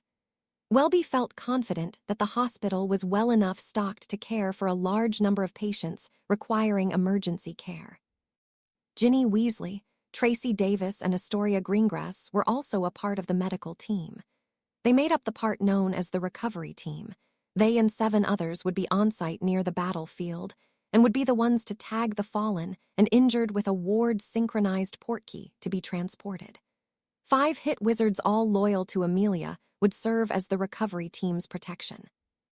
The kitchen would become an emergency medical dispensary and was stocked from floor to ceiling with a myriad of potions, from blood replenishers to burn ointments and Skeel Grow to calming drafts. Bill, Charlie, Tonks, and Narcissa had arrived earlier from scouting the old Knot mansion in Northumbria. the small group was able to locate all of the ward stones surrounding the castle like home. Narcissa had painstakingly piggybacked the Potter ritual runes onto the existing runes surrounding Knot Manor, while the others watched over her and noted locations of any sentries. They opined that Voldemort felt very secure with his defenses because the group found no sentries except for at the castle itself. The castle sat on 150 acres. There was very little open field to mount an all-out straight-on offensive against the castle. There was a large labyrinth of hedge rolls to the rear of the property. Although it provided cover, it also obscured your view of what was coming toward you. If the enemy came into the maze, it would be close quarters fighting. A large stone garden dominated part of the front and sides of the ancient building, with a variety of stone and marble, statues more hedges, but of the shorter variety, and a large bowery and other water features sporadically placed around the property. A large fountain dominated the front of the building, obscuring the entire main entrance from a forward-moving force, and thus not giving the attacking forces a clear line of sight at exiting targets. There were anti-apparition and anti-portkey wards in the original ward scheme. This would actually benefit the attackers, making sure their targets did not escape the influence of the ritual. Their only worry was that they did not know how many Death Eaters were located within the walls of the large building, and there was no way to know if Voldemort himself was there. The task would be a difficult one if they weren't able to thin the ranks in the initial attack with the ritual curse, but it was too great a prize not to attempt it, and Harry and Amelia had resolved themselves to bring the war to a swift end. Voldemort sat on his throne in the large reception hall of Knot Castle, looking over the 500 assembled Death Eaters. His captains, who were at the front of the gathering, were kneeling in front of their lord, waiting patiently for him to address them. 3 hours earlier, the Dark Lord had called for all his subjects. There was only one reason that their lord would call for all their numbers. He had planned an attack, and it was to happen tonight. Voldemort would only assemble his troops the day of a planned attack. It was to eliminate the possibility that a spy within his ranks could tip off his enemy. Although this did help in keeping loose lips silent, it had a major drawback. The captains had but moments to organize their troops in some sort of manageable chaos once they learned of the objective. A Muggle village near Hogsmeade was the target. Voldemort chose it because of its close proximity to the all-magical village. It would be a shot across the bow to warn the magical that he was still a threat, and to cause fear to ripple through the residents of the magical town, letting them know that they could be next. The objective was simple, complete annihilation of the residents. Every man, woman, and child, the bloodier the better. Voldemort had also sent for Fenrir and his pack of about 100 werewolves to slash, rip, and tear flesh from bone. He wanted the magicals, especially the Ministry, to witness the horror he could leash upon them. He knew that psychological warfare could be just as traumatic as physical, and he wanted to traumatize those who would defy him and his destiny to rule over them. Tonight, my loyal purebloods, tonight we strike back at those who have forgotten their place, those who have the hubris to think that they are our equals.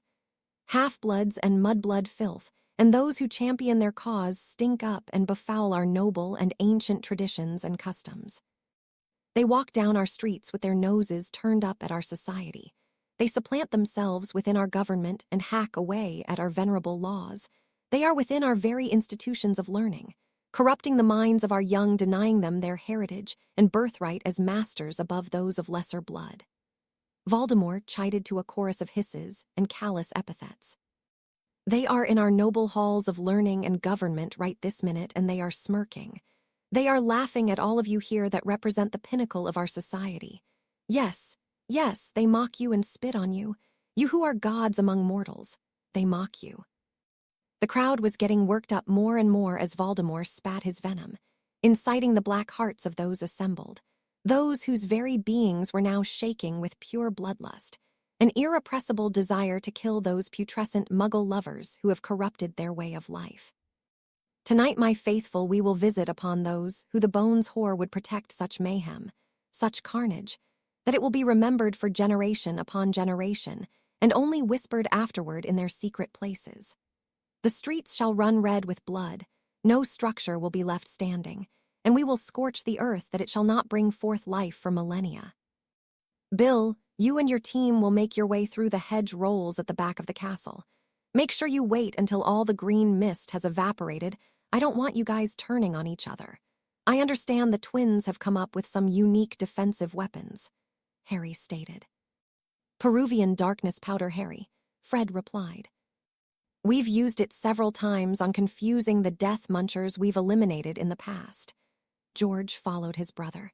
"It causes a cloud of complete darkness that no Lumos spell can get through. No one will be able to see." "That's great and all, but how do you intend to engage the Death Eaters? If they can't see you, then you can't see them," Harry stated. But that is where you would be wrong. Your most worshipfulness."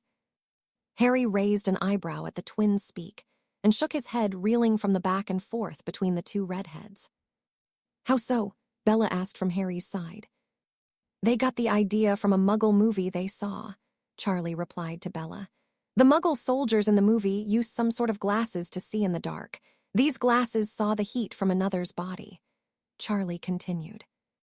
Yes, infrared I believe they're called," Harry offered. "I saw them used on a show on the telly when I lived at the Dursleys."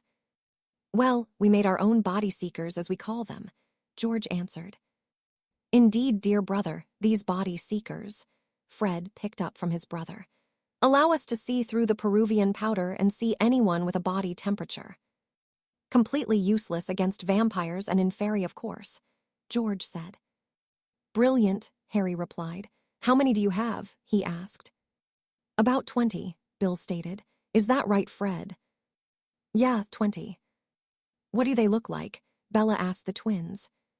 "Happen to have a pair on me," George replied, and withdrew a pair of glasses from his cloak that looked amazingly like the round glasses that Harry used to wear, except for the metallic green color of the lenses.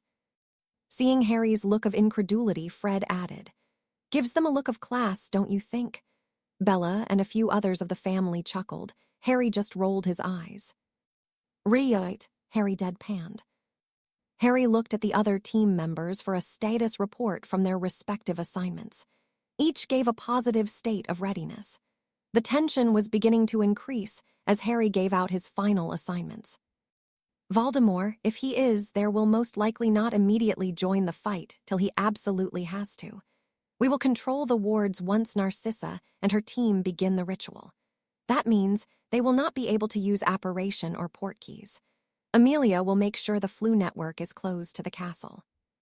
If all goes to plan, the Death Eaters will be in such a state of confusion and fear that we should be able to overwhelm them with few losses. But as Moody has warned us, plans can go to hell in a hurry once battle is engaged. So stick to your assignments," Harry stated, his heart pounding in his chest. "What of Voldemort?" Tonks asked. "Once Voldemort reveals himself anywhere on the battlefield, the one who sees him will fire a purple flare into the air. He or she will then back off and not engage him. I and my hand-picked team will then engage him and bring him down. I have a little surprise in store for the insane git." Harry shot a quick, meaningful gaze to Narcissa, who nodded back grimly, worry etched on her beautiful face. "Right then, we leave in 15 minutes. All team captains report to your teams. The rest of you know your assignments," Harry stated, dismissing everyone. "And so, I will lead us into a new era, where we are seen as gods living amongst worshipping mortals." Voldemort ended his speech to the ringing cheers of his followers. His cold sneer looked over his dark army, and he almost felt pity for those foolish enough to defy him or stand in his way. Voldemort abruptly came to a halt as his minions continued their revelries. Something was off. His mind whirled with confusion as he tried to identify what had just changed. Something had changed. His inner circle noticed the suddenly pensive-looking lord and had quieted. Like the tide washing back out to the ocean, the roaring numbers suddenly fell silent in a wave that began from the front of the hall to the rear. No one moved, no one dared speak as they all watched the Dark Lord seemingly staring off into oblivion. It was very disconcerting and no one knew what to do. The silence in the room was deafening. It came to him then. The wards have changed. He could no longer feel them, which meant only one thing. The whole hall jumped as the sounds of screams and spell fire suddenly burst through the stillness. Besides the 500 in the hall, an additional 300 were spread throughout the castle and the grounds. The Death Eaters nearest the large oak double doors that lead out of the hall threw them open to ascertain what the cause of the commotion was. Those same Death Eaters who had opened the door had looks of confusion on their faces as a fast-moving, rolling green mist quickly enveloped them. Chapter 36.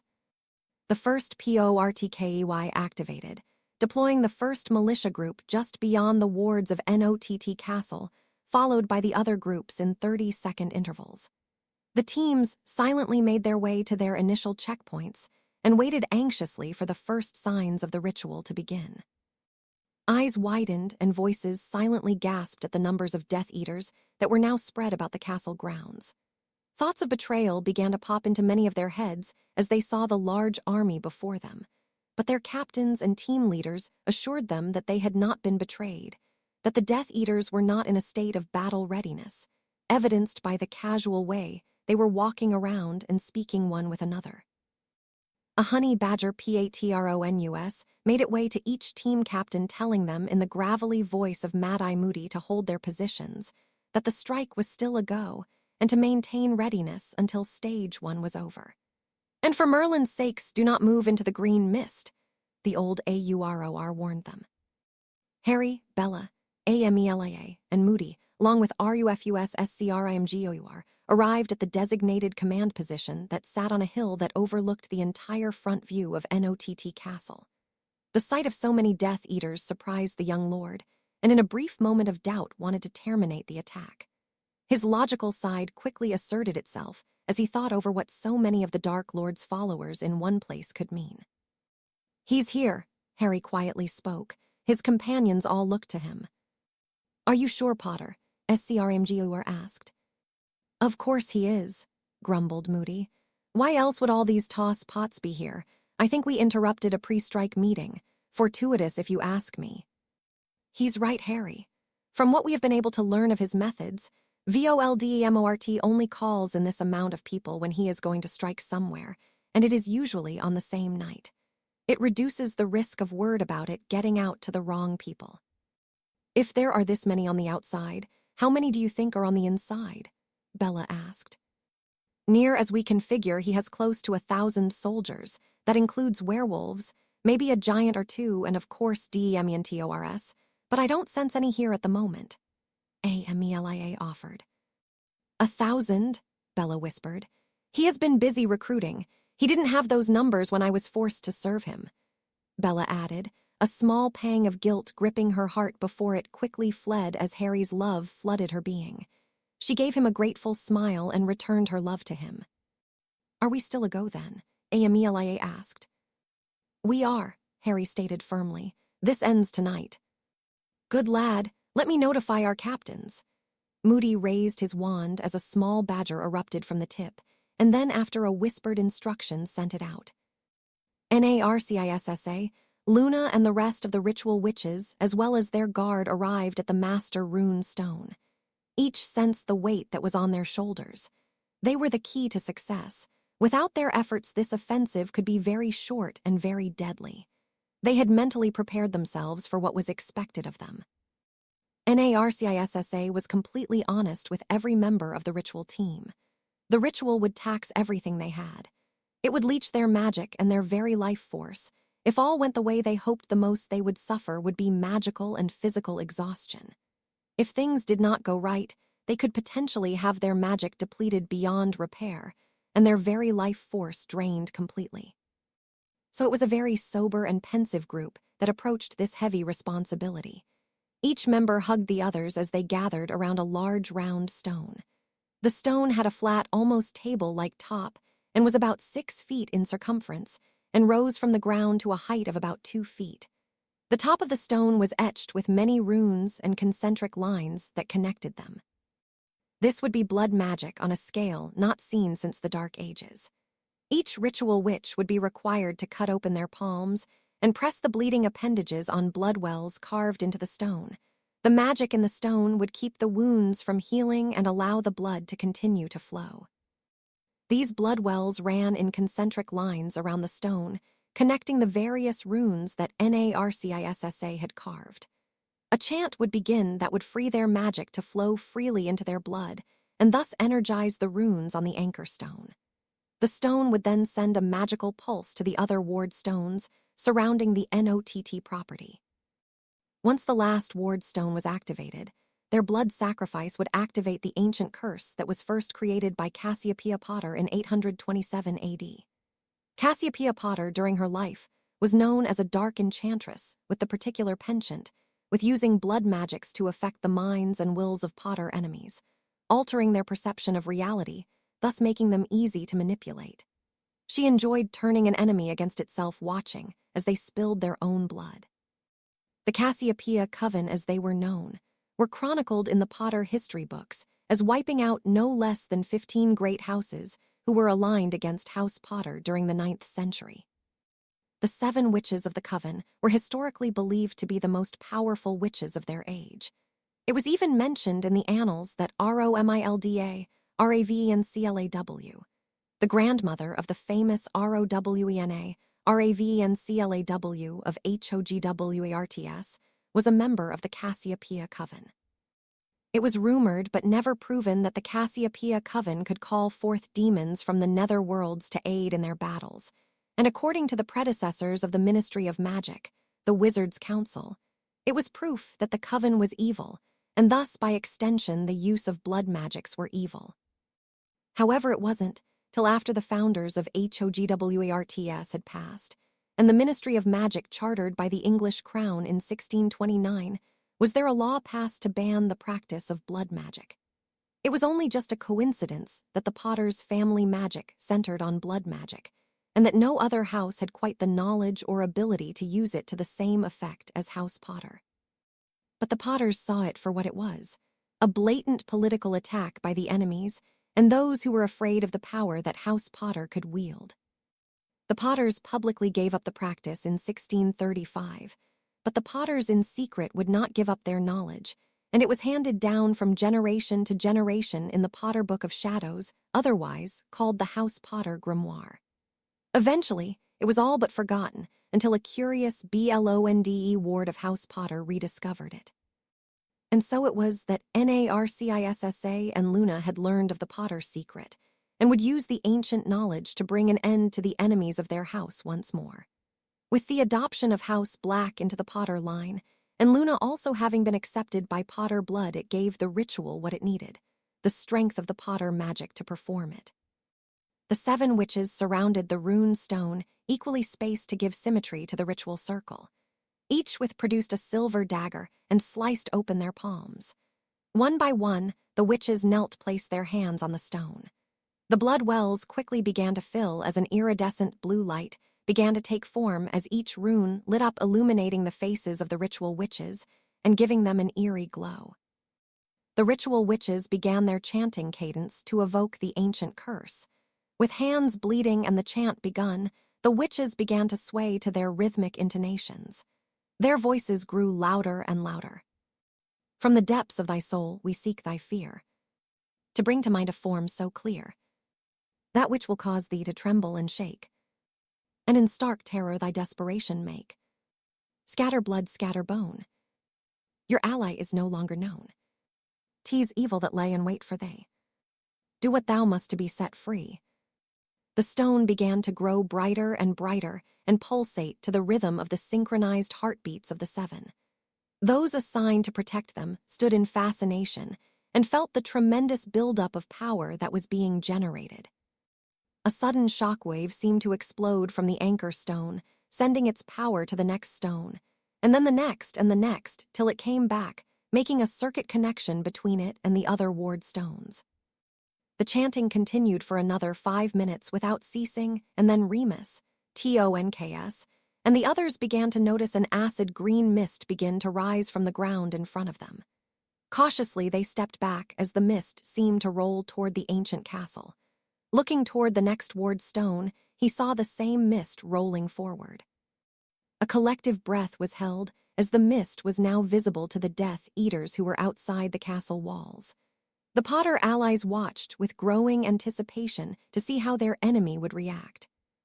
The rolling mist seemed to gain speed as it made its way over the castle grounds. The Death Eaters were unsure what was happening and made little attempts to keep away from the mist. 30 seconds later, the first blood-curdling screams were heard. A few seconds later, spell fire erupted all across the grounds. Cutting curses, bludgeoning curses, and the green of the killing curse was seen illuminated in the cursed cloud. The Potter allies watched the carnage unfold in front of them, many losing their constitution, and emptied their stomachs on the ground in front of them.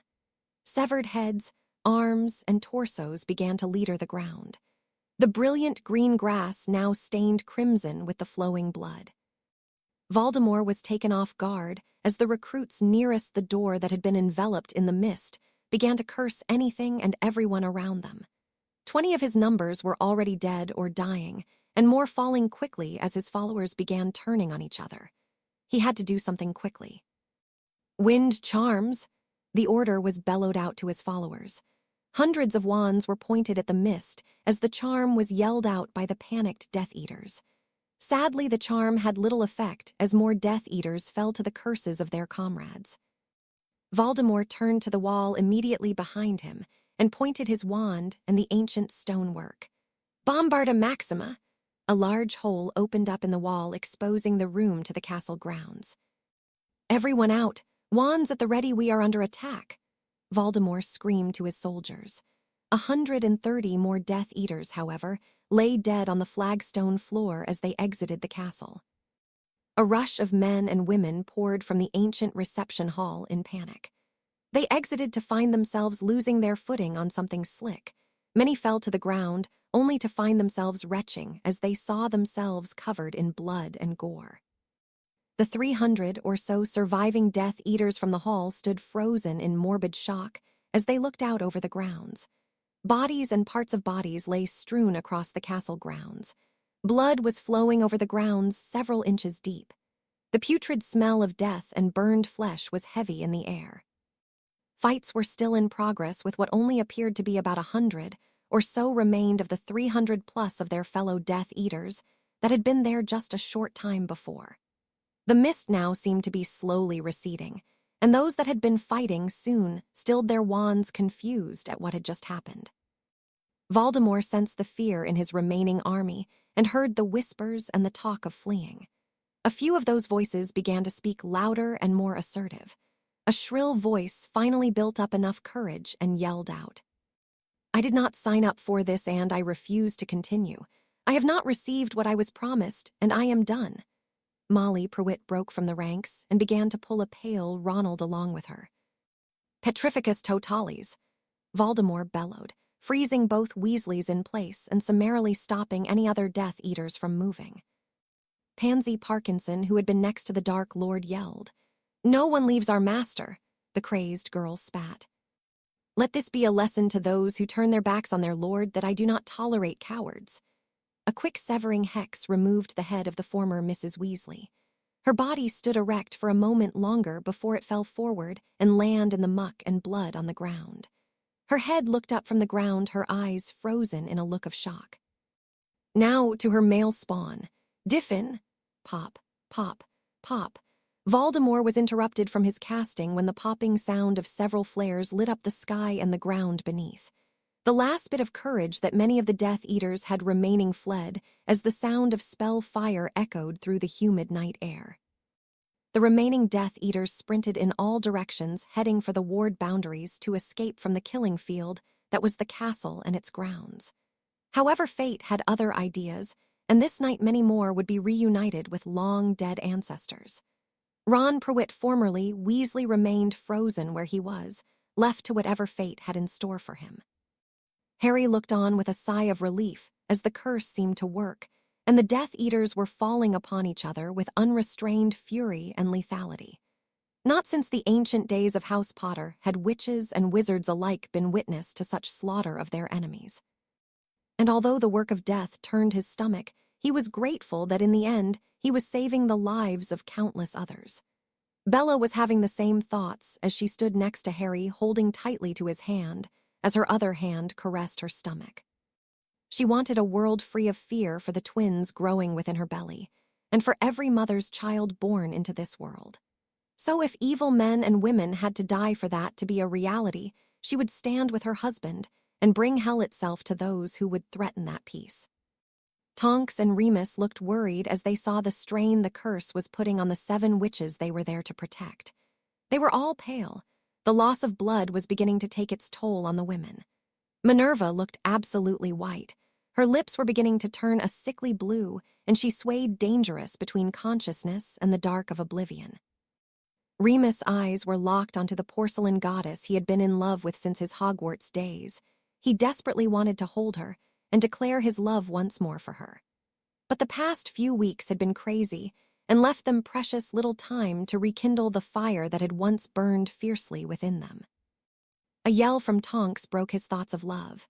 He turned to see Minerva collapse and the glowing stone go dark. Luna staggered and Narcissa groaned as well. All the witches were disoriented and weak. Remus's team quickly supplied the ritual witches with blood-replenishing potions as well as small doses of pepper-up potion until they were alert. Amelia, Moody, and Rufus saw the green mist begin to fade and immediately sent out Patronus out to their captains and told them to prepare for attack. They waited now for word from Nymphadora that the second part of the ritual was complete before sending the militia along with the hit wizards and aurors into battle. Harry received word from a concerned Tonks that Minerva could not continue and that they could not start the second part of the ritual. Damn!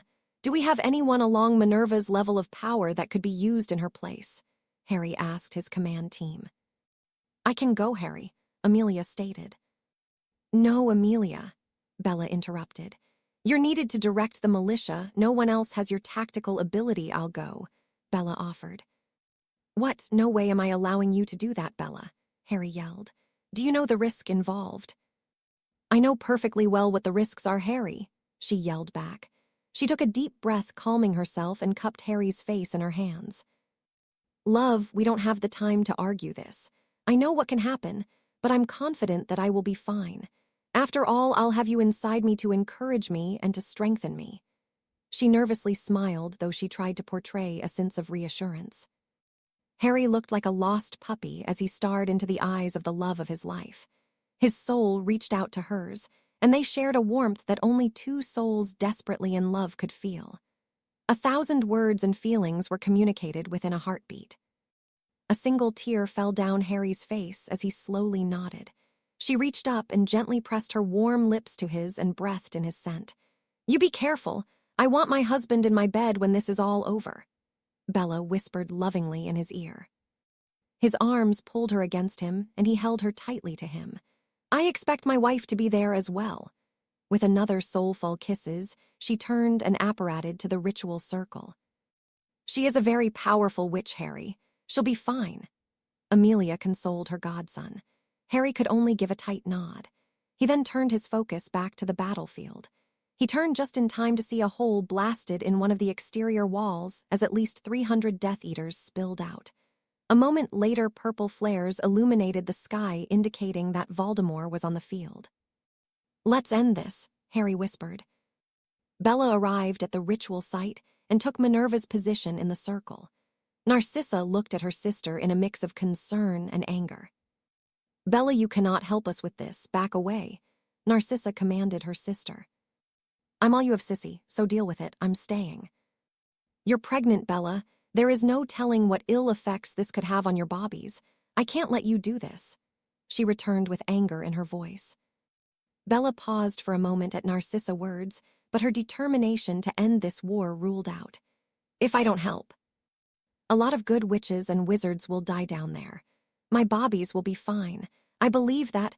I know the powers that be didn't give me these children just to take them away from me. Please, sissy, the longer we argue, the more likely our people will be in peril, Bella proclaimed passionately. Narcissa sighed heavily, but acquiesced. Once again, the witches all reopened the wounds on their palms, and in Bella's case for the first time. Pressing their palms once more on the stone, all the witches received a surprise boost in power as Bella's blood, bursting with Potter blood, mixed with the blood of the other witches. The increased power lessened the power drain somewhat from the other witches. Once again, the 7 witches allowed their magic to flow and begun the next chant that would activate the final part of the ritual. The power that beats within my chest, I willingly share among the rest. My strength, my sight, and magic's might, I send to those who are in plight. Let my blood that has been shed fuel the bodies that fight instead. This sacrifice we sisters make, for kinsmen bold our blood to take. As before, the protectors of the 7 began to feel a buildup of power, but instead of a blue light being emanated from the runes on the stone, an emerald green light lit the runes and engulfed the 7. An expected pulse shot out of the anchor stone and activated the other ward stones until the circuit was complete. Nymphadora sent the message back to Amelia that the ritual was successfully started. Amelia, Moody, and Rufus then sent Patroni out to the team leaders to begin. Once the message was received, the first wave of militia walked into the ward boundaries. All around Knot Castle, every witch and wizard of the militia temporarily had a green hue as the various runes that had been tattooed on their bodies activated. A sense of euphoria was felt amongst the Potter allies as their senses and reflexes sharpened and increased. They felt the amplified power of the 7 flow within them. With confidence, they made their way to the killing fields. The militia moved like ghosts and was almost faster than the eye could track. Spells rained down on the terrified Death Eaters who began shooting spells wildly at the attacking force. Terror gripped the souls of the defenders. Spotting their lord, they made a mad dash to join up with him, however many were cut down in the attempt. Voldemort was yelling at his lieutenants to try and organize some sort of order to repel the attackers. This was an unusual position that the Death Eaters found themselves in. They were used to having the element of surprise. They used hit and fade tactics, never staying long enough for their targets to mount any kind of counterattack. Now they found themselves on the defensive, surrounded by an enemy that was to their utter shock and horror using deadly force. This had never happened before. The Ministry would never authorize the use of lethal spells in the past, so they felt no fear in engaging the handicapped Aurors. But that had now changed as evidenced by the hundreds of their fallen brethren. Their lord had spoken of causing such horror and carnage to shake the very souls of their enemies. But the tables had definitely been turned, and now they were shaking with the horror that they might not survive the night. Lucius Malfoy, for all his failings, was an intelligent man, and right now his intellect was screaming at him to get the hell out of there, and to get the hell out of England. The cause was lost, and he was well aware that this time there was no bribing the minister to stay out of Azkaban, and no cry of the imperious curse would go unchallenged this time. With his mind made up, he headed for the tree line and escape. Neville Longbottom and his team of 20 emerged through the woods along the western side of the castle. Their team leader was veteran Auror LT, Frank Columbo. He was an odd sort of man, short with unruly curly hair and a glass eye. The unassuming Auror could lull any dark witch or wizard into a false sense of security before unleashing such a powerful confundus charm that the offending witch or wizard found themselves in custody without ever getting a shot off. Their group found themselves suddenly confronted by 30 werewolves led by none other than the infamous Fenrir Greyback. Fenrir smirked as he saw the group in front of them. "Well, it looks like we have some fresh meat to savor here, boys," Fenrir guffawed to his men, who all chuckled darkly. "And look, they brought us a suckling as an appetizer. Longbottom, isn't it? Meat of a noble is so sweet and succulent." The werewolf licked his lips languidly as he stared at Neville. Before you start your snacking, gentlemen, could I perhaps persuade you to give up now and avoid all this nasty business?" Auror Columbo gesticulated with his hands, his right glass eye looking sideways. Fenrir and his companions laughed mirthlessly as they suddenly launched themselves at the 20-man squad. Fenrir rushed toward the Longbottom scion with a bloodthirsty growl. Neville moved so fast he was like a blur as he sidestepped out of the way of the jumping werewolf. Grabbing him by the scruff of the neck, Neville spun, throwing the werewolf into a marble statue of the goddess Artemis, shattering it. Dazed but furious, the werewolf again launched himself with speed born of his disease toward the 16-year-old wizard. But to his dismay, the boy moved impossibly faster. The werewolf in a midair assault soon saw the business end of the young boy's wand, as a powerful banishing charm hit him full in the face, throwing the scourge of children everywhere flying back, and impaling himself through his chest on a spear of a bronze statue of Romulus. Blood filled the lungs of the diseased man as he began to drown in his own liquids. Neville slowly approached the coughing man as blood stained his lips, but this time it was not the blood of children or the innocent, it was his own, and that gave Neville a dark satisfaction. I guess you won't be getting that snack after all, you bastard. Look upon the final moments of your pack and know that there will be no mercy shown to those who willing attack the innocent. Neville growled at the man. Fenrir looked to his right and saw that what was left of his pack were being slaughtered and their heads removed. The Aurors were moving so fast and their reflexes so sharp that his brethren did not stand a chance against the onslaught. His rage began to strengthen him as his lupin side began to assert itself. Neville backed off, which gave Fenrir added courage, but then his eyes locked upon the silver dagger that the Longbottom boy withdrew from his sleeve. With lightning speed, and with the dexterity of an assassin, the knife flew from the boy's hand toward him. Fenrir Greyback hung impaled on the spear of Romulus, his lifeless body limp and his head bent backwards with a silver double-edged blade embedded deep within his skull. Neville turned away from the corpse and assisted his team in exterminating one of the greatest threats to wizarding children, the pack of Fenrir Greyback. Potter Militia Captain Bill Weasley walked into the maze of hedge rolls with his newly affianced girlfriend Hermione Potterblack right by his side. She had given him a reason to survive the battle by trying to suck his very soul into her with the most passionate kiss she had given him to date, with a promise of much more to follow. They were followed closely by Charlie Weasley and Fred and George. The other members of their assault team had spread out around the entrance and waited for the signal from their captain. They were to take out any Death Eaters that managed to escape out of the hedge rolls. The echo of yells and spellfire soon reached the ears of the infamous Dark Mark Killers. With a nod from Bill, Fred, and George, began launching small bundles of Peruvian darkness powder into the maze. Bill and the rest of the team donned the Potteresque body heat, seeking glasses that would allow them to see the heat signatures of any living thing in the maze.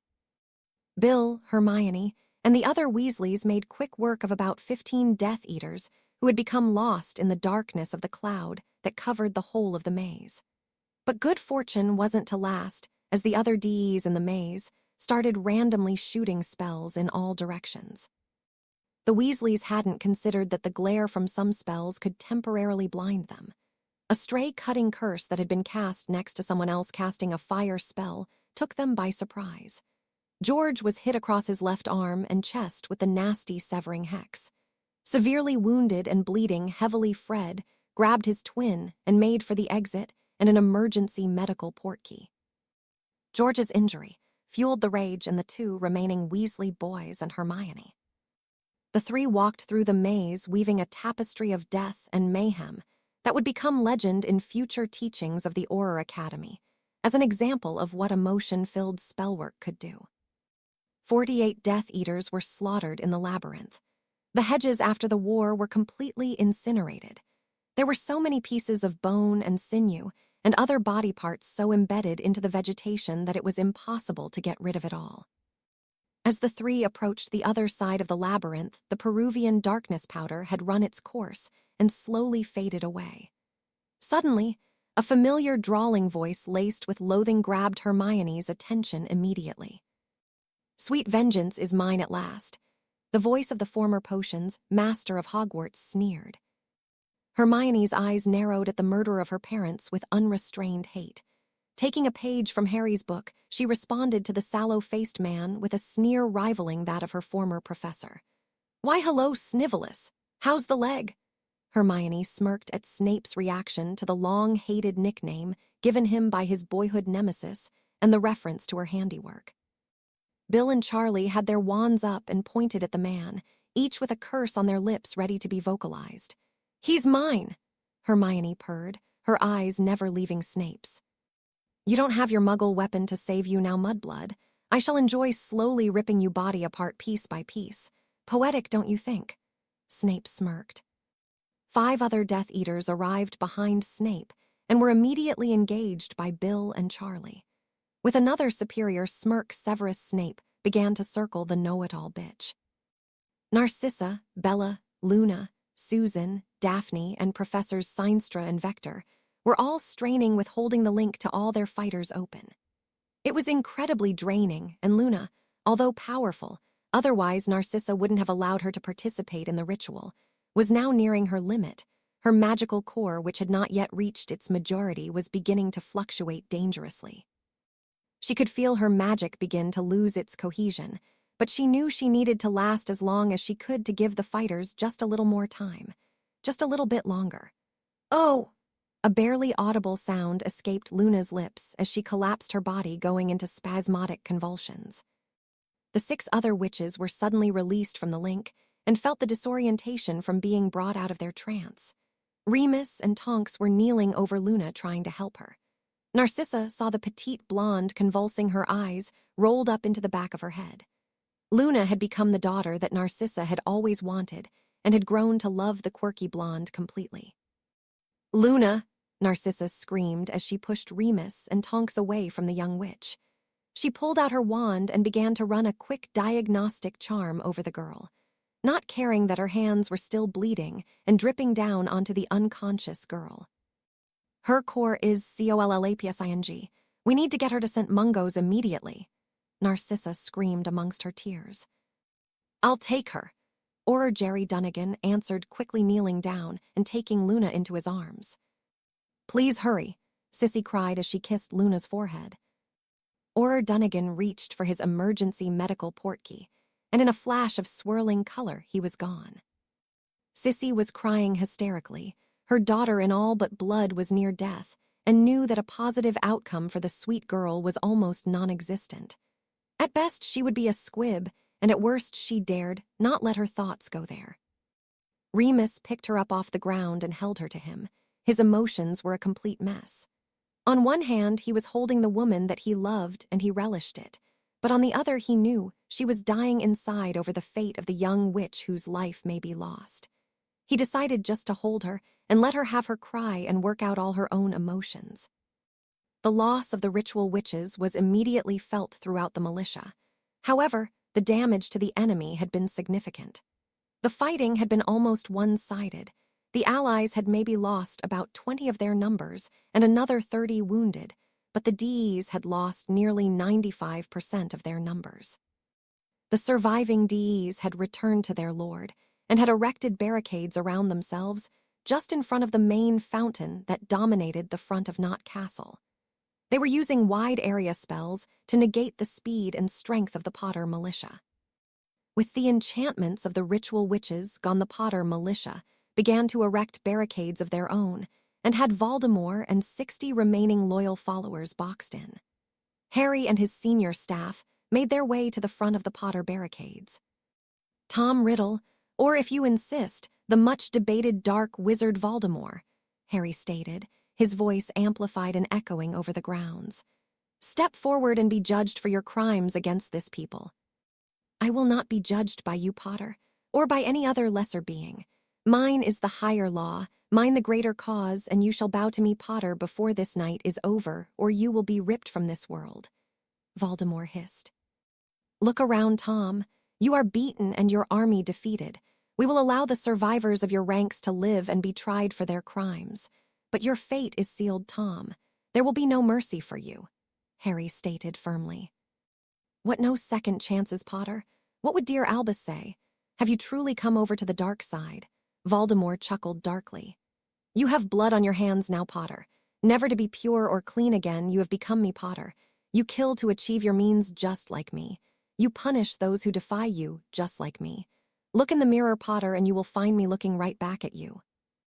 "Your words have no sway over me, Tom. I fight because I had to. You have pursued me for years, and unlike you, I do not kill indiscriminately or for power. I fight to make a better world where all magicals can live without fear of being discriminated against because of their parentage." "Naive sentiments, Potter. This has never been about blood purity to me. Oh, I used the purebloods to achieve my ascendancy. but it's always been about power. Power and fear is what rules the world, Potter. And he who has the power controls the fear. And fear is a powerful weapon to control the masses and get what you want. Lucius Malfoy could taste freedom as he crested the hill almost to the ward boundaries. He saw a group of about 12 people around a large ward stone.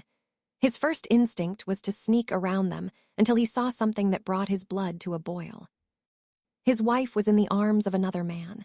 His pride demanded that he take some sort of action. She had been the cause of his fall from grace in the eyes of the Dark Lord. She had stolen his gold, hidden away his traitorous son. She was the cause of his fallen state, and he would have his revenge. Lucius withdrew his wand and took careful aim at his whore of a wife and cast the green killing curse. Minerva had recuperated some of her strength, but her magic was still too weak to even cast a Lumos spell. As she stood next to Narcissa and Remus, offering what support she could to the distraught woman, she caught movement out of the corner of her eye. She recognized the person immediately and gasped as she saw the sickly green hue of the unforgivable streak toward Narcissa. She knew without hesitation what she needed to do, without regret, knowing she had lived a full life and had become a part of a loving family once more. She made the ultimate sacrifice for her family and stepped in front of the curse meant for Sissy. As if in slow motion, the other members of the group saw the events unfold in awestruck horror. They watched helplessly as the body of Minerva McGonagall was briefly illuminated before falling heavily to the ground, never to rise again. An echoing scream came from Narcissa as her wand joined the wands of those around her and unleashed their fury on the smirking man in front of them. A dawning realization hit Lucius of his predicament, a little too late as spell after spell slammed into his body. Nothing larger than a quill was left of the man as his body was ripped asunder. Harry felt Bella anguishes as the images of what had happened to Minerva and Luna was played out in his mind.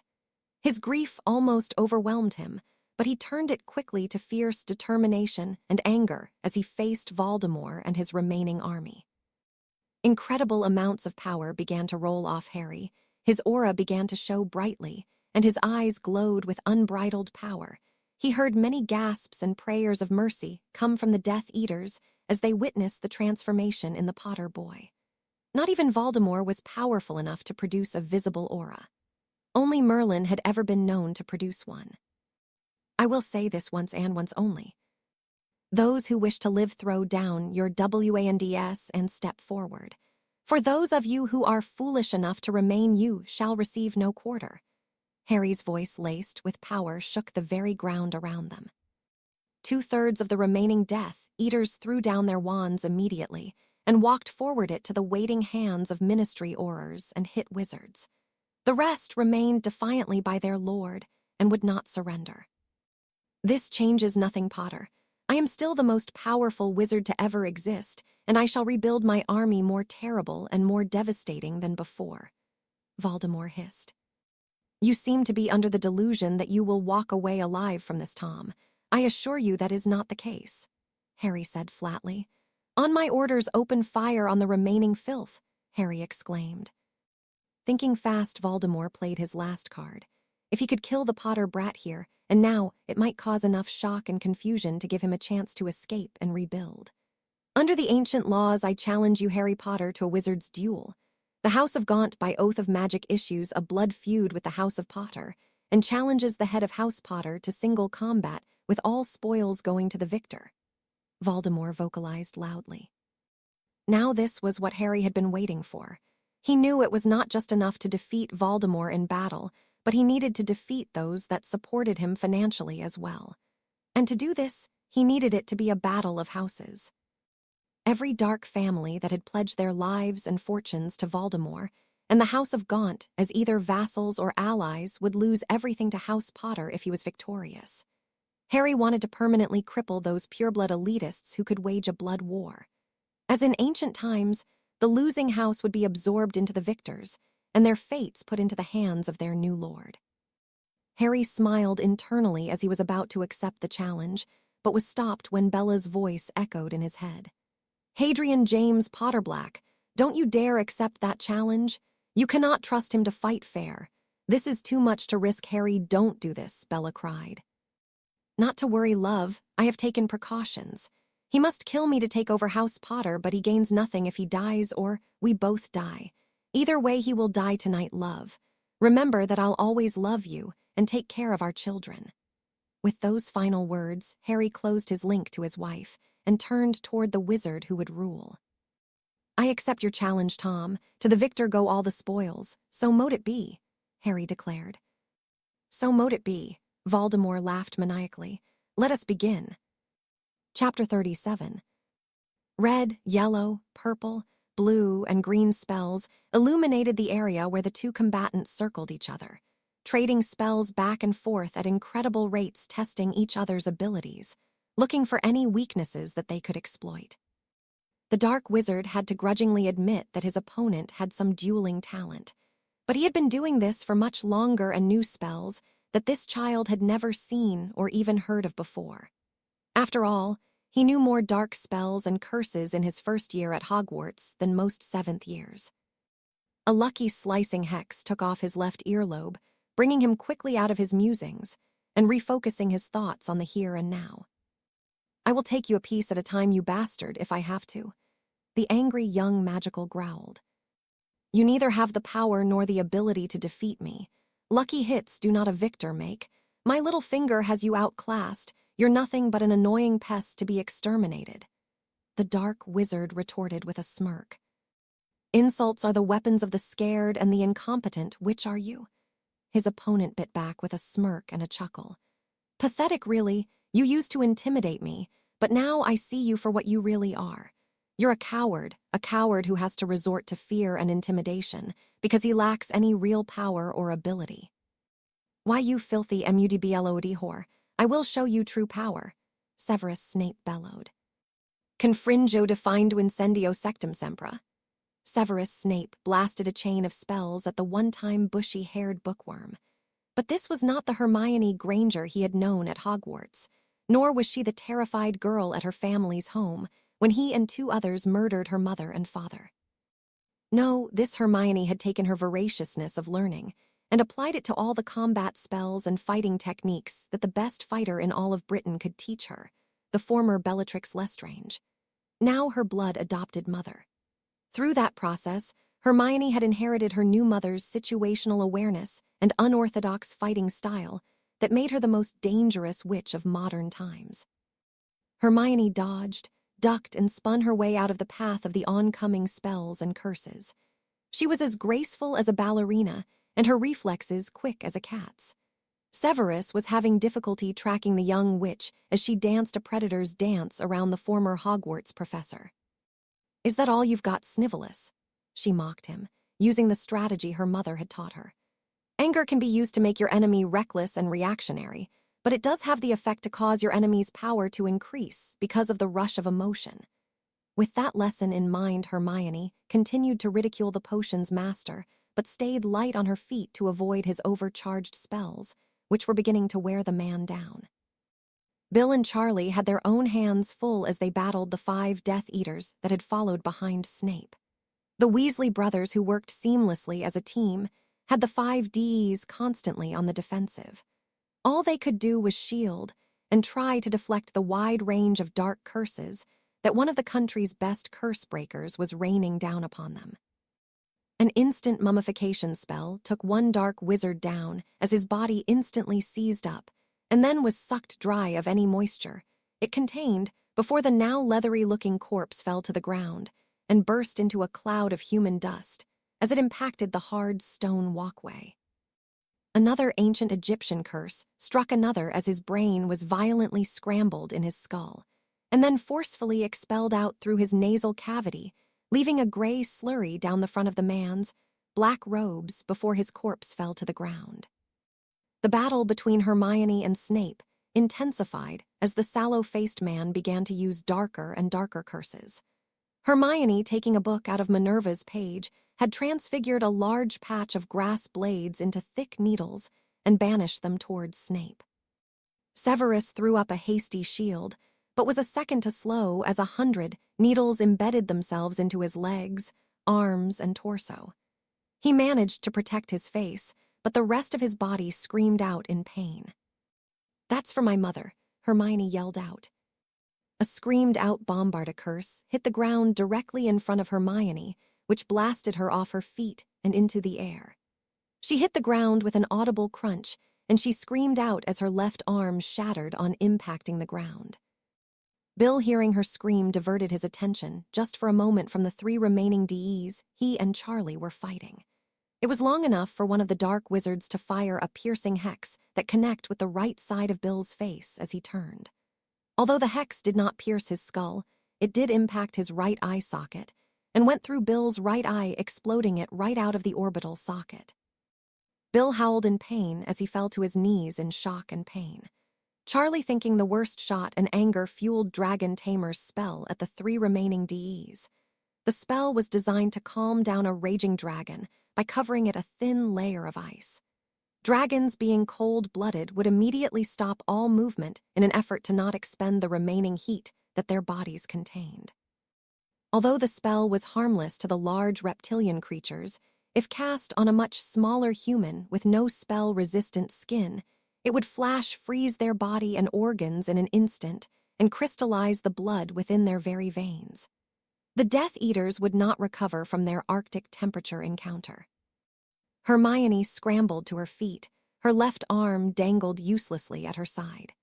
Severus was smirking again as he bled from 100 small holes in his body, created by the transfigured needles, which had returned to their natural form of blades of grass.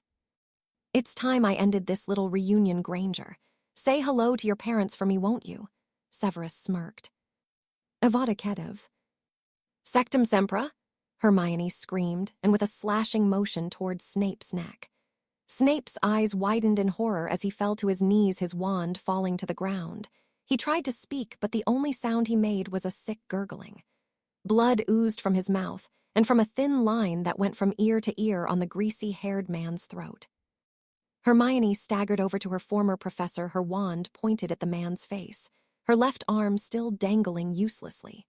Hermione looked like the angel of death herself as fires burned behind her. Her robes, ripped and torn in many places, were covered in the blood of fallen Death Eaters, many by her own hand.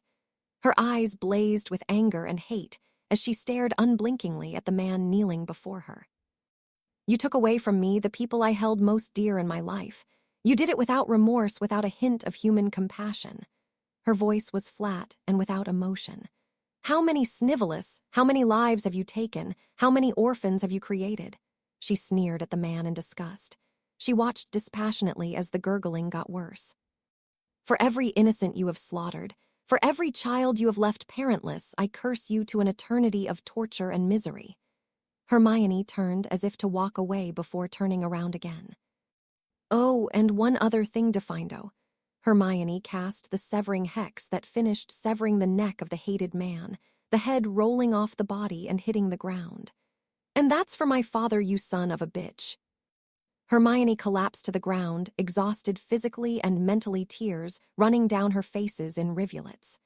Bill and Charlie came to her side, and the 3 of them hugged each other tightly, taking comfort in that they were all still alive. Hermione then noticed Bill's injury and gasped, but Bill told her not to worry and they could talk about it later. Charlie immobilized Hermione's arm and had at least stopped the bleeding in Bill's now empty right eye socket. The eyeball had been completely destroyed and would be of no use to the red-headed curse breaker. The fighting in their area had ceased, and the toll had been terrible. So many lives lost, so many more families now without a mother or father. They made their way to the front of Knot Castle, where another battle was about to take place. Hopefully the last battle left to fight. "I accept your challenge, Tom. To the victor go all the spoils. So mote it be," Harry declared. "So mote it be," Voldemort laughed maniacally. "Let us begin." "Avada Kedavra," Voldemort roared right out of the gate. Harry had expected such a first strike and was prepared. "Lapidem murum," Harry responded with a stone wall shooting out of the ground. "Impressive, Potter," Voldemort sneered. "Bombarda," the wall exploded toward Harry. "Propulso, ignis lapidem." Harry sent the flying shattered pieces back to Voldemort while setting them ablaze. A flick of his wand, and a wall of water appeared in front of the path of the flying stones of fire dousing them. Another flick, and the stones turned to sand and fell harmlessly to the ground. Tusk, tusk, Harry, tossing stones. And here I thought you had learned some real magic. Just testing the waters, Tommy boy, Harry grinned. What followed was, by all accounts, a blur of motion as the two wizards attacked and defended, countered and recountered. The entire area began to smell of ozone, and the air felt alive with electricity. Bella was beside herself. She wanted to run to Harry's side and help him. But because of the invoking of the ancient challenge and the oaths made, she could not interfere, and it only caused her more concern. A cackling caught Bella's attention as a young female voice mocked her and the others. My master will destroy your precious half-blood bastard, and all that he has will belong to my master. I'm sure as a treat for his faithful he will whore you out to them.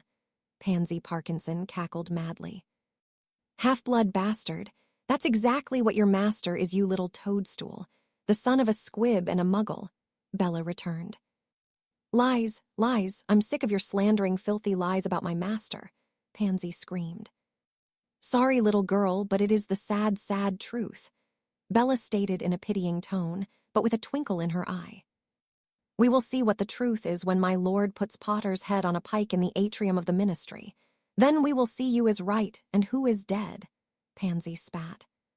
You are blinded, little girl. What is it that you think will be gained here if Tom wins? A pureblood utopia? He will purge our society of the mudblood filth, and we will live as we were destined to, as the superior race, Pansy said wistfully, if not with a spark of derangement in her voice. And when he purges our society of everyone that is not of pureblood, then what? We will rule, of course. Rule what? How many pureblood do you think there are in Britain? There are a lot of us, Pansy stammered, a bit not really knowing. Look around you, Pansy. Look around and see all the bodies that will never see another day of life again. Your numbers were near 1,000, and now they do not add up to more than 100, all from pureblood homes. How many pureblood families were wiped out tonight, Pansy? How many purebloods has Tom killed over the years? Complete houses wiped from existence. Bella pummeled the girl with difficult questions. I don't. Well, they deserved it for not obeying my master, Pansy huffed. And there is the point of the problem. If you disagree with him for any reason, you are no longer deemed worthy to live. You want to send your daughter to school. He says no. He doesn't want witches educated anymore because they could get ideas above their station. You disagree and then wham, you're dead. Too bad, but you disagreed with your Dark Lord, Bella stated. He wouldn't do that. Wouldn't he? Bella chuckled. Knowledge is power, Pansy, and Voldemort does not share power. He would not want anyone to have knowledge of things that could be used against him. Trust me, in the end he will see everyone as a threat to him, and he will eliminate that threat, Bella stated matter-of-factly. You're wrong, Pansy yelled, but with a lot less conviction. You're a smart girl, Pansy. Use that brain in your head and think about all the Dark Lords you've read about throughout history. Have any of them ever wanted to share their power? I'll answer for you. No, they have not. And once they gain power, they become so paranoid that their closet acquaintances become suspected as potential enemies. And what has happened to them, Pansy? They usually are executed as traitors for no crime other than being powerful enough that they could pose a threat. This is the path that you are on, Pansy. This is what would happen should Tom succeed. But with every dictator that has come into power, eventually they are overthrown and all those within his regime are put to death as well. That is what awaits you, Pansy Parkinson.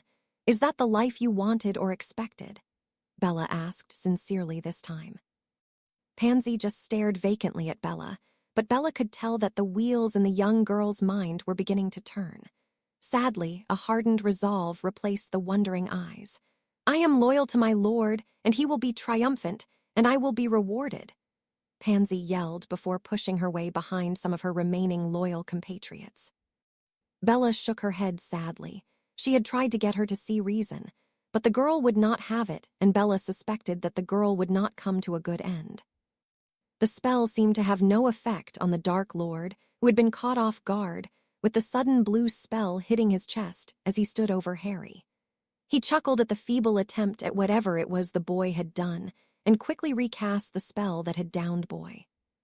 Fire seemed to erupt from every nerve ending as Harry fought not to scream from the excruciating pain being caused by the Cruciatus curse that he was being held under.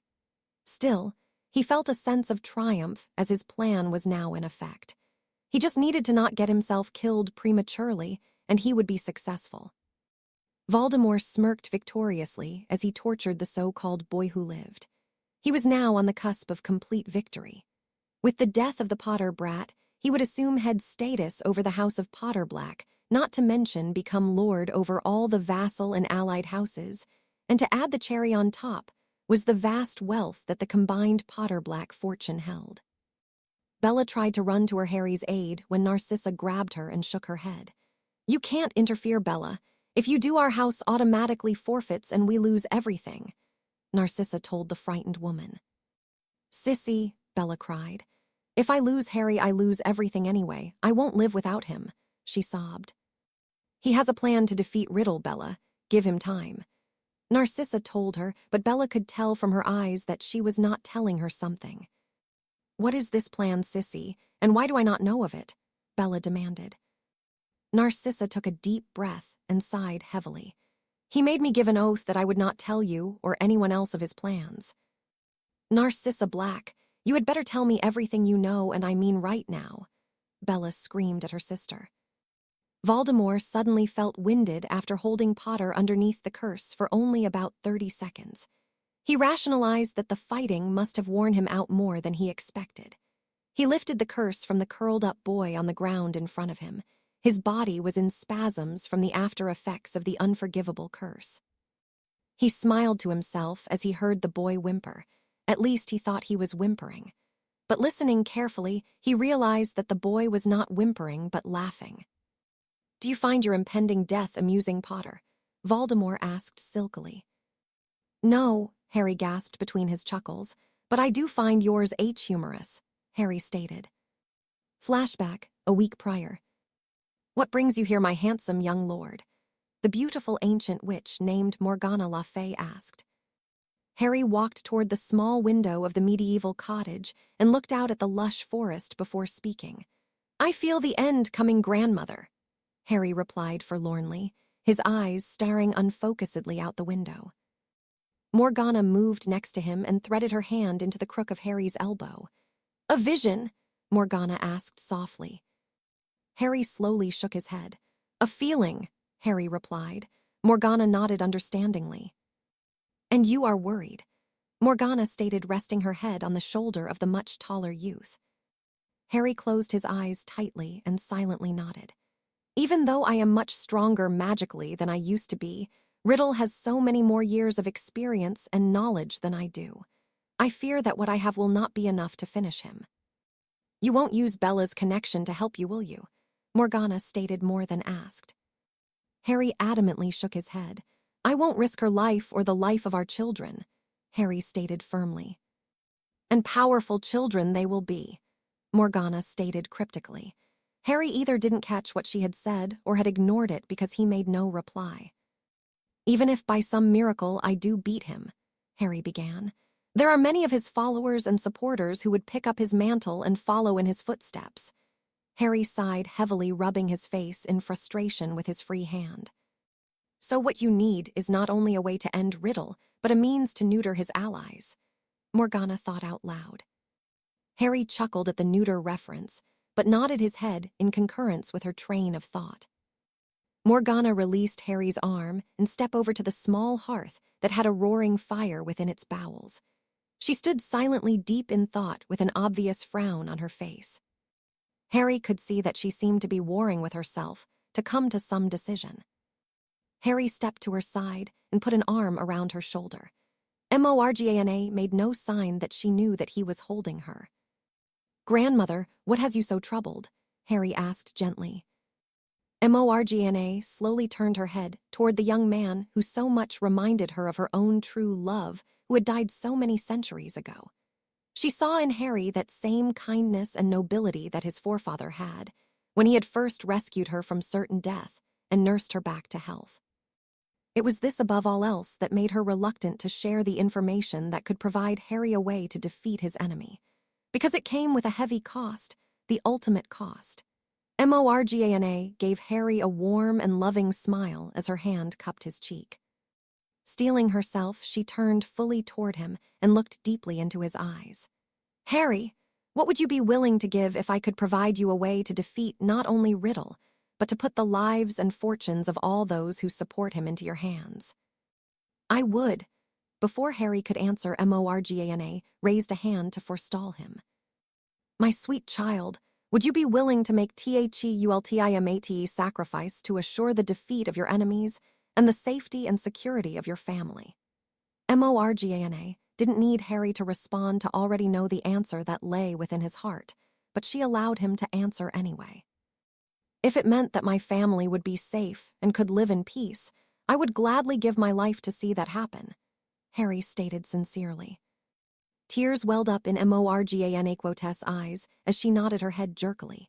As I expected you to say, Morgana replied with a choked-up reply. Sit, Harry. Morgana motioned to a pair of chairs near the fire. Harry sat and watched as Morgana removed a leather-bound scroll from an old trunk that had been under the feather bed that took up one corner of the small cottage. She sat down across from Harry, their knees slightly touching, and unrolled the scroll over their combined laps. This is Ellie Fey Magic, Harry, and it is one of the more dangerous spells that I have ever created. It is called the POTNTIAEXHAURUNT. It is a spell of last resort. Morgana paused for a moment as she composed herself. What it does, Harry, is drain the magic and life force of your enemy. It does it by using your enemy's own magic against him. For every spell your enemy cast, he weakens himself both magically and physically until he is left with nothing, and he either kills himself or is weakened so much that he is able to be killed by his opponent. She finished. But that is great, Harry stated excitedly. Turning Riddle's magic against himself would be perfect. It is not so simple, Harry. This is blood magic, and every performance of blood magic demands a sacrifice in return, Morgana stated seriously. What is the sacrifice? Harry asked, knowing that he was not going to like the answer. Your life and magic, the ancient witch told him. Harry sat back in his chair and sighed heavily. The ultimate sacrifice, Harry whispered. There is a chance of survival, Harry. Once the spell is cast, your life and magic, as well as your opponent's, will begin to trickle away. The more powerful the spell you use, the faster the drain will be. If you could get Riddle to cast powerful spells and curses at you, he may drain himself at a faster rate than your drain would be. The spell ends once one of you is dead. If you can keep from casting, Harry, you could survive this. But don't let the battle go on for too long, or you both will die from the drain. Harry nodded his understanding. It was a huge risk, but it could become necessary if he found he could not finish Riddle on his own. But what about his followers and those loyal to him? You said that there was a way to stop them as well, Harry asked. From what you and Bella have told me, and what I have seen from your minds, he regards himself a PUREBLOOD lord modeled after the old ways. If that is the case, he would have the houses that are loyal to him swear an oath of fealty, which would make him their sovereign lord. And I know that you are aware of how the Potters became so powerful in ancient times. When the old houses battled, it was for power and dominion over that house. If you or he were to challenge each other as lords of your respective houses and invoke the old oaths, every allied and vassal house will fall under that oath and would become spoils of war. In effect, if you defeated Riddle, every one of his sworn allies will fall under your control. Morgana finished with a smirk. But the opposite is true as well, is it not? Harry asked. It is, Harry, so you must win, Morgana stated, grabbing and squeezing his hands in her own. I believe in you, Harry. You are a credit to your family name and do it great honor. What must I do? Harry then asked with set determination. First, you will need NARCISSA to carve the rune shown in the scroll onto your chest with the incantation spoken as she does so. It will be painful. She must then capture enough of your spilled blood and use it to trace over the rune again and again until the cuts to your skin heal.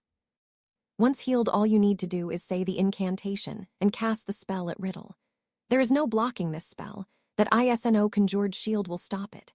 However, a rock, tree, or body will stop it. So when you cast it, make sure you are close to him so he does not have time to pull something in front of the spell's path.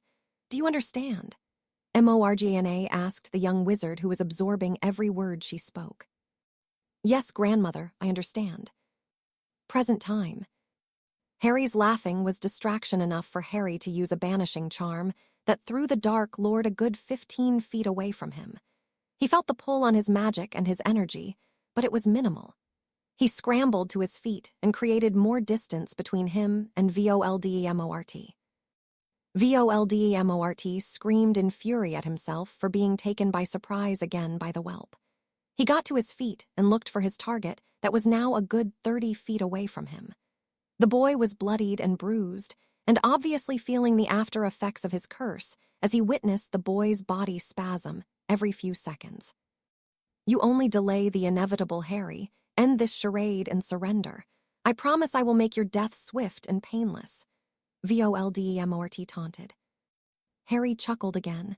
No chance, snake face. However, I would graciously accept your surrender, and I will guarantee you a swift death. Harry mocked the abomination in front of him. How does it feel, Tommy boy, to have lost so many times to me? Must be hard, to keep justifying to your followers that it was just my dumb luck being the cause of beating you. Though I guess they shouldn't expect much from you, seeing as how you are the bastard son of a muggle and a squib. Harry mocked, enraging the dark wizard. Voldemort again yelled in fury as he unleashed another chain of lethal spells.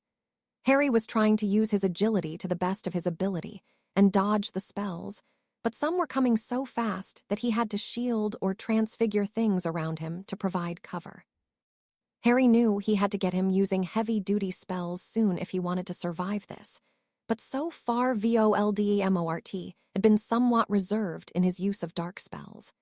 He needed to get him angry that he just started casting every dark spell he knew at him. The use of darker spells usually required more of a person's magic to cast. I must say I'm disappointed in you, Tom. Here I've been told you are the master of dark magic, but all I've seen so far are spells any 7th year could use. Is it all just made-up stories, Tommy boy? Lies and deception to keep your mindless followers in line? Harry guffawed. Would you like to see what I can do to you, Harry? You're nothing but a pest, a bug to be squashed underfoot. Voldemort yelled. Voldemort unleashed a blood-boiling curse that Harry just had time enough to duck under before he had to roll away quickly to avoid a dark curse that was black like obsidian and had an ominous feel to it as it passed him. When it struck the ground, it had dug a 3-foot crater. Harry looked up to see a winded but still erect Dark Lord pose to fire another spell. Damn, Harry thought to himself. The bastard must have a lot of power if he is barely breaking a sweat. Any other thoughts were banished as Voldemort conjured a long whip of fire and was swinging it over his head. The whip came speedily toward Harry, who tried to roll out of the way, but his left calf was hit in mid-roll. The spell caused terrible 3rd-degree burns over the calf. Stinging open blisters leaked their fluid into charred flesh. Harry made it to a large lawn statue, where he hastily applied a numbing charm to his leg. The Dark Lord had fallen to one knee from the expenditure of magic needed to perform the conjuration. He did not understand why he was feeling so much pull on his magic, and it concerned him. He needed to quickly end the Potter boy and figure this out, but Potter came first. Pushing himself back up to his feet, he looked for the object of his ire. I'm not gonna survive this if I'm just on the defensive, Harry panted, the sweat from his forehead stinging his eyes. A blasting curse to the statue had sent Harry flying. A large piece of marble struck the back of his head, knocking him senseless. He lay on the ground trying to get the world to stop spinning and right itself. Voldemort yelled in triumphant fury as he staggered toward his fallen prey.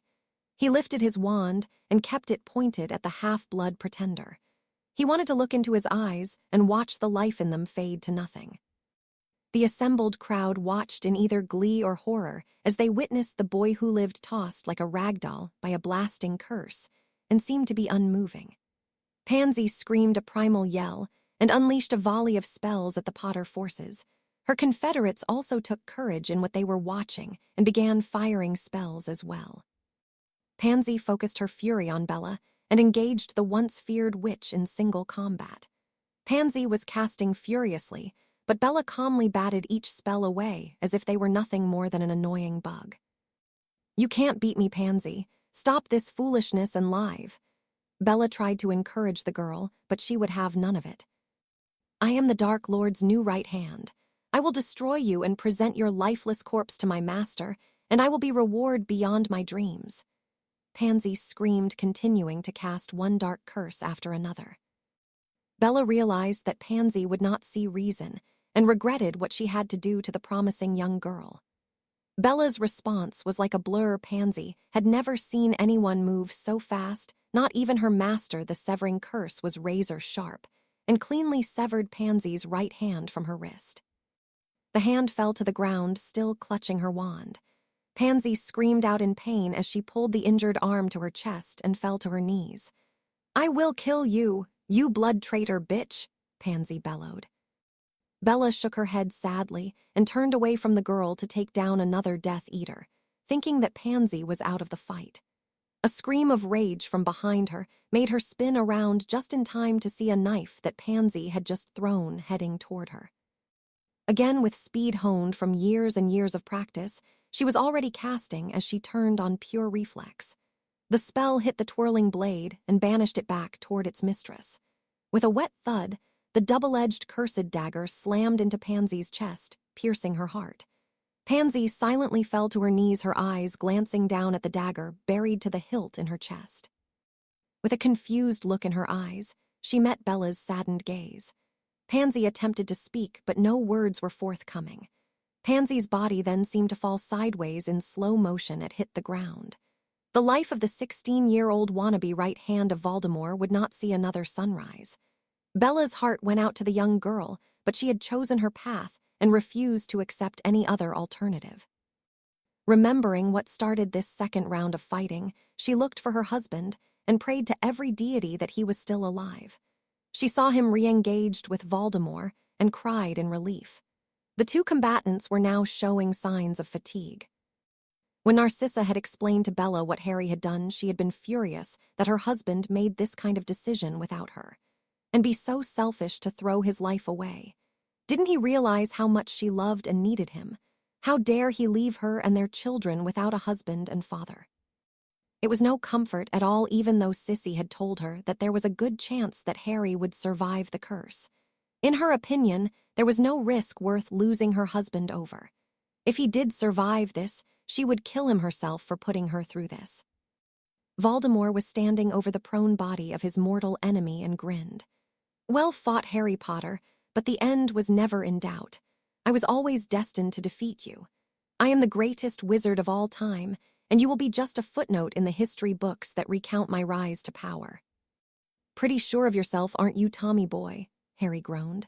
"As far as I can see, I'm still breathing, so you haven't won yet." Harry half laughed, half coughed. "That will soon be remedied.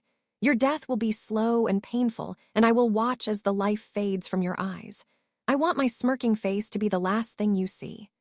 Voldemort hissed, silkily raising his wand for the final blow. Harry smiled a bloody smile at his nemesis, and in one swift move sent the heel of his boot crushing into the Dark Lord's groin. Voldemort staggered back and fell to his knees from the sudden blinding pain in his nether regions. He gasped and rolled in pain. Harry tried to stand, but kept falling over, the serious concussion affecting his equilibrium, not to mention the crispy right calf, hindering his efforts as well. Harry finally managed to steady himself just as Voldemort had gotten to his feet. The fury in the Dark Lord's face was evident, and Harry knew that playtime was over. The end was now upon him. Avada Kedavra. Boom! The green light of death slammed into a conjured marble wall, shattering it, sending shards out in all directions. Avada Kedavra. Boom! Avada Kedavra. Boom! Both combatants fell to the ground, their magic and life force flowing out of them like a river now. The La Fey curse in full force from the dark spell repeatedly cast by the Dark Lord had decimated Voldemort's magical core, and now his life was moments away from being completely snuffed out. But Harry was in no better condition. The massive amount of magic required to conjure the marble slabs had decimated his magical core as well. All he needed was to live just a second longer than Voldemort, and his family would be safe. Now it was a struggle of willpower. "What have you done to me, Potter?" Voldemort gasped out, finding it hard to keep his head up. Harry chuckled. "The same thing I have done to myself, you pasty-face bastard. You know that spell spell I hit you with that seemed to do nothing." Harry struggled to laugh. Voldemort remembered the blue spell that hit him in the chest, but did nothing. "Well, it linked us together." Harry's speech was now becoming more labored by the moment. "As we used magic to F-fight one another, it drained us of our M-magic and our life F-force." Harry blurted out a laugh. "It's killing both of us, and neither of us will survive this night." Harry's grin had sadness behind it. That's impossible. I am the M-most powerful." Yeah, blah, blah, blah," Harry interrupted. With his last bit of energy and magic, he raised his wand to the man who had haunted his life and dreams for 16 years. It was an incredible strain to focus on what he had to do, and knew this would be the last spell he would ever cast, but it needed to be done. Taking careful aim, he whispered the incantation. "Avada Kedavra!" Harry's arm fell lifelessly to the ground from the arduous effort. Harry cracked a half smile as he watched the body of Voldemort glow momentarily green, and then still completely. He had won. Harry heard and felt the footfalls of dozens of running feet coming toward him and the corpse of Voldemort. 100 or more people surround the two prone bodies of Harry Potter and the darkest wizard in a generation. Many had tears in their eyes. Some were tears of joy at the defeat of Voldemort, others were tears of sadness for their savior.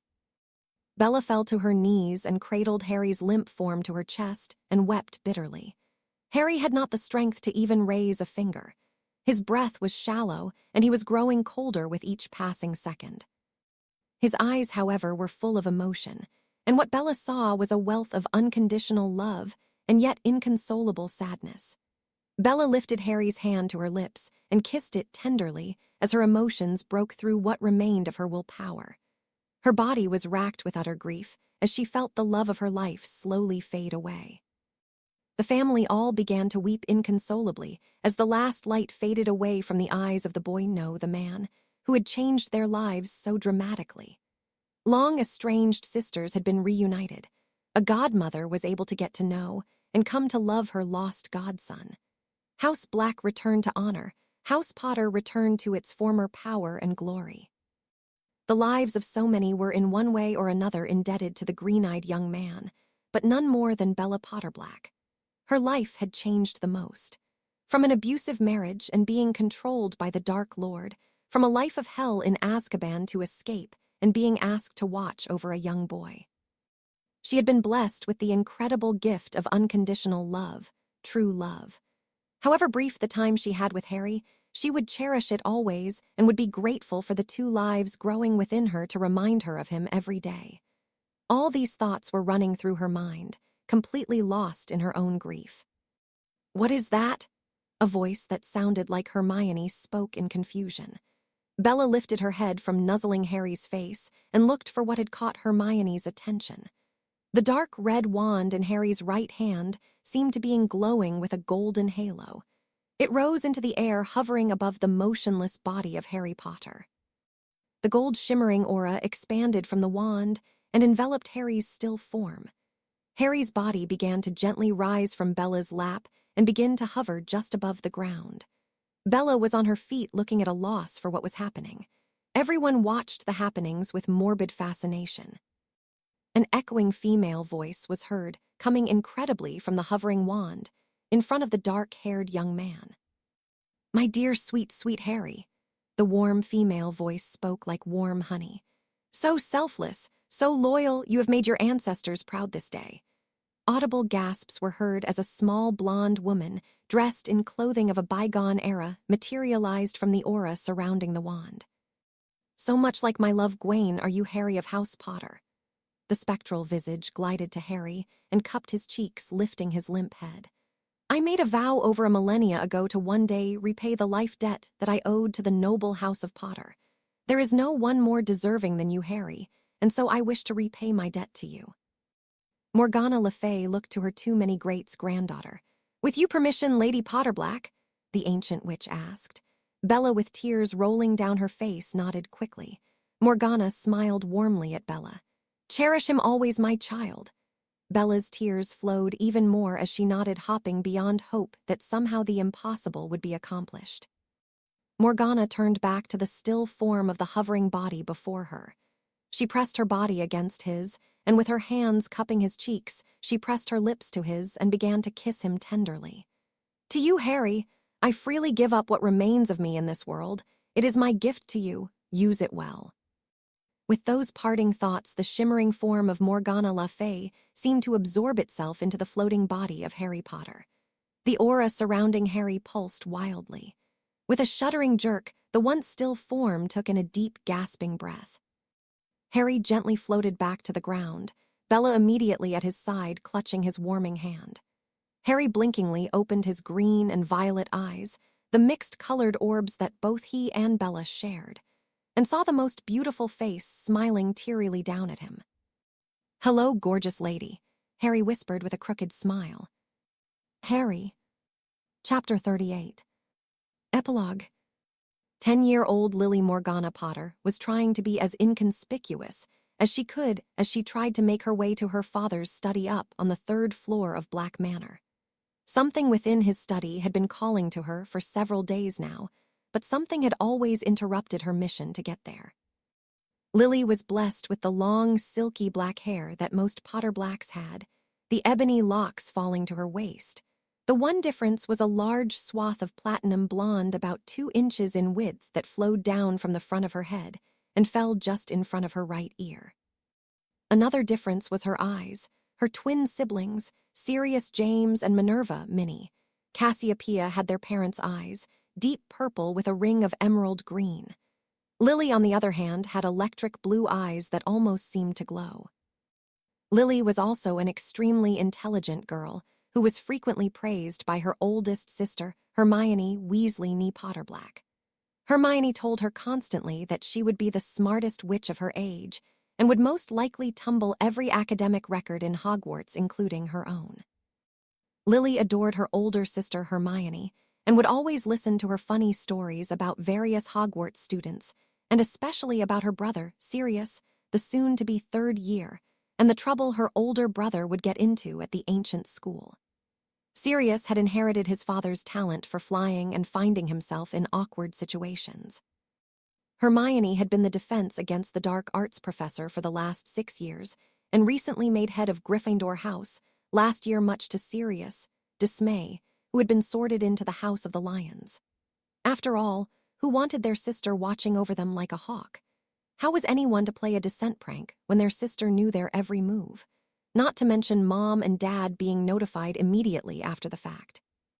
Minnie had been sorted into Ravenclaw also to her dismay. She wanted to honor the great witch she had been named for, Minerva McGonagall, and be sorted a lion as well. But the hat had convinced her that there was no greater honor for Minerva McGonagall than to have her namesake be the best witch she could be, and that Ravenclaw would help her develop her talents better than any other house. Minnie spent a lot of time prior to Hogwarts and during the holidays with Aunt Narcissa and her sister Luna. She had shown adeptness for understanding ritual magic and had a natural gift for healing. The aging Madame Pomfrey had already offered the bright witch an apprenticeship and had been helping her during her free periods and weekends. Lily had made it to the 2nd floor without being seen when she was suddenly bowled over by a sandy-haired boy just a few months older than she was going the opposite way. Romulus Lupin, Lily whispered harshly. Why don't you watch where you're going? Sorry, Lils. I was playing hide-and-seek with Artie and was trying to hide, the young boy stated. That's fine, I guess, but don't call me Lils. Aunt Sissy has told you I don't like it when you shorten my name, Lily huffed. All Mum said was I shouldn't call you Lily Pad anymore, nothing about Lils, Romulus quipped. Lily closed the distance between the two and glared dangerously at her cousin. If you like the hair on your head where it is, Lily glanced menacingly at the shaggy mop of hair. I'd use my proper name or it might not be there tomorrow, Lily growled. Romulus gulped dramatically and nodded his head quickly before sprinting down the stairs, mumbling something about scary girls. Lily was about to continue up the stairs when her senses alerted her to another presence. Arthur James Weasley, if your mum finds out that you've nicked my father's new invisibility cloak, you'll be cleaning cauldrons with your tounge, Lily called out to the emptiness of the landing. Arthur James Weasley suddenly materialized, pulling a silvery invisibility cloak from his body. How did you know I was here? The son of Hermione and Bill Weasley asked his aunt, who was just a year younger than he was. Lily just smirked and shrugged her shoulders. You really are scary sometimes, you know, Arthur said with a chuckle. Do you know if Aunt Luna and Uncle Jerry are here yet? Arthur asked with a slight blush. Lily grinned at her nephew Riley. I'm sure you meant to ask, is their 10-year-old daughter Selene here? Lily chuckled at the blush on her red-headed nephew. You do know you're related to her, right? Lily smiled. I don't know what you're talking about. Artie feigned ignorance. So you don't have a crush on her, huh? So all that starring and trying to sit as close as you can to her are just you being. What friendly? Lily smirked. I don't have a crush on her, and besides, even if I did, it would be okay. Artie replied a little more hotly than he wanted to. Oh. Well, yes. I mean, we are only related by marriage, not by blood. I mean, Aunt Luna isn't a Potterblack by blood, right?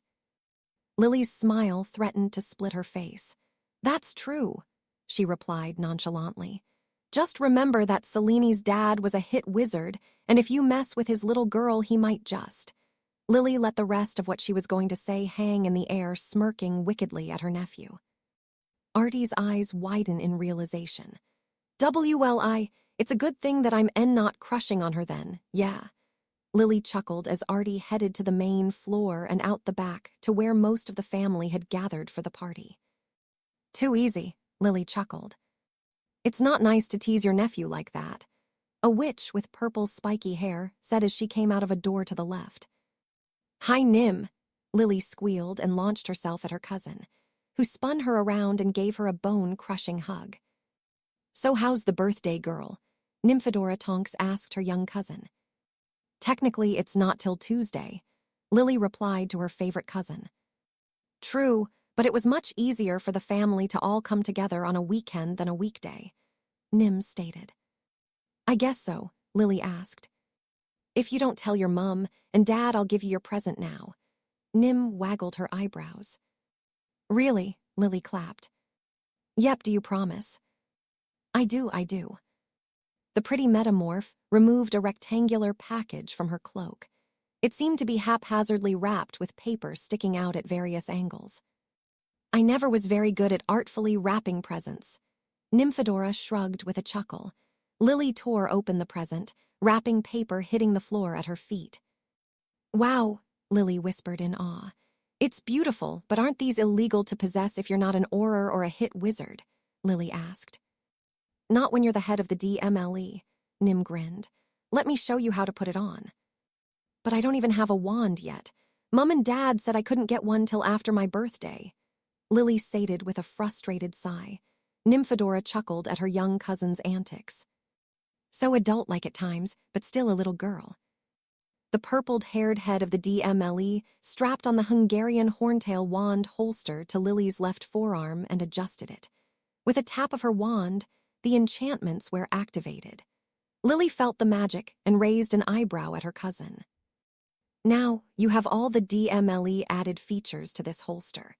Your wand cannot be summoned while in the holster, and as soon as you holster your wand, it activates a Notice Me Not charm, so others won't know that you have it.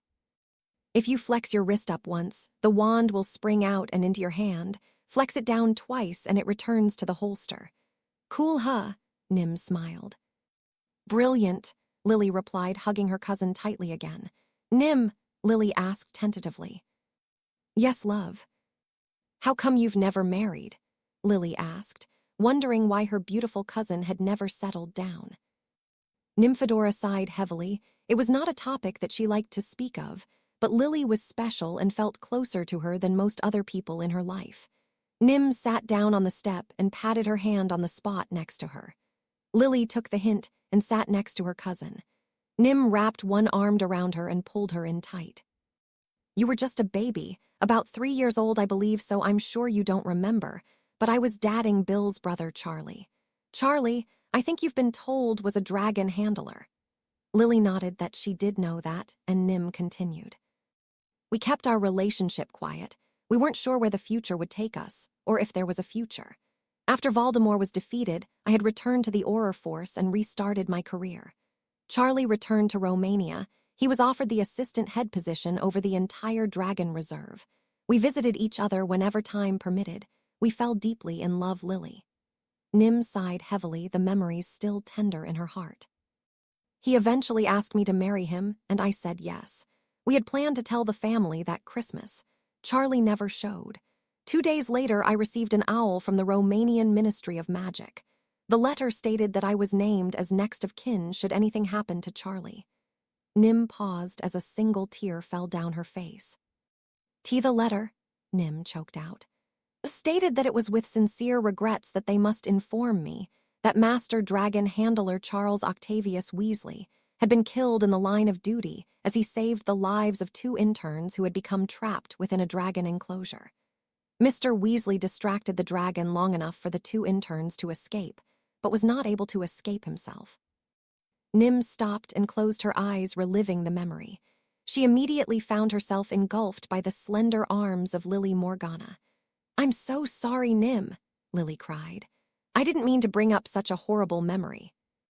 "It's all right, Lily," Nym responded, hugging the girl back. "The hardest part was informing the rest of the family. Bill and Hermione and I suspect your mum and dad knew about Charlie and me, and out of respect, they never brought up our relationship to anybody else." Lily bit her lip but had to ask, "Nym, that was so long ago, why?" "Why haven't I found someone else?" Nym gave her a watery smile. Lily nodded her head slowly. "The heart is a complicated thing, sweetie. I'm not opposed to finding love, but I'm not actively looking for it either," Nym replied sadly. "Maybe you should, Nym. You deserve to have someone love you and to have someone to love," Lily stated shyly. Nymphadora smiled at her cousin warmly. "That's why I have you, Lily. I give all my love to you, and I know that you love me too." "I know but what I meant." "I know what you meant, sweetie, and maybe I will open my heart again, but I don't think I'm quite ready yet. But you'll be the first to know when I do. Deal?" Nym asked her favorite cousin. "Deal," Lily agreed. "Now then, I think we need to get to your party, don't you?" Nym asked with a smirk. Lily looked longingly at the 3rd floor. She wanted desperately to get to her father's study. She knew that her dreams meant something, and the answers were there inside the study, but she had been diverted yet again. Hand in hand, Lily and Nymphadora made their way downstairs and out to the back garden, where a large gathering of family and friends were enjoying the warm July day. Lily shared the same birthday as her father, July 31. It was the best birthday present he had ever received, her father said of her birth. Lord Hadrian James Potter was a smitten man. His little Lily had him so wrapped around her little finger that it was an infinite source of amusement to the rest of the family. Harry doted on all his children and was a very engaged father, never missing an important event in his children's lives. Harry was a political powerhouse within the Wisengamot, but had turned down the office of Chief Warlock every time his name was put forward. Sweeping changes in legislation and laws regarding wizarding Britain came from his quill. Muggle-borns and half-bloods enjoyed an equality with the purebloods that had never been seen before. 1/3 of the Wisengamot seats were now by democratic election only, and each committee within the Wisengamot must have at least 2 elected members on their respected boards. Most of the elected seats were held by Muggle-borns, who represented 65% of the magical population of Britain. Bella spent most of her time raising her children, but did tutor those who were interested and showed a talent for dueling. 2 of her students were now tearing up the dueling circuit, winning tournament after tournament. She was also a favorite guest lecturer at Hogwarts for Professor Hermione Weasley's Dada class. But to Bella, there was no greater calling than that of mother, and she took to it with a drive like she had with dueling. All three of her children showed remarkable skill and natural magical ability, but they also inherited both their parents' strength of will and tempers. It would concern her if not for their sense of fair play and utter loyalty to one another and their family and extended family. The Potterblack children defended their family with such zeal that very few attempted to harass anyone the Potters considered family. Lily looked around the garden and spotted Sirius and Minnie sneaking into the ritual house with mischievous looks on their face, and was about to follow when she saw Nana Bones chasing them back out by shooting stinging hexes at their backsides. Lily chuckled at the sight of her grandmother, who happened to be the longest-serving minister of magic in centuries, chase her sibling around the garden. Lily wasn't sure, but she could swear that Nana Amelia was smiling. "Happy birthday, Lily." Neville and Susan greeted their niece. "Hi, Uncle Neville, Aunt Susan. Is Salome here?" Lily asked about her cousin. "She is. I think she is over playing with Selene. She is very excited to be starting Hogwarts this year. How about you?" Susan Longbottom asked, adjusting her 3-year-old son Frank on her hip. "Me too. I hope we're in the same house," Lily said. "Well, even if you're not, you know you can still hang out, right? It's not like it was in my day where the houses hardly ever mingled," Neville informed her. "Yeah, I know. It would just be nice to be in the same dorm room with her." Lily smiled. "That would be nice, but remember it's also wonderful to make new friends as well," Susan told the raven-haired girl. "I know, but it would also be fun to torture Uncle Neville in class if we were together." Lily laughed at the look of horror on her uncle's face. "Potions would never be the same."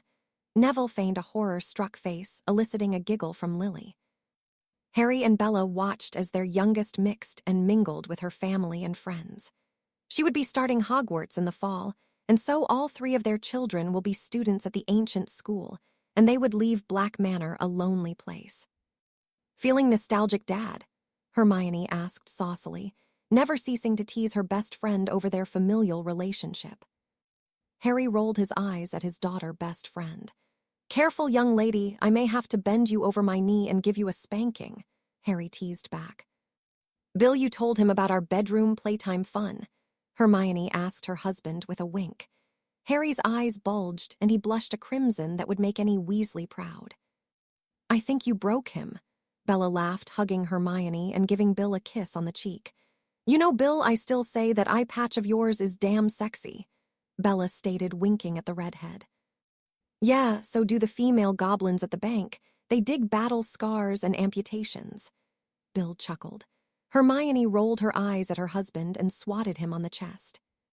"Yeah, but the female goblins are as flat-chested as the males, so if you want to have fun with these," Hermione said, pushing her ample bosom against Bill's chest and sliding them back and forth. "I suggest you stick with me, curse boy," Hermione said teasingly. Bella chuckled loudly while Harry just shook his head and muttered, "Too much information." Bella and Harry continued to greet their guests as the afternoon soon melted into dusk. They looked on as the children were playing a game of tag. Artie was in hot pursuit of Lily when Bella noticed the casual movement of Lily's hand. All of a sudden, Artie tripped over something, launching him into a swan dive and into the flower bed. Bella raised her eyebrow as she watched her youngest daughter perform wandless magic, causing the ground in front of Artie to suddenly rise up and trip the gangly youth. It had not been the first time when she had seen her daughter use wandless magic. She remembered when she was 4 years old and had been refused another piece of cake. Bella nearly dropped the plate in her hand as she watched her daughter wandlessly and silently summon the cake to her. "Harry," Bella began, "have you noticed Lily's power level lately?" "Yeah, I was there when Poppy gave Lily her last physical before attending school," Harry stated, following Bella's gaze to his giggling daughter, who was helping her cousin Artie up off the ground. "She's twice as powerful as the twins were at that age," she sighed. "I know, but I don't think we have to worry about her. She is the most loving and caring of the kids," Harry said soothingly. "Yes, but she's also the most cunning and intelligent," Bella replied. "I'm just worried, I guess."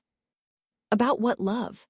Harry asked, wrapping his arms around Bella's belly and pulling her back into him, his head resting on her shoulder. I'm worried about what the fates have in store for her to warrant making her so powerful. Bella sighed. Harry looked over to his daughter, who was helping a very tired-looking Augusta Longbottom to her seat. Again, watching their daughter wandlessly and silently cast a cushioning charm on the chair. They watched as the dowager lady spoke to their daughter, who gave the grand lady her complete attention. Whatever fate has in store for our family, we will meet it as a family, Harry said confidently, kissing the cheek of the woman who meant everything to him. Harry and Bella lay in their bed, cuddled up with one another. After nearly 14 years of marriage, they still felt like they were on their honeymoon. Harry still marveled at the way his life had turned around from the beaten 15-year-old to being a husband to a loving wife, the father of 3 amazing children, head of 2 ancient and noble houses, and a host of other friends and family who he loved and cherished. Nut for your thoughts, love, Bella whispered from her spot lying across her Harry's chest. Just counting my blessing, mon amour, Harry replied. Ooh, I love it when you speak French, Bella purred as she slid up her husband's body, claiming his lips with hers in a passionate kiss. Harry suddenly stopped and sat up. Something wrong, love, Bella pouted, her swollen lips wanting to continue their workout. The wards in the study just tripped, Harry replied. Oh, Bella asked, getting up and throwing on her night dress. Harry rose as well and threw on his robe and grabbed his wand. The study was just at the opposite end of the hall from their bedroom. The couple walked slowly and silently to the cracked open door that led to Harry's private study. Bella and Harry paused at the door and looked into the room. What they saw surprised them. Ronald Pruitt had faded into obscurity. After Voldemort's death, he had been released from the body bind he had been placed under. He quickly fled and kept himself hidden from the rest of the wizarding world. For 3 long years, he traveled around Great Britain, existing on whatever he could find or steal. On one stormy night, he had found a small cave that he could tell had some kind of repelling spell around it. But the wards for some reason recognized him, and he was allowed to enter. Ronald saw what looked like a large pensive in the middle of the cavern and approached it cautiously. Above the pensive, suspended in mid-air, was a silvery, translucent substance. Not knowing why he felt compelled to touch the substance. Ron took his index finger and poked the floating substance. In pain, he quickly pulled back his hand and discovered that the tip of his finger had been poked and was now bleeding. As soon as Ron had touched the silvery substance fell into the stone bowl. Ron tripped over himself as an image of an old bearded man rose from the bowl. Welcome, my heir. I am Meodin Imrise. You will bring our house back to prominence, and with my training we will conquer our enemies, strip them of their magic and rule Britain once more. Ron sneered malevolently. The first house to fall will be Potter. Lily Morgana was tossing in her bed. She knew it was well past midnight, but the call to her dad's study was overwhelming her sense to just stay in bed. Finally, she couldn't take it anymore and slid out of her bed. She pulled on her robe and slippers and made her way from her bedroom on the 2nd floor to her father's study on the 3rd. She crept past her parents' room, hearing some kind of moaning and groaning. She shook her head in an attempt to stifle any stray thoughts about what her parents could be up to and continued to the study. Lily, as quietly as possible, opened the door to her father's study and then stepped in and looked around. The study itself was modestly decorated and was dominated by a large oak desk with many scrolls and parchments strewn about it.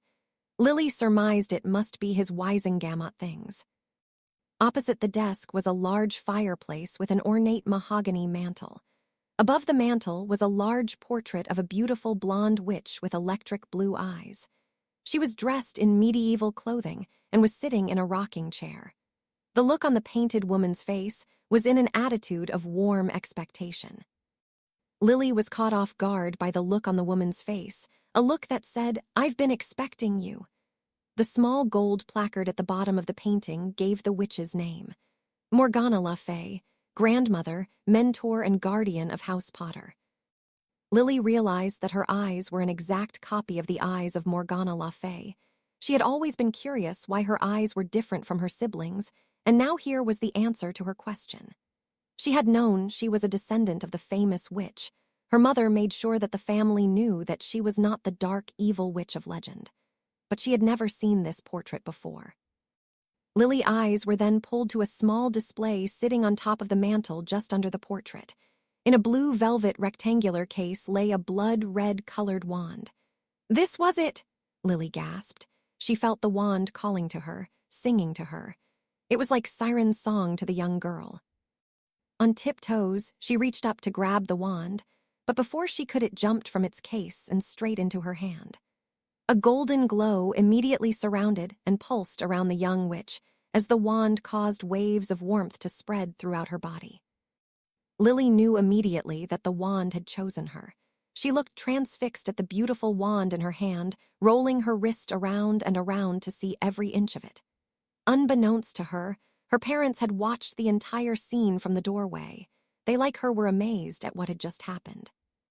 But what happened next would stun all three Potters as a soft musical voice that both Harry and Bella knew very well began to speak.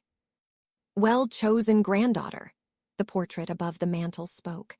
Lily looked up wide-eyed, not believing what she was seeing. The portrait had come to life, and a beaming Morgana Le Fay looked down upon her descendant. "I was beginning to believe that you were not my chosen," Morgana smiled. "But here you are, and my wand has chosen you." She beamed again. "A great and terrible destiny lies before you, child of my blood. You are my true heir, and I will be your guide. Like your father before you, the fates have chosen you. The House of Le Fay and the House of Emrys will soon be at war once more." Bella and Harry gasped as they heard the words spoken by the Great Witch. "What are we going to do?" Harry asked, terrified by what his daughter seemed destined to face. Bella, surprisingly calm, cupped her husband's face. "Whatever it is, Harry," she said soothingly, "we will face as a family, as I watched over you, Harry, and together we will be watching over Lily." The end.